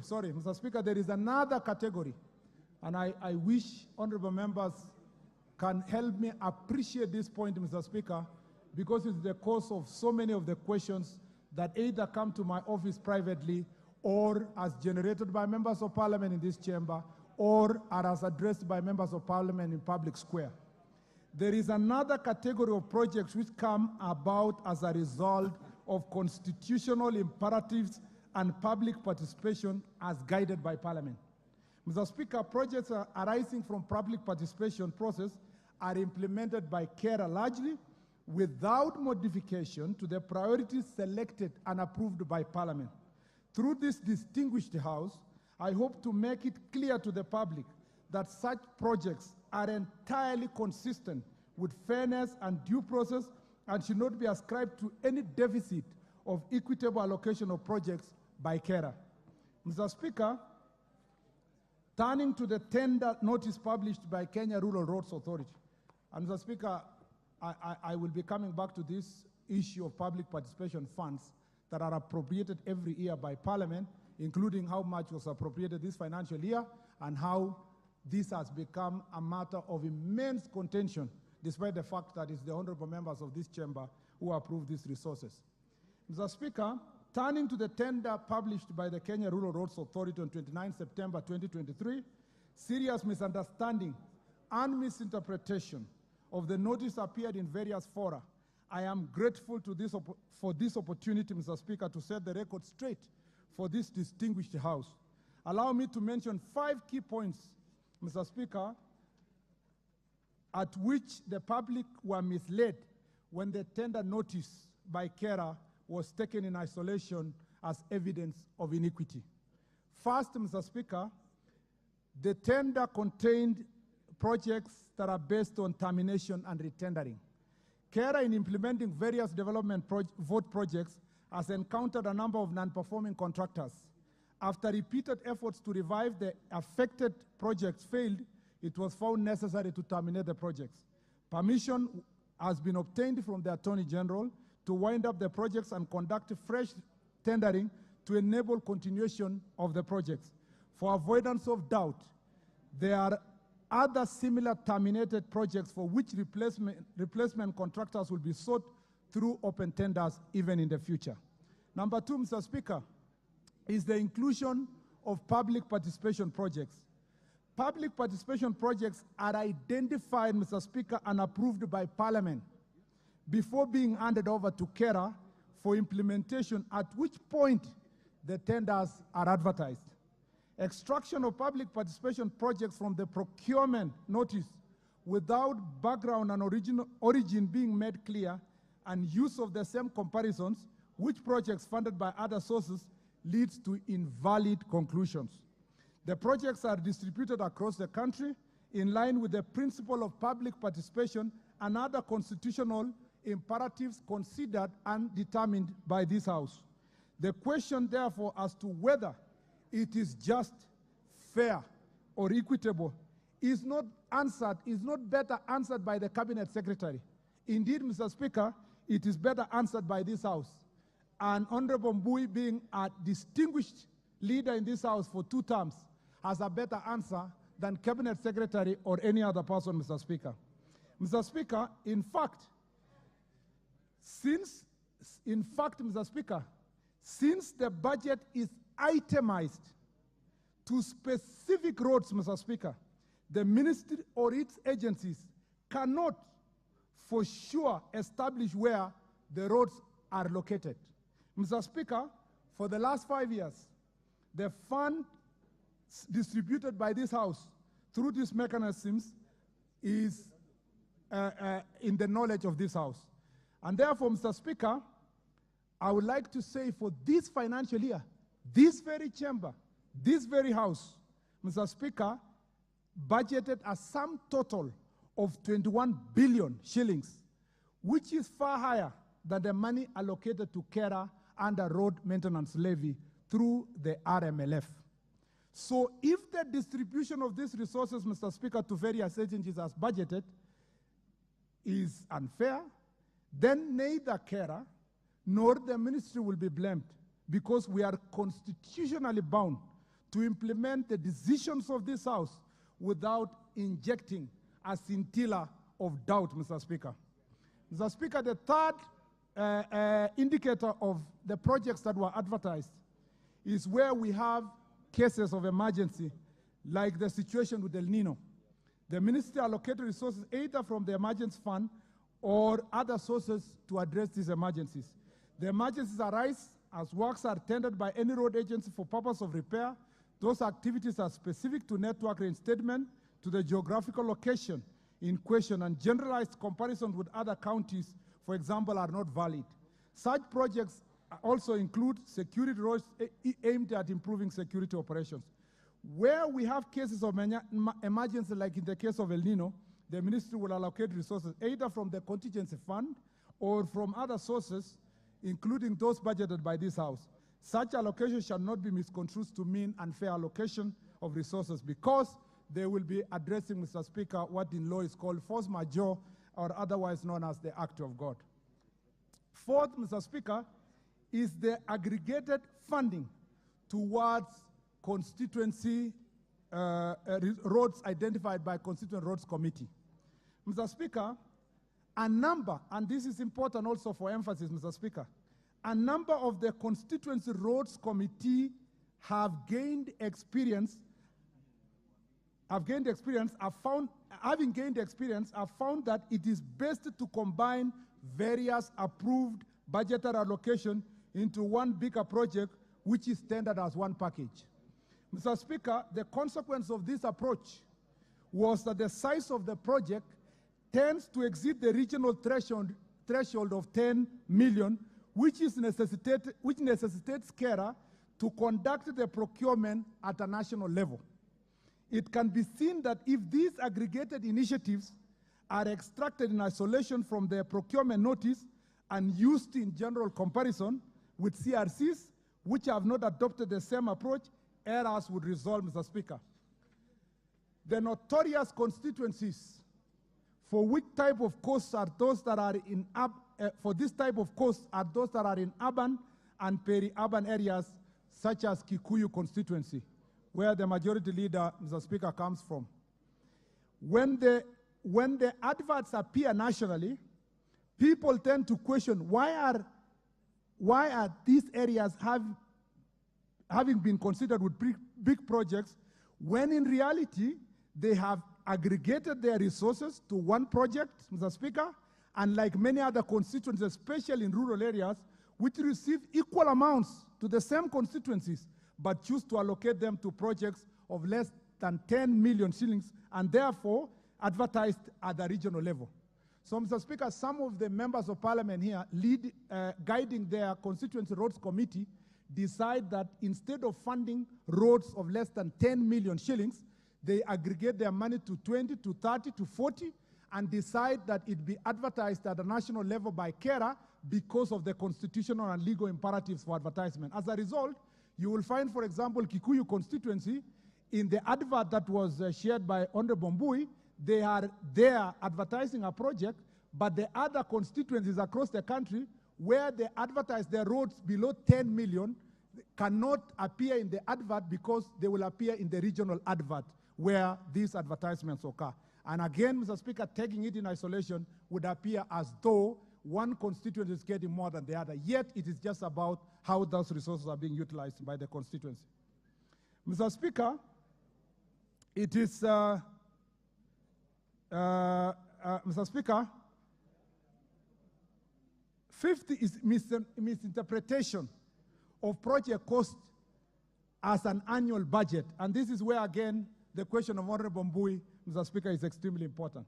Part of the misinformation associated with KERA notice number of 29th September 2023, Mr. Speaker, is insinuation that the multi-year global cost estimate for various projects was in fact a budget allocation for a single year, and thus an indication of a skewed allocation of scarce resources. While this incorrect interpretation is easily detected and corrected through cross-reference to approved budgets by this House and approved annual road work plans, I take this opportunity to once again assure the House that the allegations of skewed resource allocation was utterly without basis. In fact, Mr. Speaker, I have been baffled by the utterances by both inside and outside these chambers by elected representatives of the people who have been given enormous mandate and responsibility to do this sacred duty of distributing the public resources, Mr. Speaker, to turn around the whole world, either feign ignorance, Mr. Speaker, or Mr. Speaker, Order, honorable members. Or Mr. Speaker. Yes, Robert Mbui, what is out of order? Thank you, Mr. Speaker. Mr. Speaker, he's answering your question, remember? Mr. Speaker, I do agree, Mr. Speaker. And Mr. Speaker, you know that this is a question that I raised in the House Business Committee that you chair. And we agreed as a House that instead of talking about it, even in this chamber, Mr. Speaker, because I had wanted to seek for your permission to do an adjournment motion, we agreed that we ask the CS so that he can come and clarify.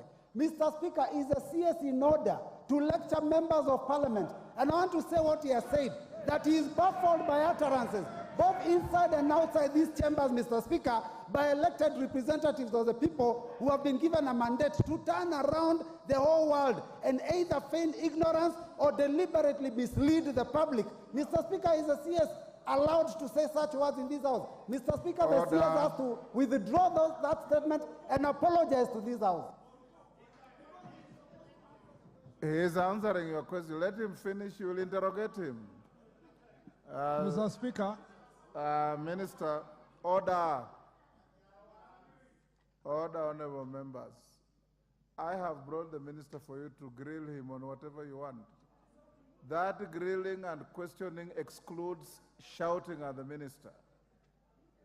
So listen to him. When he finishes, everybody will have an opportunity to ask questions which I shall compel him to answer. But let's have some decorum in the House. Minister, try and paraphrase your answers. Thank you, Mr. Speaker. Yes. The reason why, Mr. Speaker, I have to go this length to answer in detail is, Mr. Speaker, there is a misconstrued position in the public that certain constituencies or certain counties or certain communities are getting projects more than the others. Mr. Speaker, I have overemphasized that should there be unfair distribution of these resources, Mr. Speaker, the problem squarely lies in the House that allocates the resources.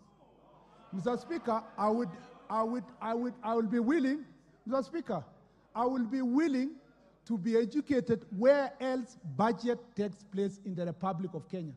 The only supreme august house in the Republic of Kenya which allocates resources and not, Mr. Speaker. Order, Minister, take your seat. Honorable members, you have made your policy statement. Avoid the temptation to appear as if you are lecturing members. Order. I need no assistance. I need no assistance from any one of you. Avoid the temptation to appear as if you are lecturing members. Answer the question. Indeed, many of these members keep coming to my chamber to raise the same questions. That's why you've been called here. When he finishes, I'll give you time to ask questions. I had allocated 45 minutes. I'll even allocate more time for you to ask questions and be satisfied with what the minister is doing in your constituencies and elsewhere in the country. For the assurance of the House, Mr. Speaker, I will be tabling itemized budget by this House past this financial year, clear with indication of the money for every road and for every county and for every constituency.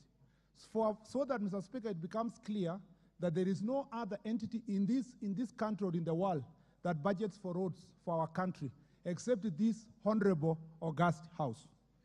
Mr. Speaker, it is unfortunate, therefore, that these projects were misconstrued as an introduction of new projects. For avoidance of doubt, Mr. Speaker, the replacements of non-performing contractors, I'm just giving a summary of what you say, as you said, Mr. Speaker, that for the avoidance of doubt, the replacement of these non-performing contractors, some of whom have abandoned the site, is continuous, and after termination, the replacement of these contractors will be done through an open tender as provided in an annex that I have here, which is part of the advertisement just after the one Honorable Mbui spoke about. Mr. Speaker, the annex we are provided indicates that the number of projects that were retendered by KERA, anyone looking at the advert also in isolation, Mr. Speaker, would be forgiven to think that it's new projects or it is giving advantage to certain counties as against the other. Mr. Speaker, some of these re-advertised projects were initially tendered in the years 2015, 2016, 2017, and the contractors were unable to deliver to date. It was only in the interest of justice in these counties that the KERA re-advertises them as approved by the Attorney General. Some of the counties in the next term, Mr. Speaker, include Homa Bay, Kisii, Nandi, Baringo, Kakamega, and Makueni.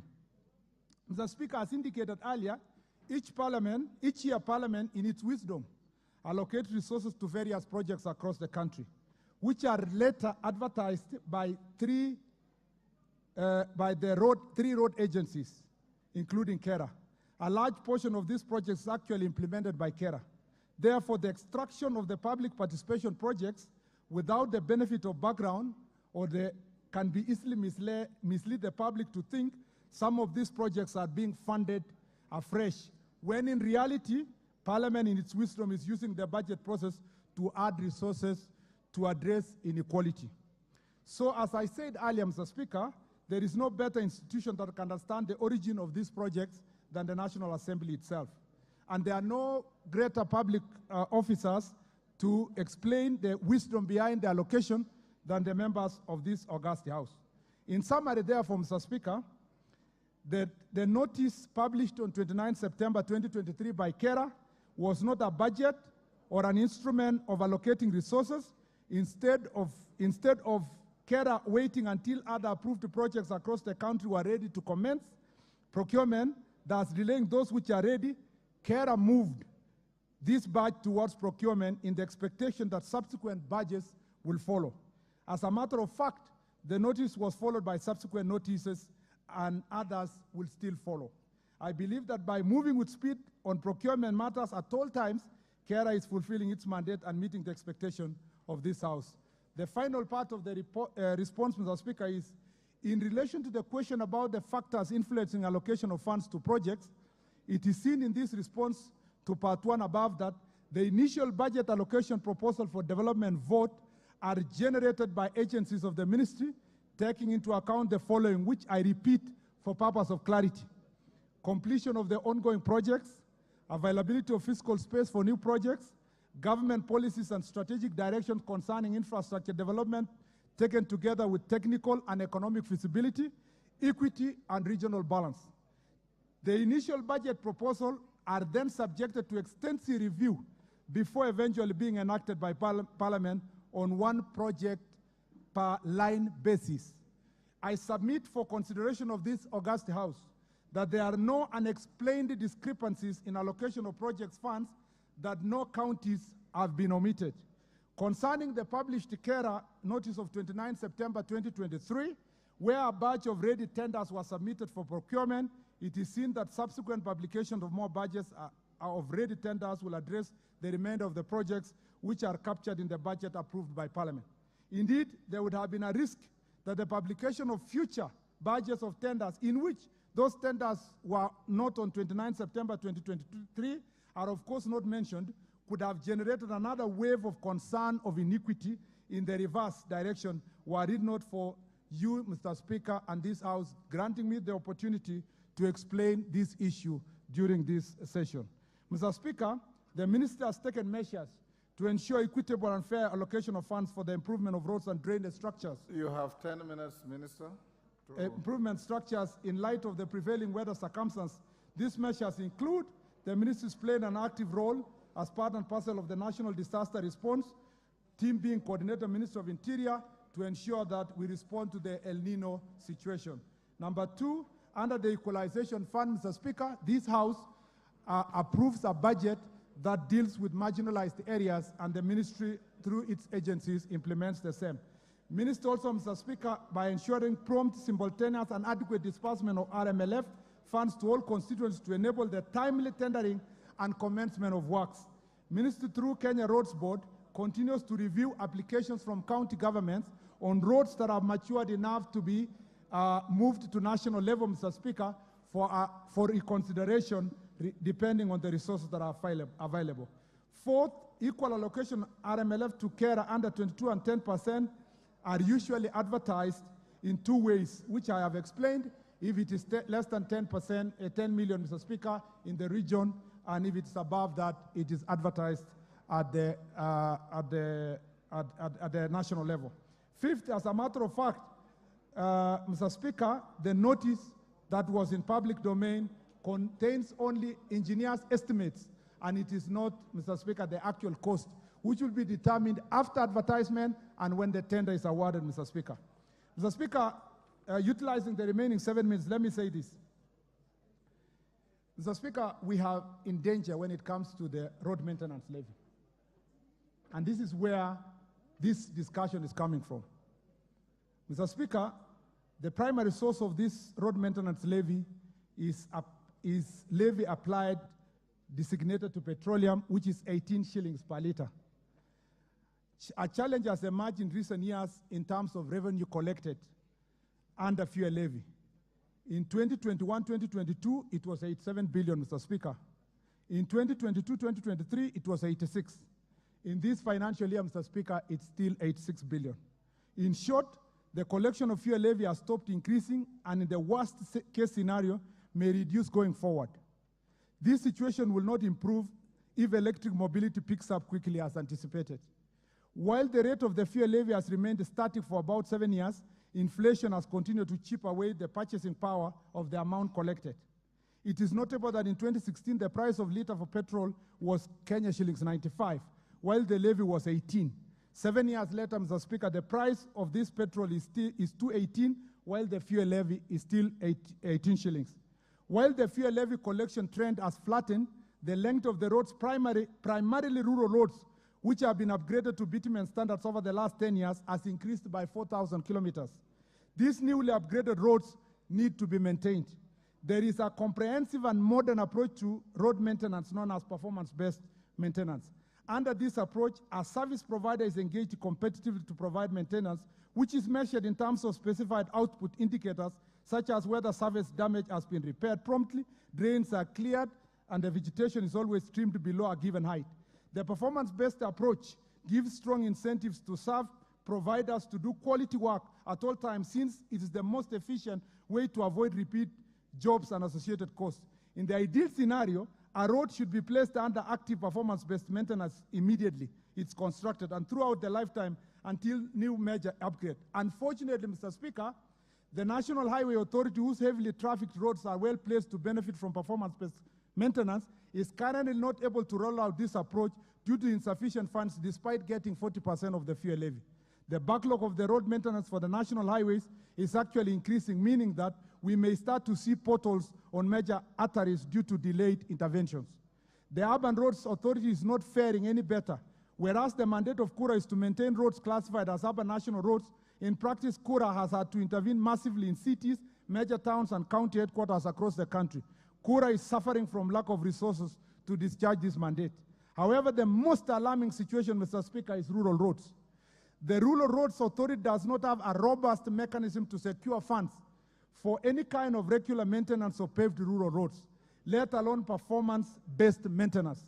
The sad truth is that the paved roads under KERA are orphans in financial sense. As a matter of fact, members of parliament, through the Constituent Roads Committee, are opposed to any attempt, Mr. Speaker, to allocate any money under 22% or 10% on maintenance of tarmac roads, Mr. Speaker. It is therefore true to say, Mr. Speaker, we are waiting a catastrophe. No wonder many Kenyans are complaining of potholes in many rural roads across the country, especially the low-volume seal roads. Mr. Speaker, the implications of the non-availability of funds for maintenance of the rural roads are clear. If a solution is not found for rural roads, the recently paved rural roads will be deteriorate rapidly, and both the minister and indeed the distinguished members will face difficult questions for which we will not have immediate answers from the public. A significant portion of rural roads which are upgraded to be paved roads standard were constructed in expectation that traffic volumes were minimal and relatively low expectation would suffice. In practice, economic activities are promptly picked up as new roads were opened to traffic for specific loading. Overloading has caused distress on several pavements. This makes effective maintenance even more urgent and necessary. It is in this context, Mr. Speaker, that the portion of the report of the National Dialogue Committee, which mentions a reduction of Kenya shillings 5 per litre in fuel levy, should give us a pause of reflection concerning the consequence of the road sector.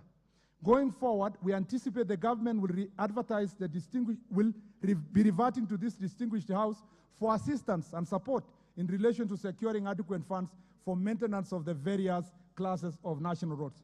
Lastly, Mr. Speaker, in another 3 minutes, with your permission, Mr. Speaker, we have challenges with the development vote. This is only 3 minutes and I'll conclude. Then I will get the necessary guidance from this House. You'll have 3 minutes. Thank you, Mr. Speaker.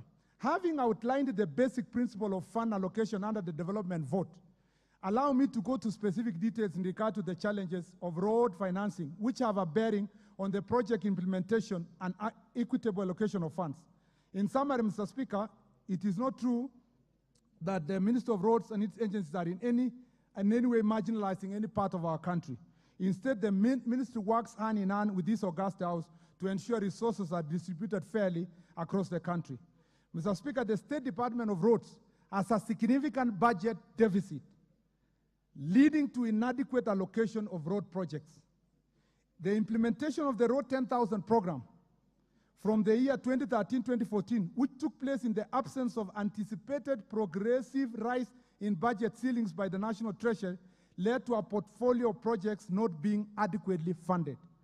The rollout of Road 10,000 program ended a full circle in 2017-2018, when net government GOK budget stress started being witnessed.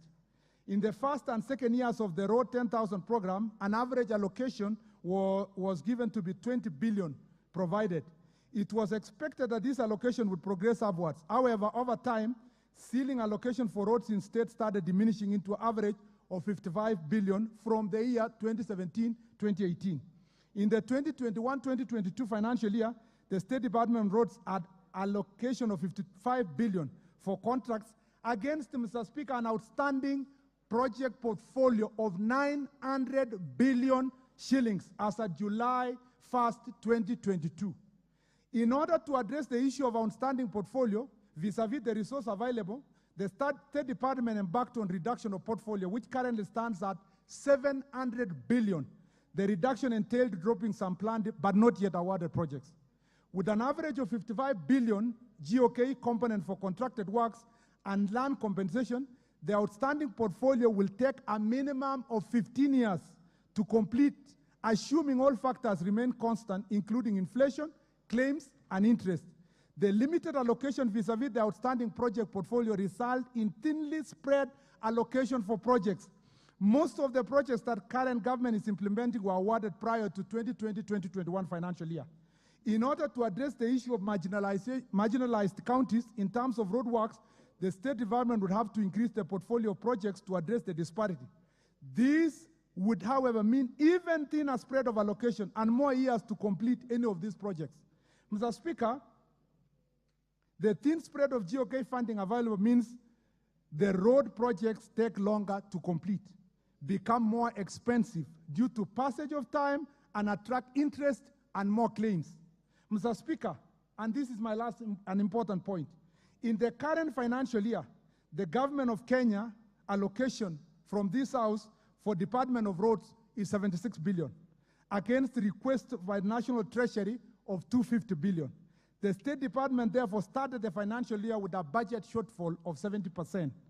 During the first supplementary budget, the 76 billion was reduced to 61 billion, Mr. Speaker.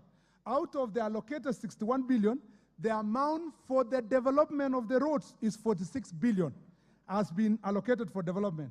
This inadequate budget provision vis-a-vis the huge portfolio of road projects has led to stalling of road projects everywhere in the country. And Mr. Speaker, I need to insist, everywhere in the country, because in one part of the country, they think another part is being considered. And if you go to that part, they think another part has been considered. Mr. Speaker, out of the outstanding GOK portfolio, there is a component of 155 billion pending bills as at 30th of October 2023. The available money to service those pending bills is 46 billion, which is less than 1/3 of the provision required to pay outstanding bills on road projects, in addition to more work that will be certified within the remaining portion of financial year. In association with the large stock of pending bills— Time up, Minister. Yeah, Mr. Speaker, if I don't make this last point, it will not complete on the development. How many minutes? Give me 3, then minutes. I'll finish. Actually, I have 2 pages, so it may be less than 3. In association with the large stock of pending bills in the requirement to pay interest of the same and resourced by contractors to claims to recover the cost, in this regard, the ministry is considering to propose a new legislation to be brought to this House to cap the potential liabilities from inadequate funded projects in the manner similar to Induplam rule, Mr. Speaker. Because we have now a situation where a road is awarded 1 billion, but the claims are about 3 or 4 billion in the same road because it's been abandoned, and their claims and their interest, Mr. Speaker. Delayed release of budget of GOK Exchequer also impacts the development of roads. It is expected that once the budget has been approved, the Exchequer would optimally be released in tranches as the year progresses. In the current financial year, Mr. Speaker, against the budget of 76 billion under printed estimates, Mr. Speaker, the only releases we have received up to now is 6 billion shillings to serve, Mr. Speaker, pending roads of 155 billion and a budget of 76 billion. Even when you sit in that office and contractors are coming asking for support, Mr. Speaker, you wonder, if you spread 6 billion against a claim of 155 billion, which contractor would you give money to go on site, on which one would you not? If you give a contractor who is claiming 2-3 billion, you give them 100 million, they are unable to mobilize to go on site. And that is the true situation as we have in our country. Mr. Speaker, as I conclude, I have already touched on the matter of public participation projects while answering the questions above. But, Mr. Speaker, these public participation and other projects that are introduced to satisfy constitutional requirements could be perceived to contribute to skewed net of allocation unless, Mr. Speaker, and it will cause the situation that we have now. If you see members are angry here because they come to my office the way they come to your office, Mr. Speaker, a lot of the questions is the public participation funded roads allocated by this House every year. And, Mr. Speaker, unless there is a proper sensitization and, Mr. Speaker, a full discussion by this chamber in a honest manner about the appropriation of these public participation funds, Mr. Speaker, this feeling of marginalization will continue. Most of these maintenance roads under public participation initiative are implemented by KERA. It is notable that all roads under the development budget are itemized and approved by this House. Once Parliament has appropriated and approved the specific project to be implemented, the road agencies will implement. Mr. Speaker, I have a suggestion that, Mr. Speaker, instead of this House, and I can only suggest because this House is supreme to all of us, instead of this House allocating the 21 billion to either new projects or projects that are below 10 million or maintenance of roads, Mr. Speaker, if this 21 billion was available to support the pending bills, Mr. Speaker, most of our contractors would have come back to site to make sure that those roads are progressing. But this is a suggestion. I have no control as to this House, what this House decides, Mr. Speaker. I am just suggesting to the House that if you can consider, Mr. Speaker, supporting the pending bills, it will be great. While the ministry is committed to equity, it is worth noting that some of the factors considered discussion about inequity, Mr. Speaker. And therefore, I conclude by saying this. Not all is gloom, Mr. Speaker. The government has been working extremely hard for the last 1 year to speak to our development partners, both bilateral and multilateral. I speak with experience, Mr. Speaker, because you know, and I have appraised you on this issue.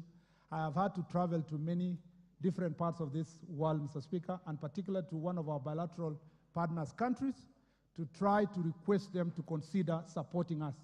Mr. Speaker, the conversations are in advanced stage. Mr. Speaker, I believe that in another 2 or so months, I should be able to come back to this chamber, if invited again, to give the good news to honorable members that some of our critical number of our roads will resume, Mr. Speaker, thanks to the efforts we are working to make sure that those development partners support us. And Mr. Speaker, with utmost respect, I want to thank those development partners for listening to the Republic of Kenya and for listening to Your Excellency the President, having been a member of his delegation to many of these countries to deal with this issue. The last issue, Mr. Speaker, is to thank the development partners for helping us deal with the question of Eurobond, because this is where the devil lies. It is the Eurobond payment, Mr. Speaker, that is due of $2 billion that has made it impossible even for our budget to be constricted, Mr. Speaker. Mr. Speaker, as I sit down, many members here may feel that I am a bit hard when it comes to the question of these public resources. Mr. Speaker, I have been a victim, Mr. Speaker, of Mr. Speaker, berating, harassment, on something, Mr. Speaker, I have zero control. If I had a chance to sit where my colleagues sit, and we have sat with them in this House, Mr. Speaker, I would use this floor to, Mr. Speaker, correct the injustice and the marginalization. Because if you take this punishment to an innocent cabinet secretary who has zero role in allocating of money or budget, Mr. Speaker, it would be unfair in the Republic of Kenya. And I say this, Mr. Speaker, with all my heart. I am the only cabinet secretary, I don't want to praise myself, who has invited as many counties, I'm now in county number 26, to come for an open discussion without considering a political side, to ask ourselves, how shall we deliver on this very difficult road function in the absence of the budget that we have been given? So, Mr. Speaker, even when we feel the pain, and I have spoken to my friends here, when we feel the pain, and the pain of our voters saying we are stuck in mud, the roads are not progressing, this pain is a collective responsibility of leadership at such a time as this. And I promise this House, I will not sleep until we succeed to return all the contractors to go on site. And there is a light at the end of the tunnel. I thank you, Mr. Speaker. Order, honorable members.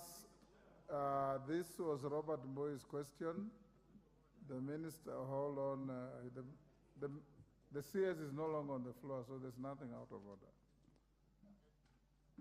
The question belongs to Robert Mbui, but the minister has wandered far and wide on the issue.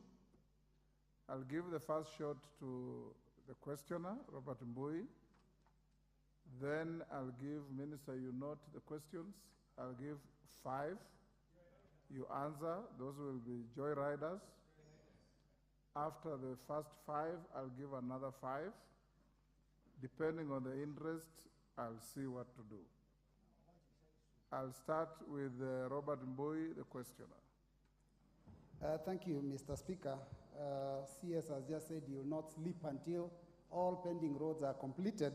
I have one in my constituency, and I don't know whether you'll be awake for 3 months, because you said you get money in 3 months. But, Mr. Speaker, from the response of the CS, one of the things I noted is, which I think is something you need to address, is when you say the ministry cannot identify where the roads are located. Correct. It's important that, Minister, I don't know. You are not allowed to engage the members on the floor. No, Mr. Speaker, you know he was in the house. Listen, take notes, and you'll answer the question. Yeah, but Mr. Speaker, now, when we, on the issues that is answered, one of the issues that comes up, Mr. Speaker, is the 10%, because he spent a lot of time explaining how the money is distributed under the Kenya Roads Board Act. But Mr. Speaker, my question was basically very specific on the tender notice, and I think he handled the tender notice issue properly, in my opinion. But Mr. Speaker, in the allocation of money, there is 10% that is administered in accordance with the road sector project approved by the CS of Transport himself and the CS for Treasury. And this is for emergencies, Mr. Speaker, like El Nino. Currently, we are experiencing El Nino. The hard-hit counties are in northeastern, eastern, and the coast, Mr. Speaker. I would like to understand from the minister whether that 10% has been spent more in that area that I've mentioned, where, Mr. Speaker, you are aware, one of our members from Eastern lost a brother because of floods, and 2 of our members were marooned a whole night the other day from Tana River, Mr. Speaker. So I want to know whether the 10% is allocated fairly to the areas of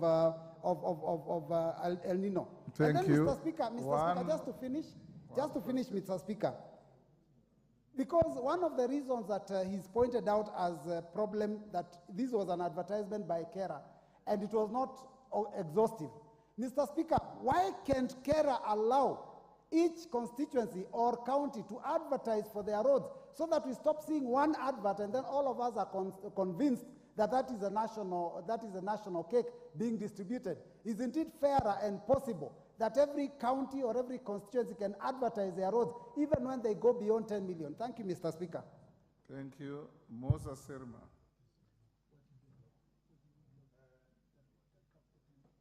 Thank you, Mr. Speaker. And for joyriders, only one question. Yes. Thank you, Mr. Speaker. I want to confirm that one of the counties who have visited the CS in his office is Baringo County, and I was there. Mr. Speaker, marginalization is real. Marginalization is real.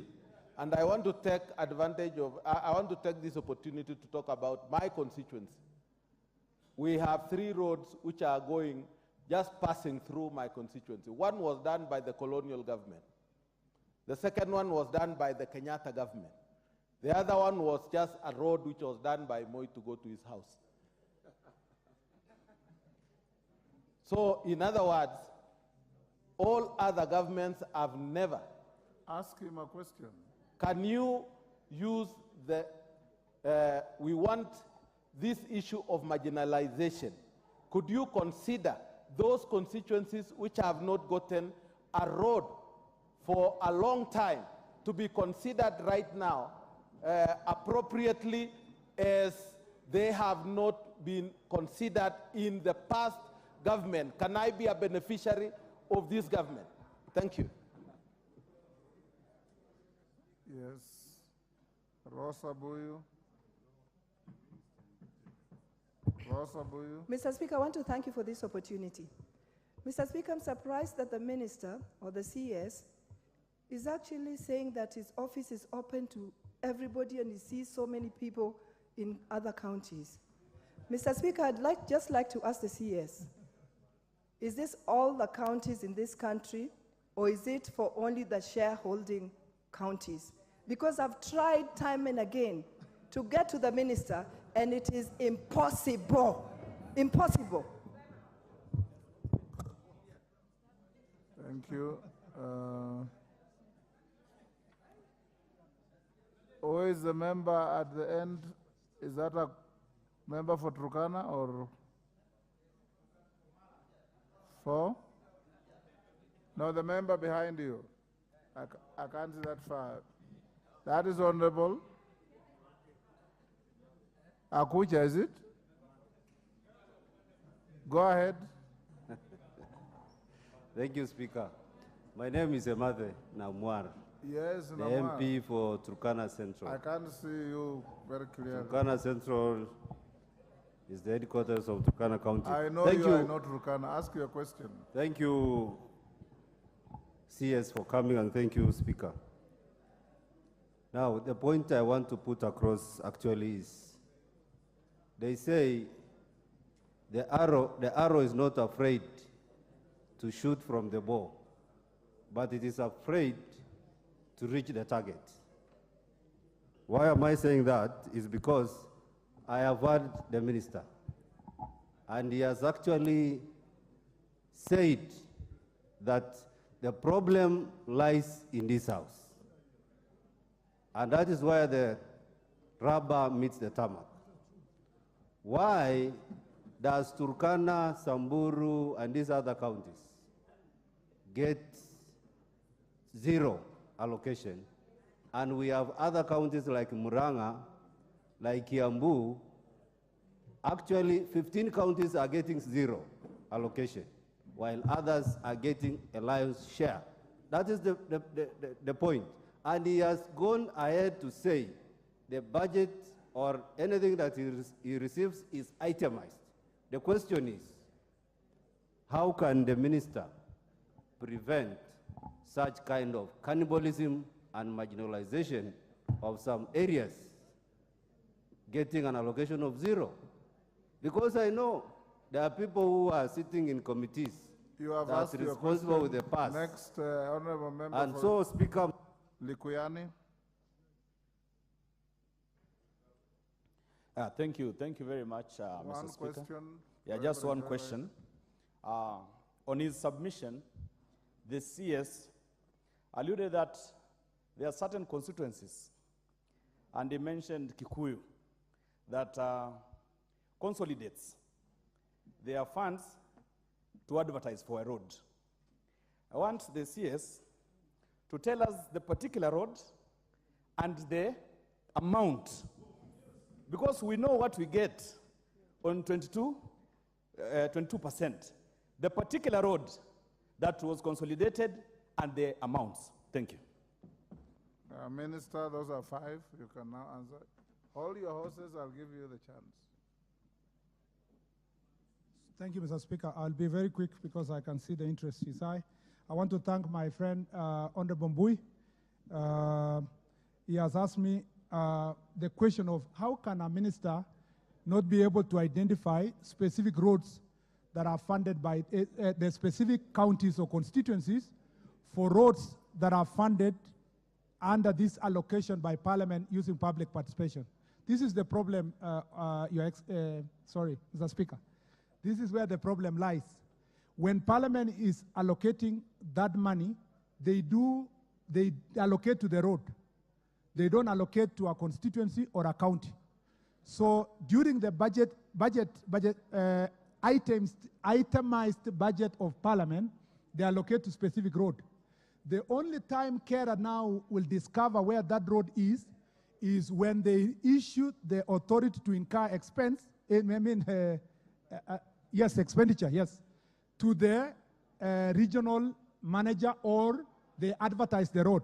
That is when, during advertisement, the information now comes out that this is in Kakamega, or is in Kisumu, or is Mombasa, or whichever place. So, but during the budget process, when you people complete the budget process, as the budget is completed, you can't tell exactly where this road is, because it's just a name of road X, road Y. But during now advertisement, once the money is released from Treasury, during advertisement, when you realize, okay, this road is in a particular county. Number 2, Mr. Speaker, the 10% allocation by the Ministry and Treasury. First, I want to say, number 1, when I came to office, I found that my predecessor had used the same money to fund projects that are multi-year. So they are the ones that we will still support this year and the next financial year to make sure that they finish those projects. Projects, for example, in Fangano Island and other places, Mr. Speaker, which I know offered. And these projects reduce the amount of money that remains under what you famously call CS allocation. The money for this year for that emergency has not been spent yet, because when it was predicted that El Nino will happen, we sat down as a government and agreed that if you spend this money, what will you do to restore roads affected by El Nino?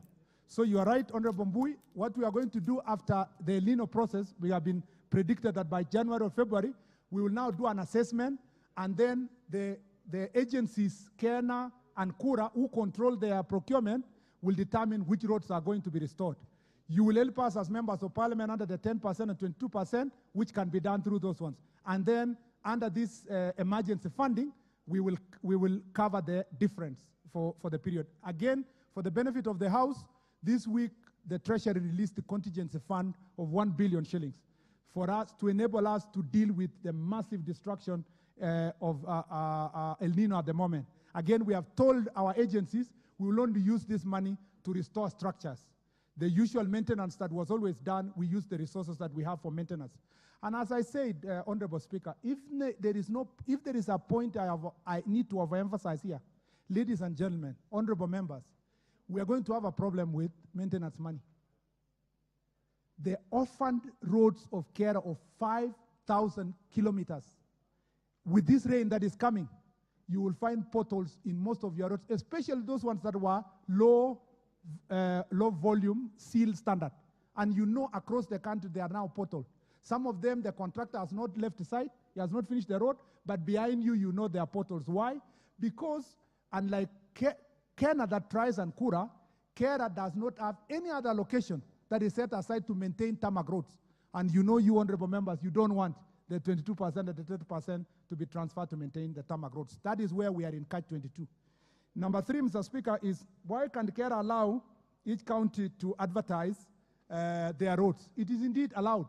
It's only that if Parliament amends the law to allow that advertisement of more than 10 million outside the county, then very few will come to care. And as a matter of fact, Honorable Mbui, very, very few constituencies, like the one I mentioned, do the consolidation, because many people are supporting roads of 5 million, 6 million, 7 million. So all the advertisements, actually nearly 95%, happen in the regional level. A few that come to national level when they exceed 10 million is in that regard.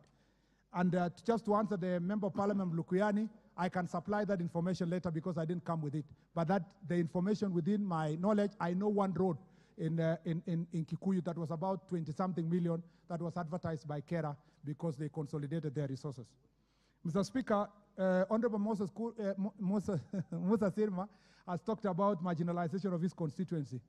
Well, whereas Eldama Ravine is marginalized, it's not the worst. Lamu East does not have an inch of tarmac. Lamu East does not have an inch of tarmac. Lugari, where I know Lugari, Mr. Speaker. In terms of Lamu East, we have tried this year. We have tried this year to try to cover them, to just test the tarmac. We've given them about, under the emergency fund, the same Honorable Mbui was saying, the President directed that we give them that are really marginalized. If you look at the allocation for rural roads, it's Tana River. If Sirma's constituency is not sufficiently marginalized, go to the next. Mr. Speaker, however, because Honorable Sirma was in the meeting and I know the roads in Eldama Ravine, in Mogotio constituency, the interlinked up to Rongai that they have suggested to the government, we are in the process of designing them so that we see how they can be supported, at least if we get a development partner willing to support. And that is the case for so many roads suggested by honorable members in this House. Mr. Speaker, I have had... Rosa Buyu just made a statement. If you want to give an appointment, go ahead. No, Mr. Speaker, Rosa Buyu, I am shocked, Mr. Speaker, that I have been unable to meet her. Because, Mr. Speaker, I have not seen her missed call. She didn't say you are unable to meet her. She said you are unable to be reached. To be reached. That is why I am shocked because, Mr. Speaker, we have a very long history that dates back to 2004. And so, Mr. Speaker, to make sure that I correct this unfortunate mistake, I will give her an appointment as soon as I leave this door, Mr. Speaker, and I will invite her for a conversation. Not just, Mr. Speaker, I know some colleagues from your constituency county came, but at that time the politics was not so right, so people feared coming to visit me. But Mr. Speaker, Homa Bay did not have a problem. I had a number of leaders from Honorable Emade. I cannot overemphasize the importance, Mr. Speaker, of this House having a conversation with itself on how best to handle this question of public participation resources so that it not only helps us to sort out the pending roads, but Mr. Speaker, can make sure that it corrects any possibilities of marginalization. But I want to hasten, Mr. Speaker, that Turkana, we have done our best as a ministry through with our development partners to provide infrastructure in Turkana County, and we are going to do more in the near future to make sure that those roads are addressed. Mr. Speaker, Good. I think we'll take the second batch. I thank you.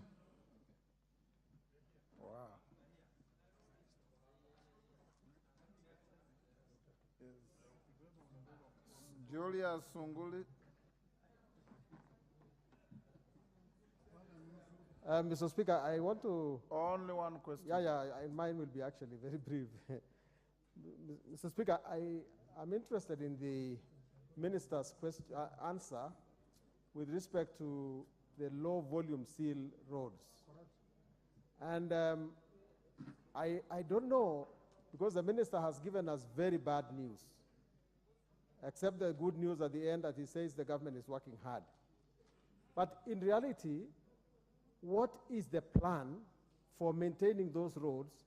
Because some of them, the contractors abandoned before the 3-year period of maintenance. And I'm referring particularly to the road from Kilgoris to Murwadigir and the road from Chebole to Siongiroi, the roads which are terribly dilapidated now. What is the plan, Mr. Minister? Thank you. Tonkei.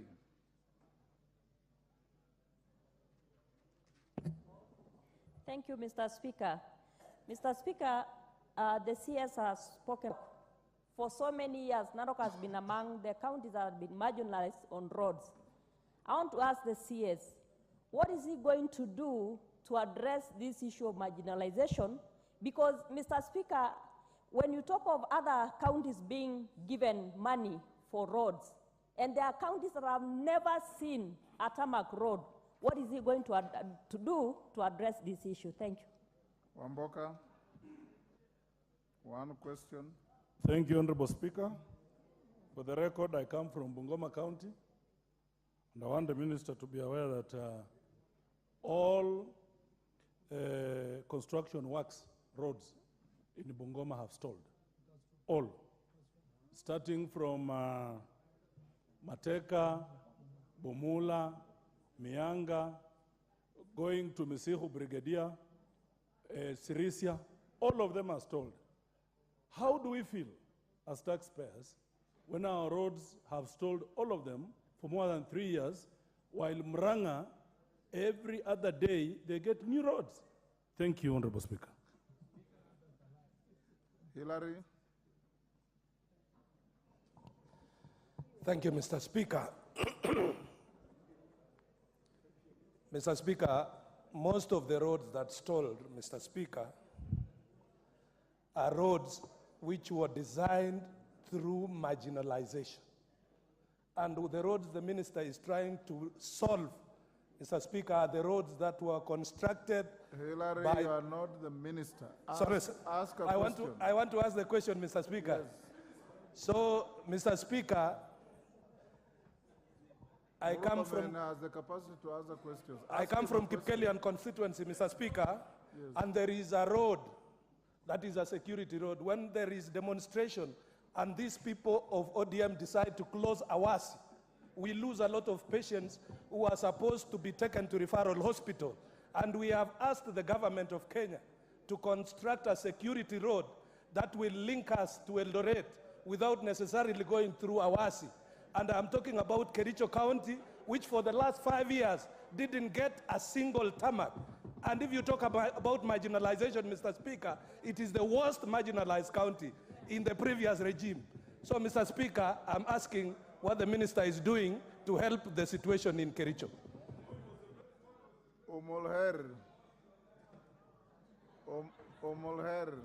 Thank you, Mr. Speaker. On the issue of marginalization, I want to understand the criteria used to allocate these resources, because the cabinet secretary is aware of the challenges, and that's why the other day when he came to Garissa, for example, the roads were inaccessible. That's why you had to fly in. Maybe next year when you come, that issue should not be there. You can drive down, and that has to come from the efforts and the goodwill from your side. But I want to understand why a particular county is able to get 1.8, and when I looked at the allocation for Garissa, it's at 100 million. 1.8 what? So my concern is, if the need is there, why can't allocations be made as per the needs? Because this creates issues of insecurity. IEDs are planted not in tarmac roads, but roads that are maram and not tarmac. So maybe let's look at this issue holistically to even secure our borders. Thank you so much. Thank you.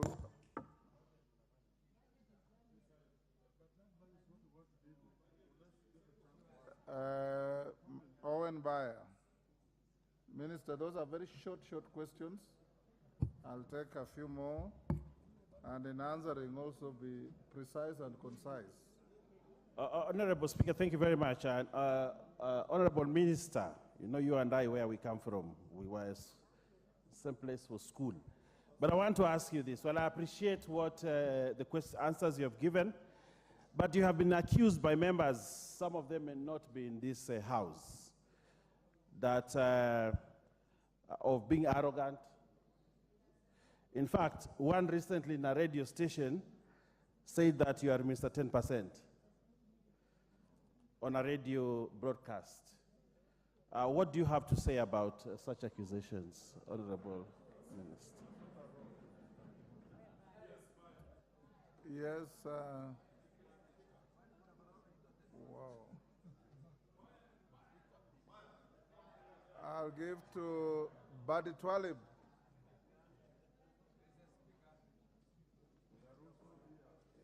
Mheshimiwa Spika, mimi naitwa Mheshimiwa Bezimba, sio Badi Twalib. Badi Twalib ni wa Jomvu, mimi ni wa Kisauni. Who? Bezimba. Bezimba. Sorry, Bezimba. My good friend. No, it's okay. It's okay. You all wear a turban on your head. So. Badi havai kofia, mimi ndio ninavaa kofia. Yes. Basi ni sawa.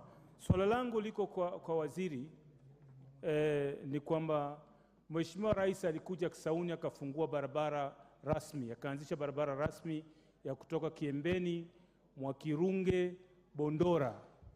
Lakini baada ya kuondoka matingatinga yote alimfuata. Hakuna kitu kinaendelea. Sasa leo tueleze una mipango gani na kuna kuendelea nini? Asante. Thank you.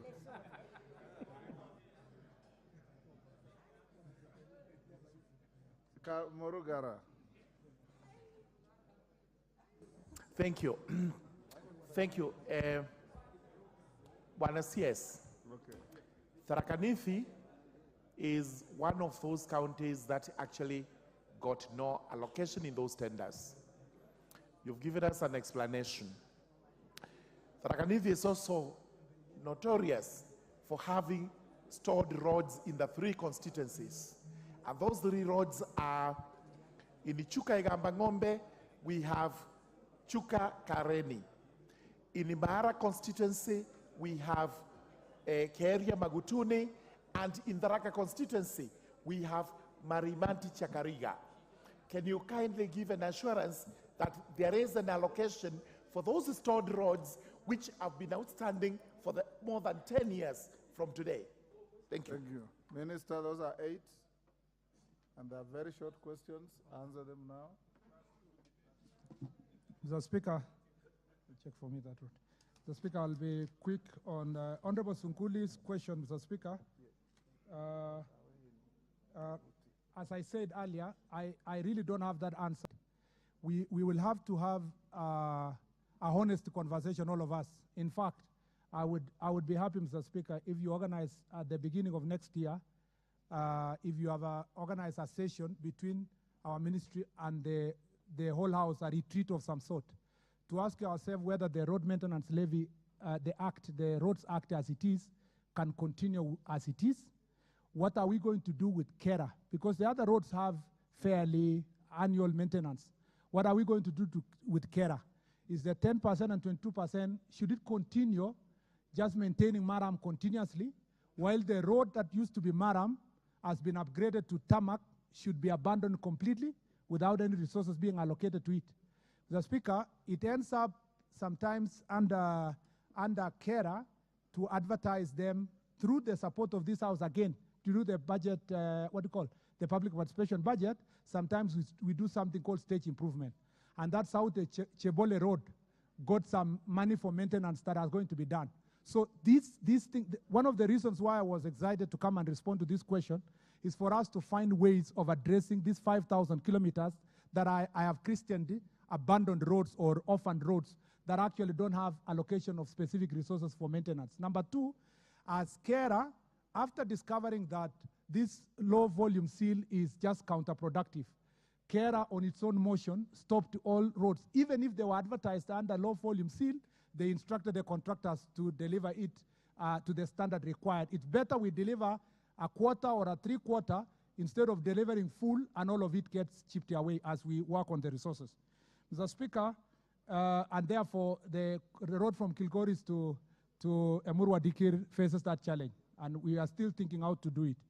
Honorable Tonkei was straightforward, just reminding me that to look at other counties that are marginalized, but it's not just the counties. Narok, for example, is a very vast county. Even if you go to the books and see that they have a good number of tarmac, at least the Segenani one was completed. And the one that comes to Mount Narok. But, Mr. Speaker, if you look at those roads, they are not enough to serve a vast county like Narok or Marsabit or Kajiado, these counties that have a very big land. So indeed, you can do the tarmac, and eventually people are still saying we are marginalized because of the vastness of the land. And if you compare it to a smaller county, then it becomes a problem. The next thing is Honorable Kwamboka of Bumula. Yes, you are right. All your roads have stopped, as a matter of fact. Roads of about 10 billion. And you are not the only one. Almost every county has stopped. And I think as I said earlier, it is going to be beneficial of this program that the ministry, with the support, with the direction and guidance of His Excellency the President, is trying to find resources to be able to deal with it. Honorable Kosgei, as mentioned, Hilary Kosgei of Kipkelion West, has mentioned the question of the road. We will not construct the road, Mr. Speaker, because of to address political issues. The ministry is blind to political sides. We serve both sides of the political divide equally because we are the government of Kenya. But the plan for a road that comes from Ainamoi to Mbogo Valley, all the way, Mr. Speaker, to Nandi Hills has been there for over 10 years. And we've completed the design this year, and we are working towards future plans to award resources to make sure that that connectivity is important for access within Nandi County, Kericho County, up to Narok County, and also up to West Pokot and Turkana. Mr. Speaker, Honorable Owen Baya has asked me about a matter that did not happen in this house. Mr. Speaker, oh yeah, sorry, I'll come back. Garissa, I still have it. Yes. Garissa, oh sorry, I'll come back to Garissa. Mr. Speaker, of accusation of impropriety. Mr. Speaker, let me start by two things. One, sometimes when I become a really bit tough, people think you are being arrogant. In the particular situation, Mr. Speaker, a honorable member, even though not a member of this house, stood in public square and told the cabinet secretary of the Republic of Kenya, not of our community, that I should ensure that contracts are not given to people who don't come from his community. And he went further, Mr. Speaker, to say that community are full of witches. And therefore, if you give roads to a contractor from that community, we cannot hold that contractor accountable. Mr. Speaker, despite being called arrogant, I had to tell him off, Mr. Speaker, and it is only one person. There is no other member of parliament I've ever told him off. Because, Mr. Speaker, if I kept quiet, upon translation of that message, Mr. Speaker, that contractors cannot work in certain community, or of certain community cannot be given work, I would have abdicated my responsibility as a public servant. I was expecting that NCIC was going to take a stern action against such honorable members, Mr. Speaker. Mr. Speaker, on the question of 10% or 10 billion, 100 billion, Mr. Speaker, I have left that to my lawyers to address, and any honorable member who has an issue should have gone to the relevant institution to deal with it. But let everyone be informed that, Mr. Speaker, I will continue serving, and I will not instruct any government agency to deny people contracts based on their communities, or I will not superintend over a ministry that denies any community road by virtue of how they voted or their tribe. I will not, and I will not stop that, Mr. Speaker. Mr. Speaker, on the question of Garissa, Garissa is one of the marginalized counties, Mr. Speaker. That's a fact. But they are also a beneficiary of a major program we are doing with our development partners. The road from Lamu to Ijara, Mr. Speaker, was badly delivered. And, Mr. Speaker, when the president was elected, that's the first project we called the contractor and told the contractor he not only needs to go back to do the work, but that road must be tarmacked. And I believe that once we support that contractor, we'll tarmac. The road from Garissa to Isiolo, Mr. Speaker, is also ongoing at the moment. The road, Mr. Speaker, of Modogashe, the road from Isiolo, Kulamawe, and Kulamawe, Modogashe, the contractor is on site, Mr. Speaker, and has reached almost 10% of the project. There is a good number of projects in the northern part of our country that, if delivered, Mr. Speaker, will help us deal with insecurity and deal with marginalization, because the contract sum is not less than 60 billion, Mr. Speaker. And I invite honorable member, as we continue implementing this project, it includes building of hospitals, it includes fiber optic, it includes building of some of the schools. I came to this house for vetting a year ago. I promised, Mr. Speaker, that I will do everything possible to ensure that the marginalized counties are brought to be part and parcel of our country, particularly the northern part of the country where Al-Shabaab characters are trying to play around, Mr. Speaker. Tarmacking the roads will make sure that there are no IEDs that are going to be hidden below the road, Mr. Speaker, and therefore affect our people. I am confident that in 5 years, Northeastern will not be the same Northeastern we've known. Mr. Speaker, the last is Kisauni. It is not true, even though the contractor is limping, Mr. Speaker, and is a son of that region, Mr. Speaker, or an elder from that region. Mr. Speaker, the contractor is on site. He is always calling carer, coming to my office for purpose of support. So he is there, but he's limping, like many other contractors. And we are going to do everything possible to see how we support them to remain on site. The last thing is Honorable Murugara. Mr. Speaker, it is true that Rakanidi is one of the most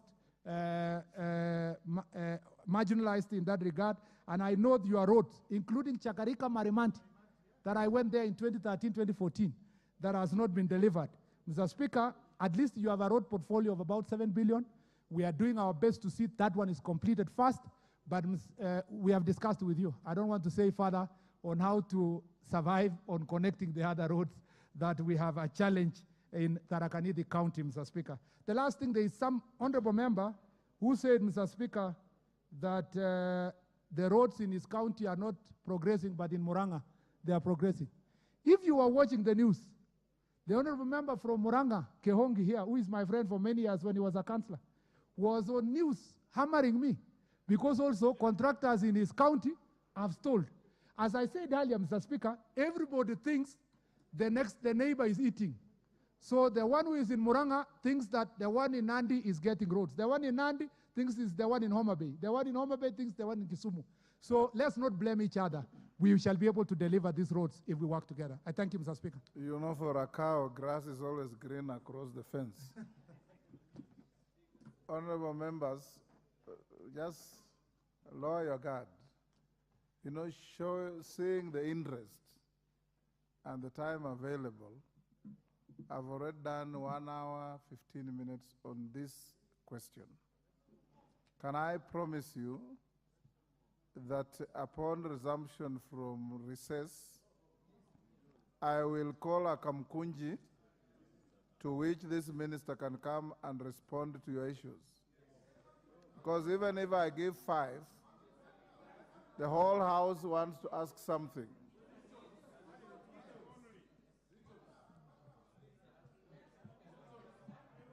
Yeah, I've seen your hands in the air. Mele Odhiambo. Thank you, Mr. Speaker, for giving me the This chance. And I want last 5 is the last batch. If you are unlucky, the rain doesn't drop on everybody standing. Thank you, Mr. Speaker, for giving me the chance, and I want to thank the CS for his response. Mr. Speaker, I also want to just thank the CS for mentioning and acknowledging that the 300 million that was put in Fangano Island was done by the previous administration. And I'm hoping that this administration will therefore ensure that it is tarmacked. But my question is this, Mr. Speaker. I'll give you. Thank you very much, Honorable Speaker. Honorable Speaker, I also want to appreciate Speaker for coming in defense of a community that has been also a subject of the attack across. But that is not the question. The question, Honorable Speaker, to him specifically, while we appreciate and empathize with the economic status of the country and the challenges that, of course, the ministry faces in regard to balancing and reinstating the contractors back to site, there are regions, Honorable Speaker, that construction is ongoing. The road construction has resumed. The stall projects have resumed, the contractors have resumed work because of the change of their priority from GOK to fuel levy. What criteria does the ministry use to allocate particular roads to fuel levy, which is almost available, and let others remain under GOK and then engage and wait to engage with development partners across the, abroad so that they can resume duty? What criteria do they use? Thank you, Honorable Speaker. Korere. Thank you, Speaker. I want to put this question across to the Minister, and I know the Minister understands very well the issue of marginalization and insecurity. He has mentioned the issue of security roads under the budget that is directly comes from his office. Waziri, I want to tell you, yesterday, there was an attack in my constituency by bandits coming from Tiati. And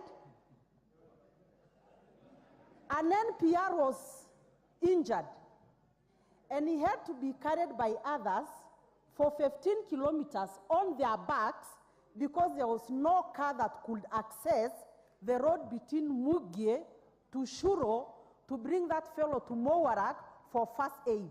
Waziri, as we talk today, I had to organize this morning for airlifting that person who lost a lot of blood. Right now he's in ICU because a security road I've talked about for the last more than 10 years has never been done.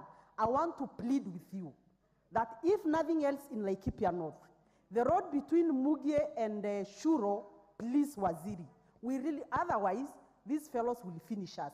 Finally, the road... One question at a time. The road from Nanyuki, neighbor to Doldol. Waziri, we know when you talk about marginalization, I think Laikipia North will qualify to be the marginalized of marginalized. That road is 65 kilometers. It has been awarded and cancelled for the last 10 years. As we speak today, Waziri, coming from Nanyuki to Doldol will take you 4 hours because that road is completely unmotorable. Milemba. Thank you, Honorable Speaker, in the House What of is Rule. it, Kamket? What is it? I'm not going to give you any. Tiati is not Kamket, and Kamket is not Tiati. Take your seat. Take your seat. Honorable Speaker. And we are not holding you responsible for the attacks from Tiati. It's just a place.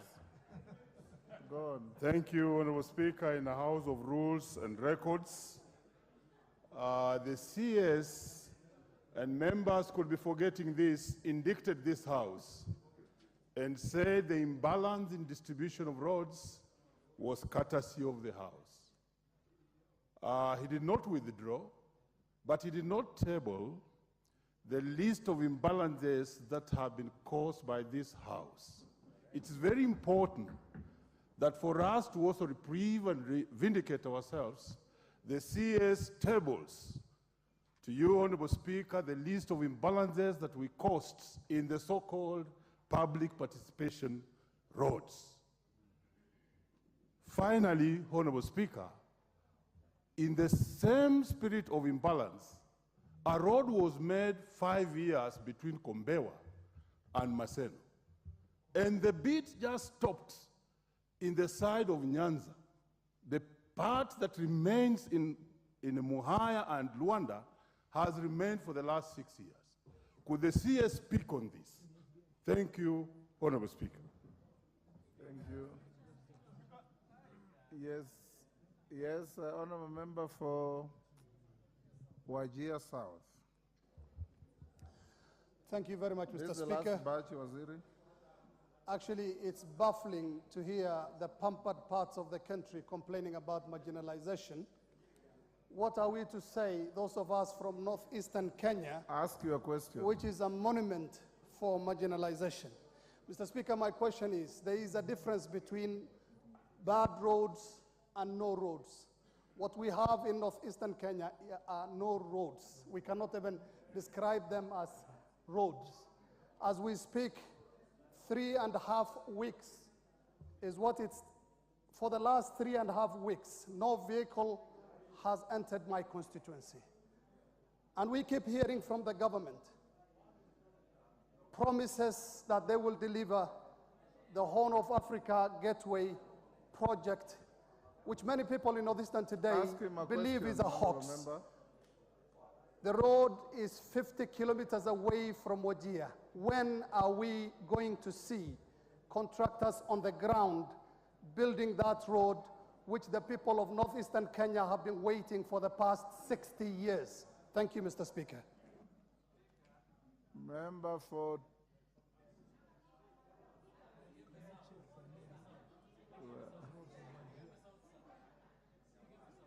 Cynthia Muge.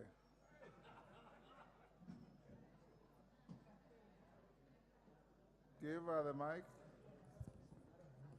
Thank you, Honorable Speaker. I want to appreciate you, the Chair, and the President of the Republic of Kenya for making it possible for the CSS to appear before this House and answer serious and pertinent questions.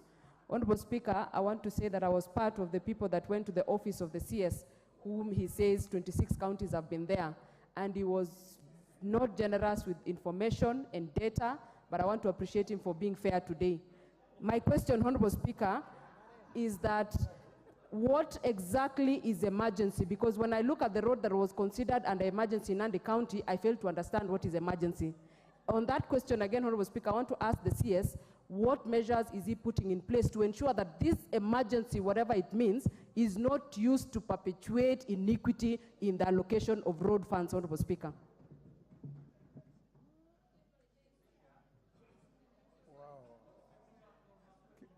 Member, is it Kimelu? Kimelu. Yes, you are Kimelu, right? Yeah, give to Kimelu. Thank you, Mr. Speaker, for giving me the opportunity. Mr. Speaker, I want to ask the CS, from my desk, Mr. Speaker, I wrote 8 letters to the CS letter concerning the road from Sultan Ahmad, which connects Kajiado and Makueni through Kilungu. And Mr. Speaker, that road was started 2016, and only 3 kilometers, which has not been done up to date. I want to know the CS, why is he not responding to my letter? Minister, honorable members, we must have a cutoff. Minister, can you answer those 8 interventions? Order, Ruku. And the general questions, Minister, marginalization, and inadequate resources, inequitable. The roads that we supported in Fangano Island, Mr. Speaker, through the emergency funding. Again, Mr. Speaker, Island. And Mr. Speaker, we thought it is one of the places that should have emergency support. The plans were done in the previous administration, but was not supported. So when I got to office, Mr. Speaker, I had a choice to sign by making sure that Fangano Island gets its rightful share. And it's not Fangano Island only. Honorable Mili knows that there are further resources supporting more roads in Homa Bay that we have supported. Mr. Speaker, on the question of, so I agree that the report, which was a question for Honorable Mboko Milema and Honorable Milson here, Millie Odhiambo, is that, Mr. Speaker, I just don't want to say the information is with the same budget committee that Honorable Millie sits in. Actually, it's the budget you passed. I will struggle more to get that report than yourselves. Requested by members of parliament, I will table that report to the House based on the directives. Mr. Speaker, it is not true. The majority whip, Mr. Speaker, said some places the roads are ongoing under RMLF. It is not allowed, Mr. Speaker, for road maintenance levy to support fully development. What happens is that there is a process called stage improvement that we try to support. And sometimes it is for the roads that have been worn out that are actually being maintained. It rarely happens that you start from zero a road using road maintenance levy. But there are cases like the one I said of Lamu, where because of outright marginalization, we end up doing it because we want to make sure that those people and those areas and some places where there are security problems so that we can bring them to the stage where all of us must be. Mr. Speaker, on the question of Honorable Sarah Korere, it is true. I am very much aware, Mr. Speaker, about the road from Churo, Mukie, Amaya, Tangul Bay, up to Chemalingot, Loruk, up to Loruk actually, both requested by Honorable Sarah Korere and Honorable Kamket. This is a very strategic road, Mr. Speaker. I have been saying between that road and the one that goes to Kapedo and then Lokichar, Mr. Speaker, we should be able to ask our development partners to support us. If we do those two roads, we will have dealt a big blow to banditry and bandits in this republic. And therefore, Mr. Speaker, I will be submitting this proposal to our development partners to try to support us in the same project that I've been doing in the roads that are in the northern part of the country. Mr. Speaker, on the question of Dol Dol Road, it is true. We will do everything, as I have already explained to the Honorable Member elsewhere, to see how we can support. And Honorable Kiunjuri was also one of the members that came to ask this question before in my office. On the question of Kombere, Maseno Road, there was no, Mr. Speaker, deliberate decision to separate the people of Nyanza and the Western by doing only Kisumu and supporting the other side. It's just that the contractor stopped somewhere near the border to Mwaya. Mr. Speaker, as soon as we get the resources, it is part of the rubric of the roads we support. He will continue to complete the road to its logical end. On the Wajir constituency, I want to assure the honorable member that most of the Horn of Africa projects, the contractors have now been identified, they are going on site, and that, Mr. Speaker, the remaining that one we re-advertised and one that is about to be advertised will change the northeastern part of the country. Mr. Speaker, Honorable Cynthia Muge, my friend, has raised a very important issue as far as emergency fund. It is true that in one of his projects in our county, we supported through emergency funding, particularly in everything, and things were a problem in Mosoriot, Mr. Speaker. I will make sure that this is not going to happen in other parts of the country or across the country, that it's not going to be dispersed marginally. What we did in Mosoriot, Honorable Cynthia, is exactly what we did in Fangano Island to support places, because particularly Nandi County, when I realized that they had not got any new project for many years, we had to support Mosorio Township roads, Mr. Speaker, to make sure that we address that marginalization. And for avoidance of doubt, Mr. Speaker, because this debate has been going on for long, Nandi County, Mr. Speaker, roads that have stalled since 2014. Mr. Speaker, the roads that connect, that are in Tinderet constituency and Masop constituency, Mr. Speaker, and Chesumei, we have re-advertised those roads in a very short time. And we thank the Attorney General for cooperating with my office to allow us to re-advertise those roads to get a good contractor, Mr. Speaker, who is going to deliver. I know some of their local leaders have said they don't want contractors from certain country. But Mr. Speaker, my business is to make sure that we get a contractor that has the capacity to deliver roads for the people of Nandi. I am not in the business of knowing, Mr. Speaker, or facilitating friends of politicians or individuals to get contracts. My business is to tell the agency, use proper tendering process and get us contractors who can get the people of Nandi from the morass and the problems they have had from 2014, and not to please certain individuals who have certain contractors who are in their pockets, Mr. Speaker. Mr. Speaker, finally, the Sultanahmud Road, I am reliably informed, Mr. Speaker, that this is also one of those roads that have waited for far too long to get the support of the government. And I want to inform you, Honorable Kimilu, that the first thing I want to say is that all your letters, all letters from members of parliament, we mark it to the relevant office of the PS, and we put all the requests on a dashboard to make sure that we track and implement. The only problem is that I get at least 200-300 letters. Maybe we have not been able. Sometimes an MP writes a letter and writes a reminder. So maybe the mistake on our side is not replying back to the members of parliament. But as a matter of fact, every single letter that comes from honorable member, and whether from this House or Senate or other leaders in the country, are documented, and it informs the prioritization of the roads. And for your road in the Sultanahmud, we are now assessing it for purpose of restoration, at least because of this El Nino situation. As you know, El Nino at the moment is affecting Northeastern, Coast, and Upper Eastern, and the Lower Eastern. All those places, the initial assessment is that we need about 15 billion first to restore the road. That is why the 1 billion we got from contingency fund, we are just using it to make sure that we connect counties.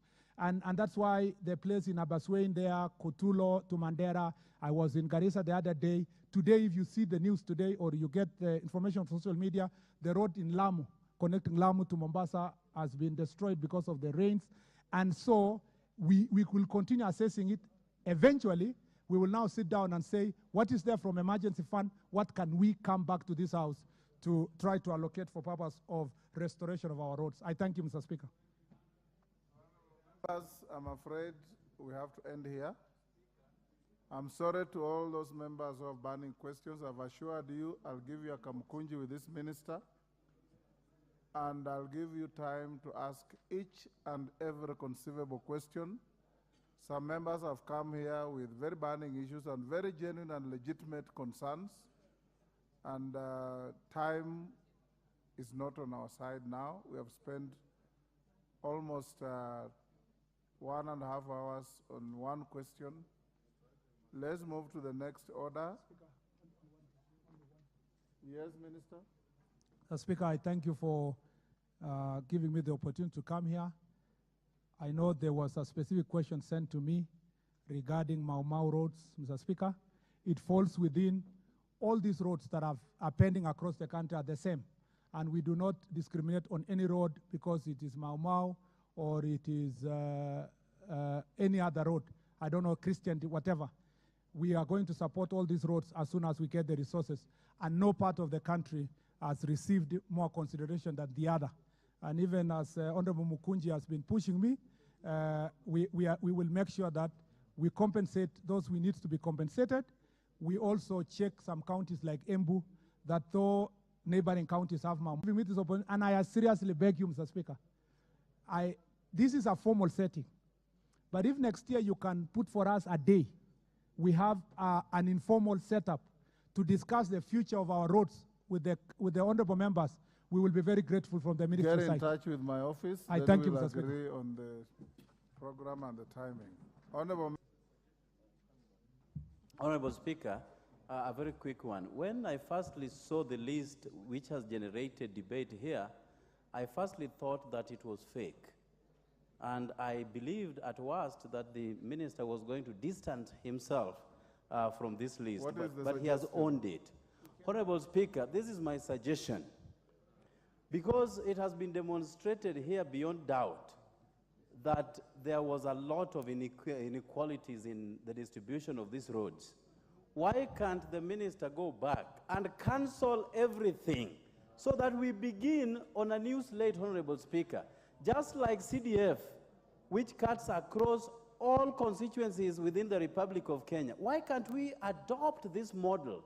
Because even with the upsurge of El Nino flooding now, Honorable Speaker, Bungoma, where you come from, and I was shocked that even the third in command's county was left out of this scheme, Honorable Speaker. Why can't we start from afresh, have all those tenders already given out, cancelled, so that we have equal distribution of these monies? Because with El Nino, each and every place in this country is now under a lot of attack on those roads, Honorable Speaker.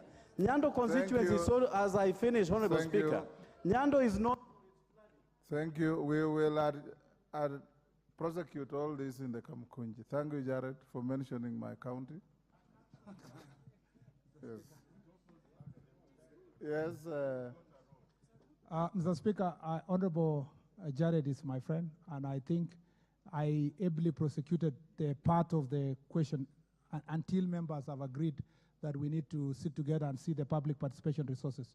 So on the question of floods, we will make sure that we will not distribute equally. We will have to distribute based on the damage, because this is a restoration fund.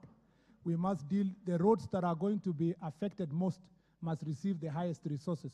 And as you can see now, the northeastern part and parts of Nyanza, and as I said, upper eastern, lower eastern, and coast are the most affected in the country. We hope that in the next 1 month, we don't have also highest El Nino roads on the western part of the country, because as I have told you, we cannot carry the burdens that come with this El Nino any further with the resources, the little resources we have. Thank you, CS. You may now take your leave. Honorable members, you remember I informed the House that the Honorable Alice Nganga and Honorable Sheikh will be given 15 minutes each to address the House. We now go to that, which is still at statement level. Between the two of you, who goes first? Honorable Alice Nganga or Sheikh? Alice, you can go first. Hold on, they call. We're still at statements, right? Voi constituency, Ndanyi constituency, Mwatate, Bura, Isiolo South, Samburu East, Resamis, North Hora, Saku, Kirome, Makueni, Mbere North, Mathioya, Daragwa, Budarang, Marquette East, Keio North, Tetu, Mogotio, Ramu East, Ramu West, and Muvita. Proceed, Honorable Member. You got the point of information. In this regard, I dare ask why merge them. Honorable Speaker, it is a result of foregoing grave concern that I took up the initiative to amend the Constitution to further protect the constituency from the second review of constituency boundaries. Honorable Speaker, it is worth noting that the issue of protecting the constituency also featured heavily in the National Dialogue Committee stakeholder is upheld. Seeks to amend Article 89 of the Constitution to ensure that the second review shall not result to the loss of any of the 27 constituency in recognition of the right to representation of the people from the 27 constituencies. Honorable Speaker, as I conclude, I'm urging the members of this House to ensure that the right to representation of the people of Kenya is upheld.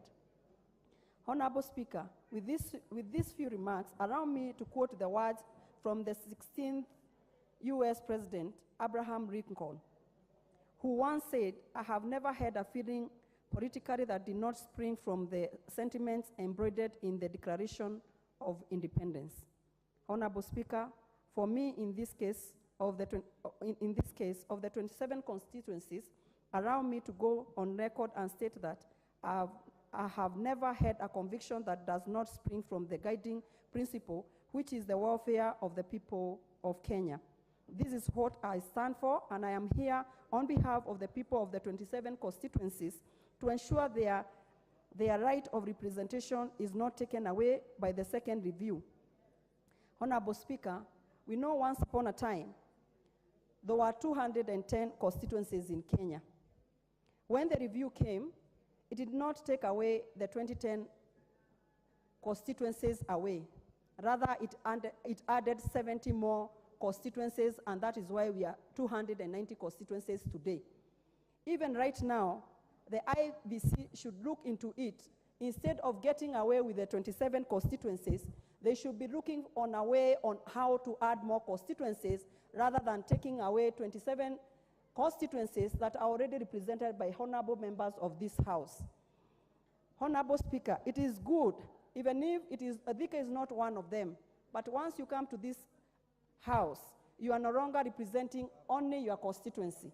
You represent all the constituencies in this republic.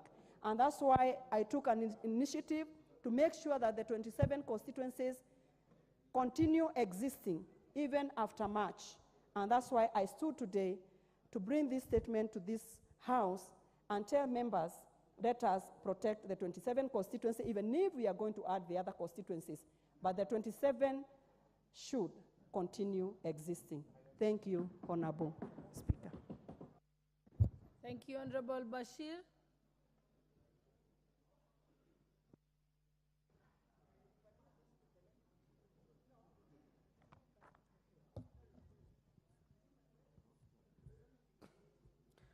Thank you, Honorable Madam Speaker. Madam Speaker, this is a personal statement on the Constitution of Kenya Amendment Bill 2023, specifically Article 88 of the Constitution of Kenya. Honorable Speaker, pursuant to Standing Order 1147A and your permission, I wish to make the following statement on this important piece of legislation.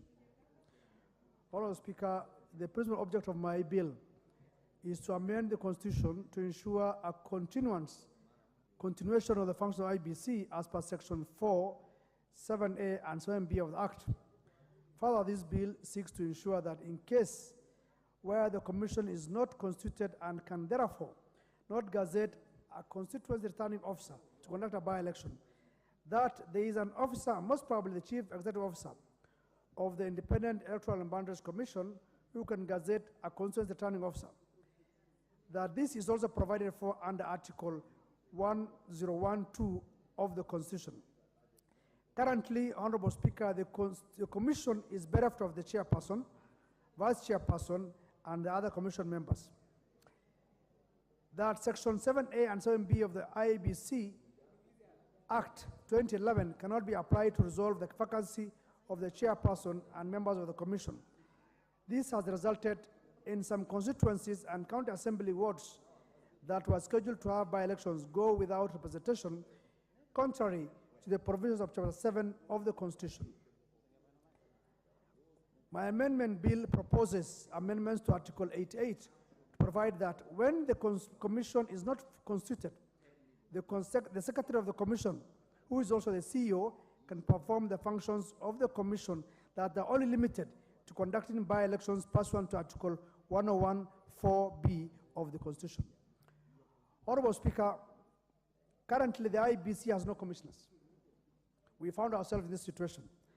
The terms of the chairperson and two other members having expired, and the rest having been removed and or resigned from the offices. IBC is therefore not properly constituted and lacks quorum to conduct its business and execute its mandate. there have been announced 2 vacancies in the office of the members of parliament for Banissa and Magarini constituencies. It is on this background that I am proposing a legislative proposal seeking to amend the law to ensure that in case where the commission is not constituted and can therefore not gazette a constitutional returning officer to conduct a by-election, there be an officer, preferably the CEO of IBC, who can, in an acting capacity, gazette the returning officer to conduct a by-election. Honorable Speaker, the Constitution and the law did not contemplate a situation where there exists vacancies in the office of all commissions. In fact, strict compliance with the law will have ensured that the vacancies haven't been filled, since the law contemplates that recruitment of new commissioners will have commenced 6 months before the expiry of the term of a member of IBC. Constitutionally speaking, IBC has the mandate of conducting and supervising elections and referenda in Kenya. This function is solely the mandate of the Commission. It cannot be performed by any other body, person, or authority unless the provisions of Article 88 of the Constitution are amended. This amendment therefore seeks to empower the CEO, who is the Secretary of the Commission, to perform the functions ordinarily performed by the Commission. The IBC Act clearly distinguishes the responsibility of the Commission and those of the Secretariat. The Act provides that the Commission is responsible for policy formulation, strategy, and oversight, whereas the Secretariat is charged with the responsibility of day-to-day administration activities of the Commission, as well as implementation of the policies and strategies. The Constitution contemplates that upon the issuance of writs, by-elections are conducted within 90 days. This underscores the urgency of this matter, and we shall be in violation of the same Constitution if we do not act. Honorable Speaker, as you are aware that every Kenyan has to be represented in the August House, either in the National Assembly or the Senate. Now we have a situation whereby, of course, we never contemplated that we will never find ourselves in a situation whereby all the commissioners in the IBC are not in office. I am fully aware that there's a dialogue team of which you are a member, and the co-chair is also sitting here, and I'm also aware about. But we are not aware what the timelines, what will happen to IBC commissioners. Shall we have them in time? Are they going to be in office next week, next month, 2 months, 3 months? Even you being a member of that dialogue team, you don't have that answer. Neither does this House answer. So all we are saying is this. For a by-election to be conducted, a returning officer has to be gazetted. Maybe the drafters of the Constitution made a mistake by giving this small task of gazetting a returning officer to the chairperson of the Commission. Now we don't have the Commission. Nobody else is supposed to be gazette unless we amend this Act. And amending this Act only says for the conduct of a by-election in the case of absence of the commissioners. If the commissioners will be in place, the CEO will not have these powers. Some people might say IBC is the commissioners. They might be right, they might be wrong. But IBC, as we speak now, is a body constituted and working. Even this House has appropriated funds. Why didn't we withhold funds for IBC? If you are saying that without the commissioner, nothing can work. The same persons who are supposed to conduct these by-elections are staff working for IBC. They are paid salaries, they are paid allowances. What is missing is that gazette notice by the chairman of IBC. Now we don't have him in office. Will the people of Banissa, the people of Magarini, suffer because of issues that are not of their making? I don't think so. So it's time that we make amendments to this Act. And it's for posterity. I am sure, probably in 2027, after elections, the commissioners will also go away again. for whatever reasons.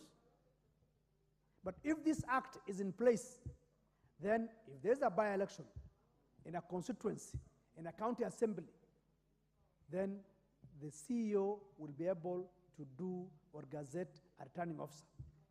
And I want to make it very clear that this only works if the commissioners are not in office, and that this House can do. Honorable Speaker, this country has people represent them in this House. Every constituency, there are 290 constituencies. Unfortunately, this House now only represents 288 constituencies. We can't just look at that and then say nothing is happening. No, it's wrong. The Speaker issued the writs 8 months ago for a by-election.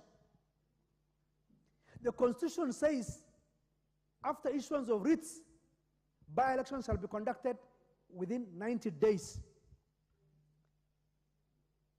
Now, we are already in contempt of the same Constitution. Has this House asked itself why we're in contempt, or IBC for that matter is in contempt of the Constitution that says 90 days after issue of writs, there must be a by-election? They have found themselves in this situation. What do? We must fix the problem. How do we fix the problem? Let's amend this IBC Act, which only covers by-elections in the absence of commissioners. And that's why I'm coming in front of this honorable House to listen to the appeal on behalf of the people of Kenya, on behalf of the people of Banisa, on behalf of the people of Magarini, and the over 20 county assemblies that are due for by-elections. Many people act in positions. So us saying that the CEO who is currently running the IBC can act on behalf of the chairman is not a big deal. We have offices here in the country where people are acting and they perform. Yesterday, I was in the office of the Director General of Immigration. I found a lady there who's a career officer from immigration. She's acting. She's doing her job. Yet we're unable to confirm. So what we are saying is the CEO can perform this special task, which is limited only on timings.